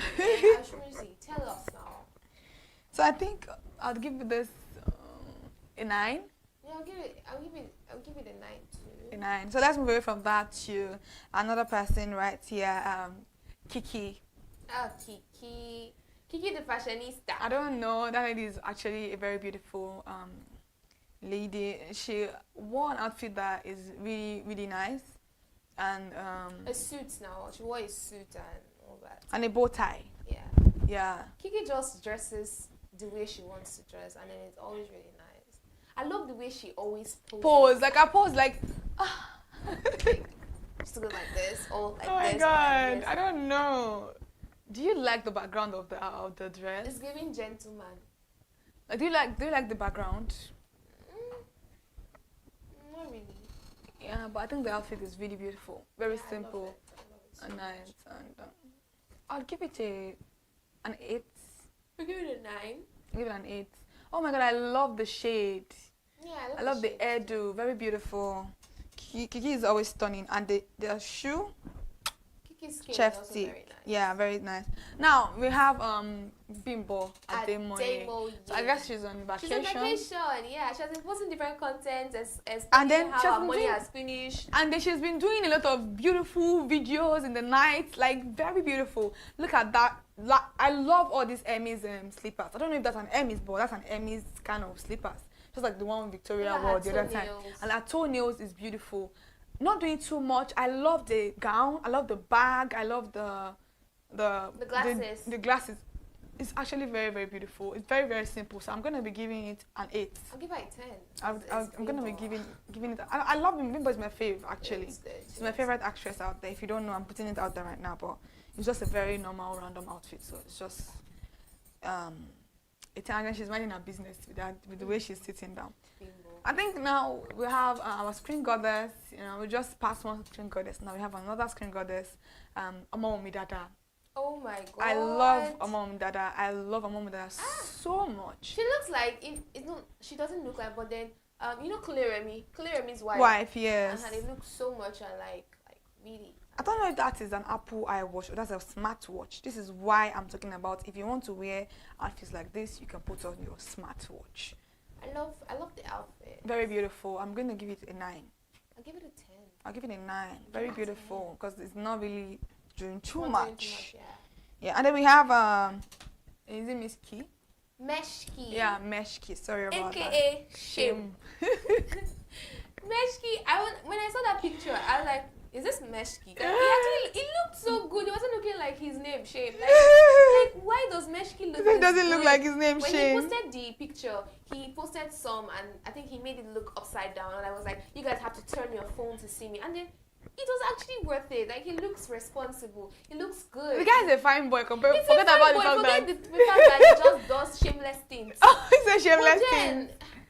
Oh my god. Actually looks good. Very beautiful. Very cute. I'll give this outfit. Who would know that this one does not have shame? I'll give it. I love the shoe. I think that's an half shoe or something.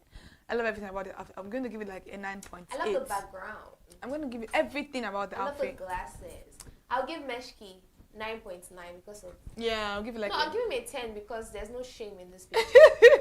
I get that, but I'll give it a 9.8. Now let's move on to the final picture before we go. That's Sunshine and her mama. And then today's her birthday. Happy birthday, Sunshine and Mama Sunshine. Sunshine is a beautiful lady. This lady and her sisters and her brother, they are like beautiful people. I don't know how she does it. That's what I'm talking about. Look at the bangles, very simple. This is like a normal outfit that people put together now for birthdays. This is really beautiful, and I love the whites. Oh my god, she's so fine, and it's very, very amazing that she and her mom shares a birthday together. Are you really? Yeah, today's their birthday, both of their birthdays. Wow, that's lovely. So I love the way they're wearing the same type of dress, the shirt, the trouser. Looks really, really good. Yeah. So today is she and her mom's birthday. Yeah. And I love it. It's just amazing. For mom and daughter, I'm gonna give them a 10 over 10. You know, my daughter has to be born on my birthday. So we're celebrating 2 birthdays. I don't know, but it's not a bad thing, to share birthdays together. Yeah. Sunshine recently featured in a movie, To Kill a Monkey. Yeah, To Kill a I have not watched that movie, but I'm going to watch it. And her character is a very beautiful character. Trust her to always kill it. She's a beautiful, talented. I love how soft-spoken she is. Yeah, very beautiful. We've come to the end of the program today. This is Fashion Freaks, and if you're just joining us for the first time, trust me, we have amazing content coming out for you by the next time we get here. And I'm very sure we're going to be talking about the Big Brother Nigeria opening outfits, obviously. So yeah, join us for that one next week, Friday, same time, same station. And this is ConsumerHallaTV. You just watch Fashion Freaks on ConsumerHallaTV. I am Kikelemo Ajibola. And I'm Matilda Omena. Bye for now.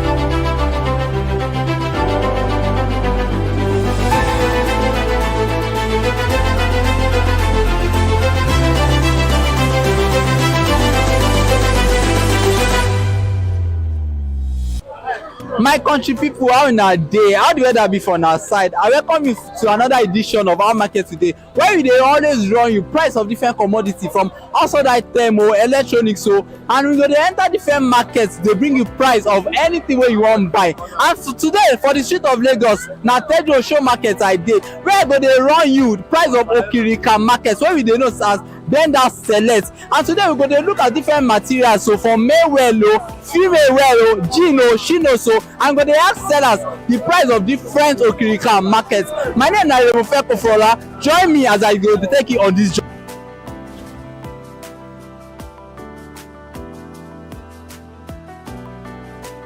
Good morning, ma. Wetin be the name?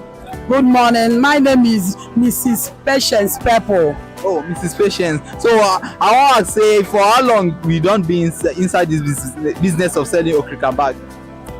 Let's assume I've been in this business for like 15 years now. 15 years. That mean say even pikin dem born that time for don dey waka very well. So as you don dey inside this business for 15 years now, how you dey take sustain am? Well, to sustain in business with my long time experience and everything, though the price of business goods in Nigeria now is in the high side, but business is how you purchase determines how you sell. That's how we are managing it for now. I see say say now the price go determine wetin you dey sell. So I wan ask, all these bags there now na Okirika bag, no be new bag. So where you dey take buy am from? Let me hold it. No, I hold it, don't worry. So where you dey take buy am from? I purchase my goods from those importers that import goods from abroad.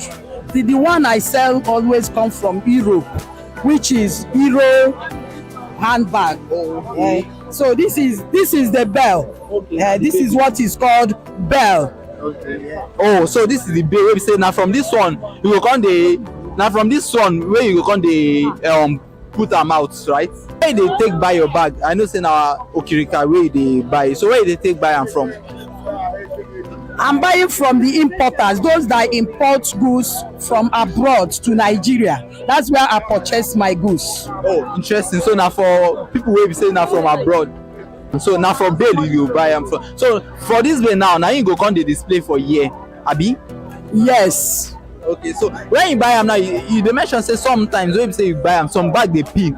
So as you buy am like this, you go open am, or like this you go just carry am come. Now for here you go come determine the one wey good or not. When you purchase a goods from those importers, the way they wrap it, it is the way you will take it to your place. When you get to your place, when you open, anything you see inside, that is your goods. Whether it's good or they are spoiled, that is your goods. So that one go come determine how much you go come make, even you know get say until when you open am for here. So I wan ask now, this bag now, which one be the lowest price wey say person wan buy? And I know say no be everything the same price for here. Yes, like this one is a good one. It is what we call grade inside bag. Yes, as at now the way price of things is going now, this one may be at the price of 30,000. 30,000 this bag? Yes, this one. Yes, and the fact is that you may not see it in any of these bells. You may purchase 10 bells. They cannot bring one of these that we say 30,000. They may be giving you something 1,500, 2,000, and some rubbish that no one will desire to buy. So that's how the business goes. So sometimes we buy and we see better ones. That's how we do recover the ones that we have lost.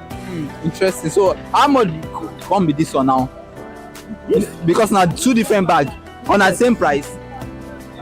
This is what the grade that as at now people that are in fashion, they know this one as a quality and high grade. This is what is called Coach.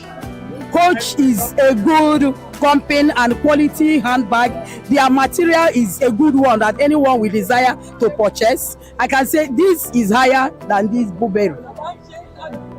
Yes, this one the price can be 50,000. Yes, but why is the business I say is affecting us is that it's not all the bells that you open that you can see something like this. You You may open 10 bell. It is one of that among that 10 that will bring out something like this. Don't understand. So like how much you come they buy a bill like this? How much this one like this? Okay, as I did say, like yesterday, I purchased this one yesterday. In the market now, this one is 285. 25,000. Yes. Oh, so as you buy am 25,000 now, you no go know what's in the inside until when you come comot am. So you know even if you know your profit as it stand now. Yes, as it is at the price of 285, you may lose this one. If it is the bad one, you will not see 50. You will not make 50,000 out of it. Hey, okay, so like that one we talk say that 30,000 naira bag now. This one we mentioned before this economy be like this. Like how much person fee buy am? Before this our Nigeria change to this way, before this one you are buying it cost in a high price. Let me say 7,000 as at that time. Now you don't talk 30,000. Yes, 4-5 years ago. Yes. Wow. So if person wan come buy bag from your hand now, wetin be the least amount wey be say they fit get for you? I have 200 naira. I have 500. I have 1,000. I have 2,000. It just determine what you pick. Yes, it is by grade. Yes. As they import all this bag now, so you believe say na that factor they make all this bag dey expensive because they import them. Are there no companies wey say they do all this kind bag for this country? I've not seen any. If you know, you can direct me. Okay, so na imported bag, but na second-hand bag wey you say they sell, right? I only sell second-hand bag, imported okay bags. That's the only thing I am dealing with. Okay. So for people wey be say they don't see this interview now and they won't come buy bag for Tejo Show Market here, how you go tell them where your store dey for here? Okay, I'm at number 1 Popo Street, Yaba Market. Yes, opposite Tejo Show Shopping Plaza. And the first building, when you turn to that street, you will see a signboard that they say welcome to Ifedapo community. Yes, when you just see that welcome to Ifedapo community, by your right hand you will see me there. Okay. Thank you very much for your time. I appreciate good they say. Okay, thank you. Inside the Yaba Market, I am known as Madam Uche, Mama Chinasa bags. When you need quality bag, grade in handbag, even the ones that you people are purchasing in abroad, I have it here. It is not only what we display here. Why I didn't display those ones is that I don't have them now. But I do have everything in handbag, both male and female, traveling, purses, any kind of bag, I do sell them here.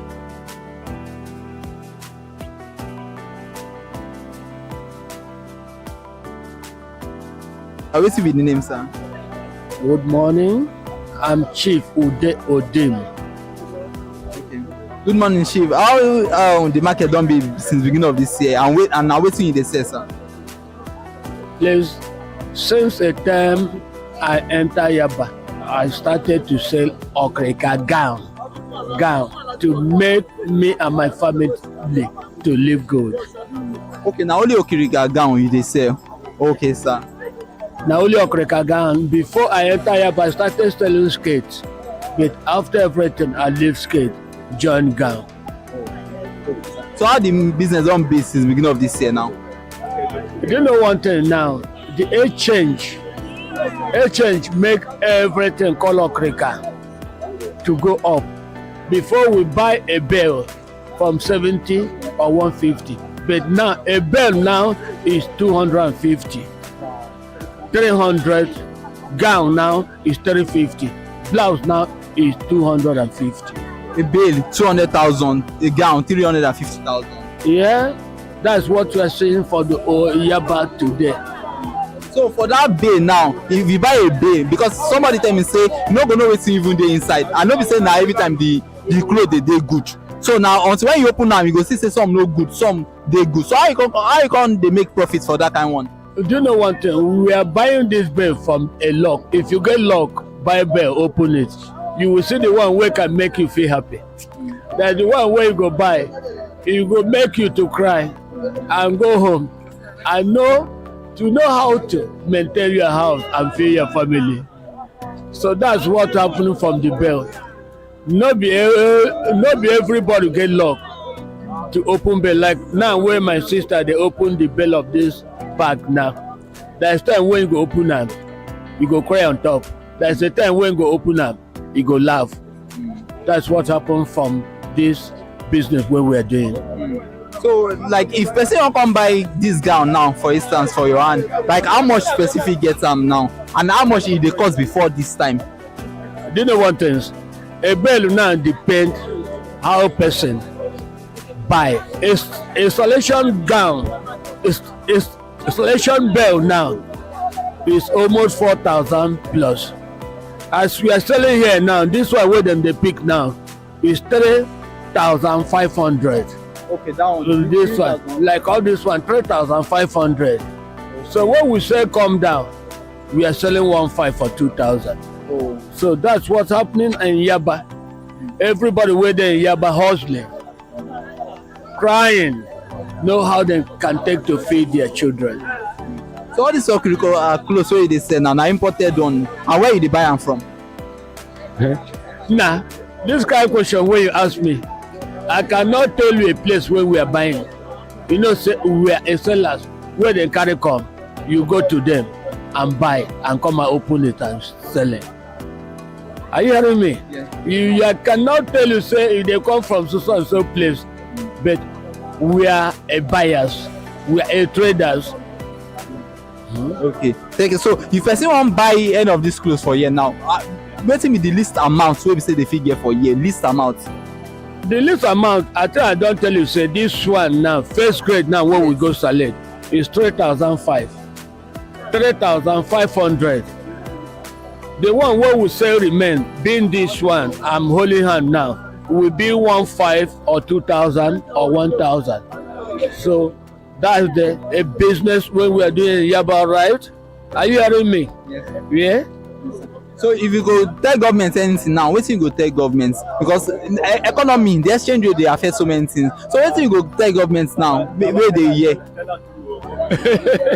Do you know what is? Do you know what is in Nigeria now? You cannot talk about government. You cannot put mouth from the government. You know, government have been take over to the poor masses. Poor masses now are crying. It depends the peoples where we vote for. As we dey here now, we cannot, as you see me standing here, I cannot talk about government. I cannot talk about this one, they rule us, it was bad. But God know everything. Are you hearing me?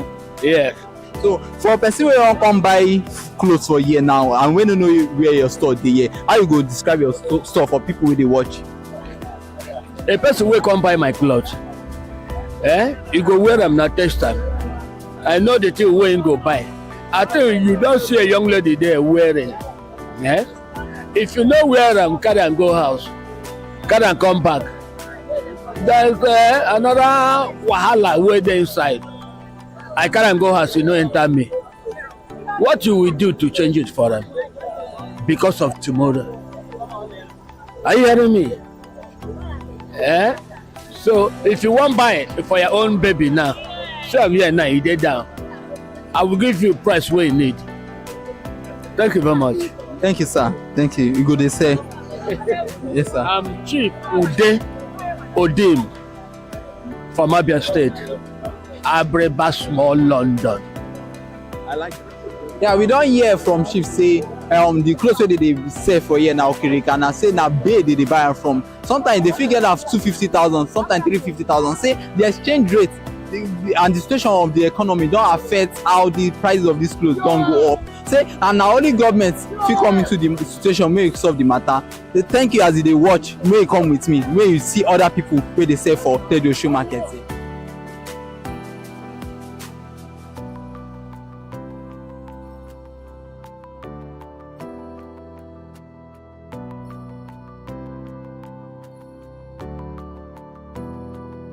Good morning, wetin be the name, sir? This Mr. Ushen Jim Konya. Oh, Mr. Uche, now wetin dey sell for Tedo market? My brother, I do sell trousers, unisex wears, such as jeans trousers, chinos, and pant trousers also. Okay, they sell chinos, jean trousers, and all that. So, and how business don be since beginning of this year? My brother, I glorify God because God is anything you are doing without God, you cannot achieve anything. Only God I praise always. I thank God for what He's doing, and I also thank Him for what I'm about to do. Also, I believe God. God's time is the best. I like that faith, and God time truly be the best. So, for how long you don't dey inside the business? What you do now? My brother, I can't lie you. I don't stay almost. Let me just say more than 15 years into this business. 15 years. That one a big one. So, how you can dey sustain this business for 15 years? Likewise, as I said before, it's like when lizards is running without talking stick or whatever. So somebody is pushing it, he will catch it, grab it. So with God, I just pushing it small with God. Because this country we are now, I don't know what to say. Because at least we have elders, we have leaders, but what I'm seeing for this country, I don't believe it. Yeah. It is well. So all these clothes where they send now for bay they buy them. So how much each bay they cost now? Well, we have different types of bell. We have the one we used to buy 500,000, more than that, or 600,000 for a bell. Yes. So that one where they buy 500,000, 600,000, like how much did they buy them before now? Well, before I can't lie you, this is not more than 250,000 naira. Look at the difference on top. It's much. So the government have to look towards it. This country is very, very bad. I don't know what to say. Only God intervention. But we have to make a move so that this country will change.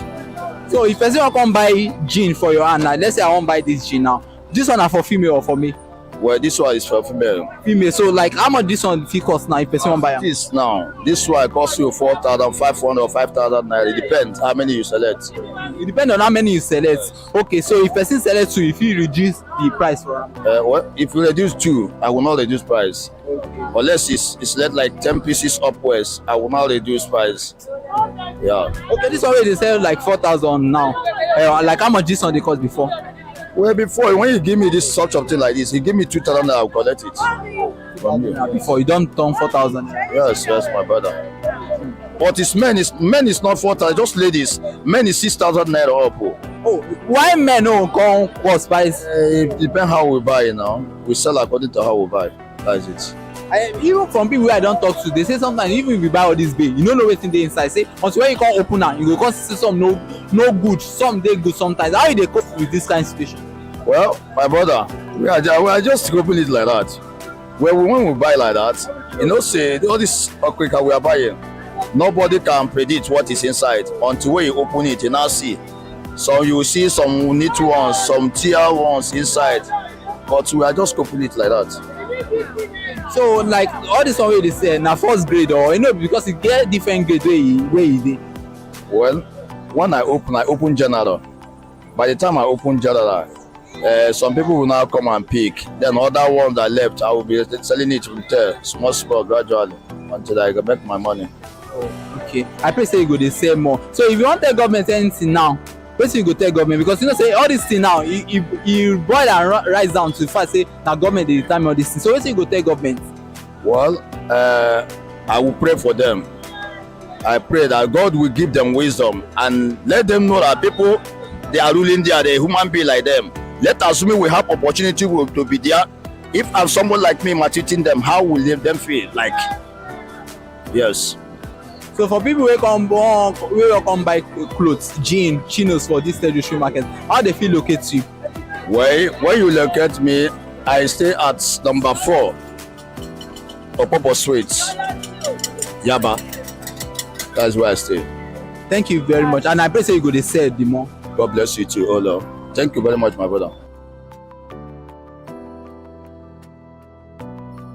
Good morning. What's be the name, sir? Okay, my name is God's Power. Okay, Mr. God's Power. What's they say for Territory Market? I'm selling wares, ladies wears. Oh, just ladies wear. Ladies wears, trousers, jeans skirt, jean trouser, palazzo, and short skirts. Okay. Since when you done dey inside this business? It has been a long time, like 2 to 3 years now. Okay. So and it's okay. Okay. The business is moving, but just that the exchange is very, very high. That the bell we buy 3,000, 4,000 plus. before now. We are buying it 400. So the business now is somehow not all that moving because of the exchange. So that is what happened. But it's okay. You understand? So where they buy all this your clothes from? We buy from Arena Market. Why we buy some at Cotonou? Why we buy some within Yaba here? Oh, okay. So they buy some from within Yaba, yes. In a different location, no particular location. Yes. Okay, that bay now, how much be the least amount of bay? We say if you want buy now, how much be the least amount? Okay, the least amount you can get bell now is 400,000. 400,000. Yes. How much is it? That one where they sell 500,000. How much did they buy? Before we are buying it 300, 250, but now it's 500 because of exchange. The exchange. Okay, so like now you say they sell ladies wear. Maybe we go into that one. Now first I want to ask why you choose ladies wear. Say that ladies wear you want to sell. Why I choose ladies wears to deal on is that women buy wears frequently than men. So a lady can use 10,000 naira enter market, buy 2 or 3 or 4. But a man can spend like 2 months or 1 month or 1 year managing the ones that they have. So that is why I choose to deal on ladies wears. So it's okay. It's okay. Okay. So if person want buy like this one now, like how much do they sell this kind of skirt now? This one. Now this is short skirt. We are selling it 3,000. Some we are selling it 2,500. Why some we are selling it 5,000. Okay. Yeah. So like this one we say like 3,000, 4,000, 5,000. Like how much this one they cost before? Like before we are buying it 500, 1,500 because of exchange. You have to come up so that you can meet your target and then your capital will come out. Then you talk about the gain. So that is why we come up to that price. So now I don't talk to some people. They just say even when you buy base sometimes, no, they know what's in the inside. Some clothes they good, some clothes they bad. Why it be like that? They say you know if you check and select everything you want buy. Why is that? Is a bell. You are not there when they tie it, so you cannot see everything that is inside. So, but you are buying it with faith that whatever that is inside, as a business you want to do, because business is all about faith. As a business it is, you buy it, you open it, whatever you see inside, you try to maximize it so that you can get your gain, get your capital out of it. So that is what happened there. Okay. And okay, you can know say they call them better select, say you depend on and different grade day. Sure you go like share with us all the kind grade way day. Okay, all the time that the grade. You know say na different grade. Some people say first grade day, second grade day, even reach last grade self day. So which kind grade day and which kind grade you self they say for you? Okay. Now when we open it, we have first grade, we have second grade, we have third grade, then we have last grade.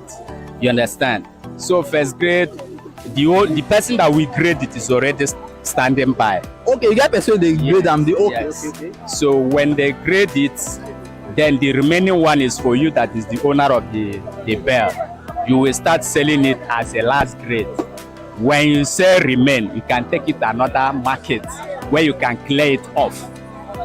That is how we run the Okrika Bendan Select business here. We have a market called Aswani after Oshud. That is where we sell our clearance. That is it.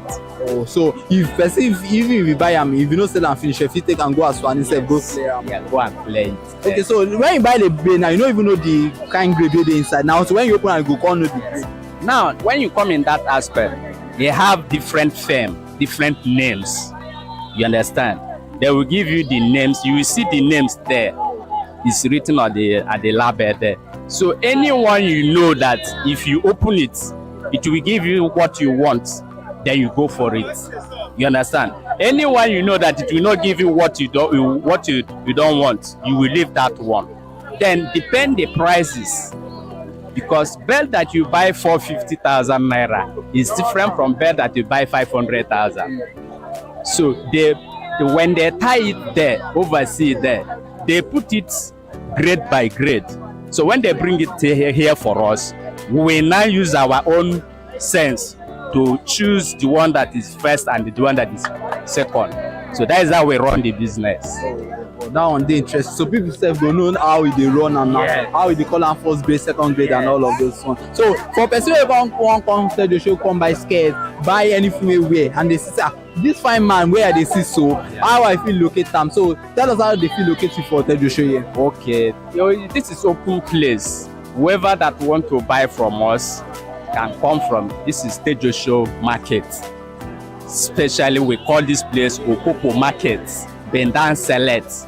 If you go to the other side now, it's for anything new that they are selling there. This side is Bendan Select. So anyone that want to buy from us should just come to number 1 Opopo Market, Opopo Street Market. This is street market. So if you come there, anything you want to buy, we will supply you. We supply you. I like your faith. I mean, thank you so much for that. Thank you. God bless.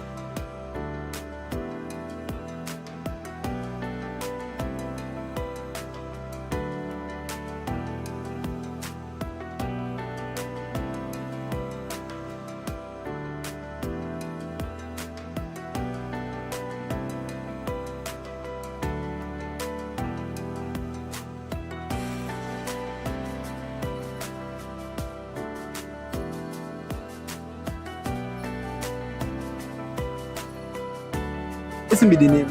Yeah, my name is Chidera. Oh, Mr. Chidera. What did they say for Tejo show market? I sell wears, I sell t-shirt, JC, you know, I sell trousers, that is jean trousers, shorts, joggers, a lot of, that's all every man wears. Oh, I deal with, yes. Every man, so as I build, so I feel get into where I want for you. Both shirts, both t-shirts, both normal dress shirt, office shirt, different kind, you understand? That is what I deal with. Yeah, so if person wants to buy now, like what's the least amount of clothes they wear? What's the least amount they can get from you? No, you know, this business depends. It's okay. You understand? And we have some politics, even though it's okay, but there's levels of okay. Do you understand?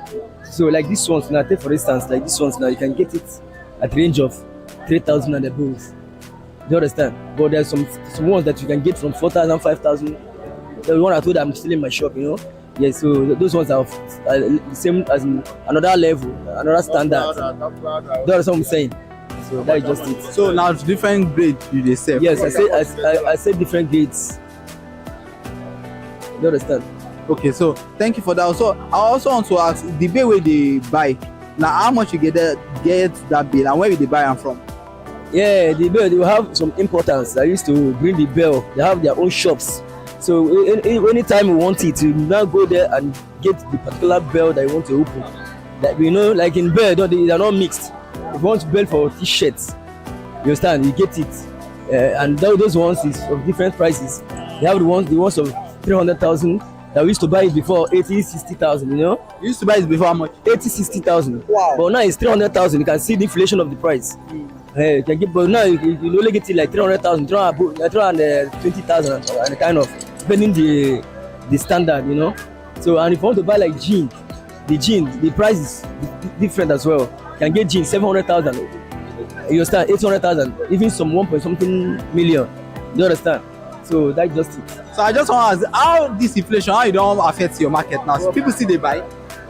As in, if the percentage of the buying before is 80%, now the percentage of buying, if I should kind of estimate it. Let me say 30 to 40%. You can see the don't drop. The economy cost a lot of drop down in the price and sales. So you know, saying that government they regulate all these things. So which advice you go and give governments now? You know, even if we give them advice here, it's only by the grace of God that will make them to implement it or listen to you. Do you understand? There's many ways they can control these things. You understand? Take for instance, if you can bring down the price of fuel, if you can bring down the price of fuel, you understand, it will affect the market as well. Do you understand? The people that is called customer and all that, they used to disturb the goods while coming in. If they can tell them to stop that, you know, it will still have an effect on the market as well. Good effect in the market. So there's a lot of ways which I believe they knew they should you understand, control this thing. But you know the type of government we have now is only by the grace of God that we are living in this country. God bless you. So for those who they watch now and they won't buy maybe Jesse, make clothes, all of them. So how they feel located for Ted Joshua Market? Wherever you're coming from, I think Ojeleba is like a center of Lagos, if I may say. Yeah, so if they get to Ted Joshua, if you go to Ojeleba, any vehicle, understand, can take me to Yaba Market direct. So they go see. Yeah, when I said Opopo Market in Yaba, it is easily located.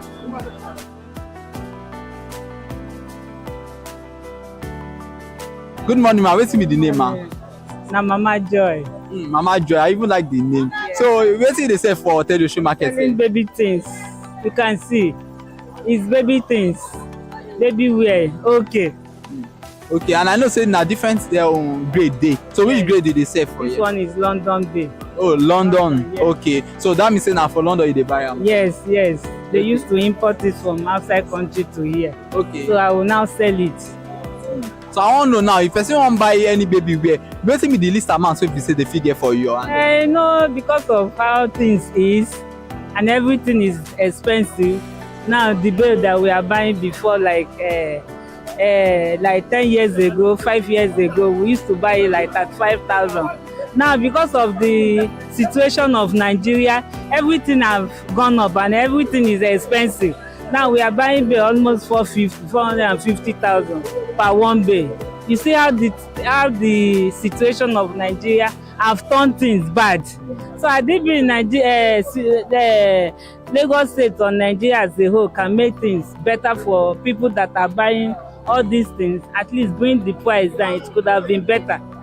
So that is it. So now since all these things don't go up now, I know say one way you go don't affect sale. So what will be the percentage like if you want grade and say even if they sell it per day now, what will be the percentage you say they sell every day now? How will they sell every day? Small, at all, nothing pass. So that's it. Okay, so for people who they watch now and they want buy baby wear, so how they feel located for Ted Joshua Market? You say for people where they watch and they want buy baby wear, so how they feel locate for this market? When they come Yaba, they will ask for Opopo number 1. Under the bridge, they will just come Opopo. They will ask for number 1 Opopo Street, so they can locate me. They will see Mama Joy. They will see me. Thank you very much, Mama Joy.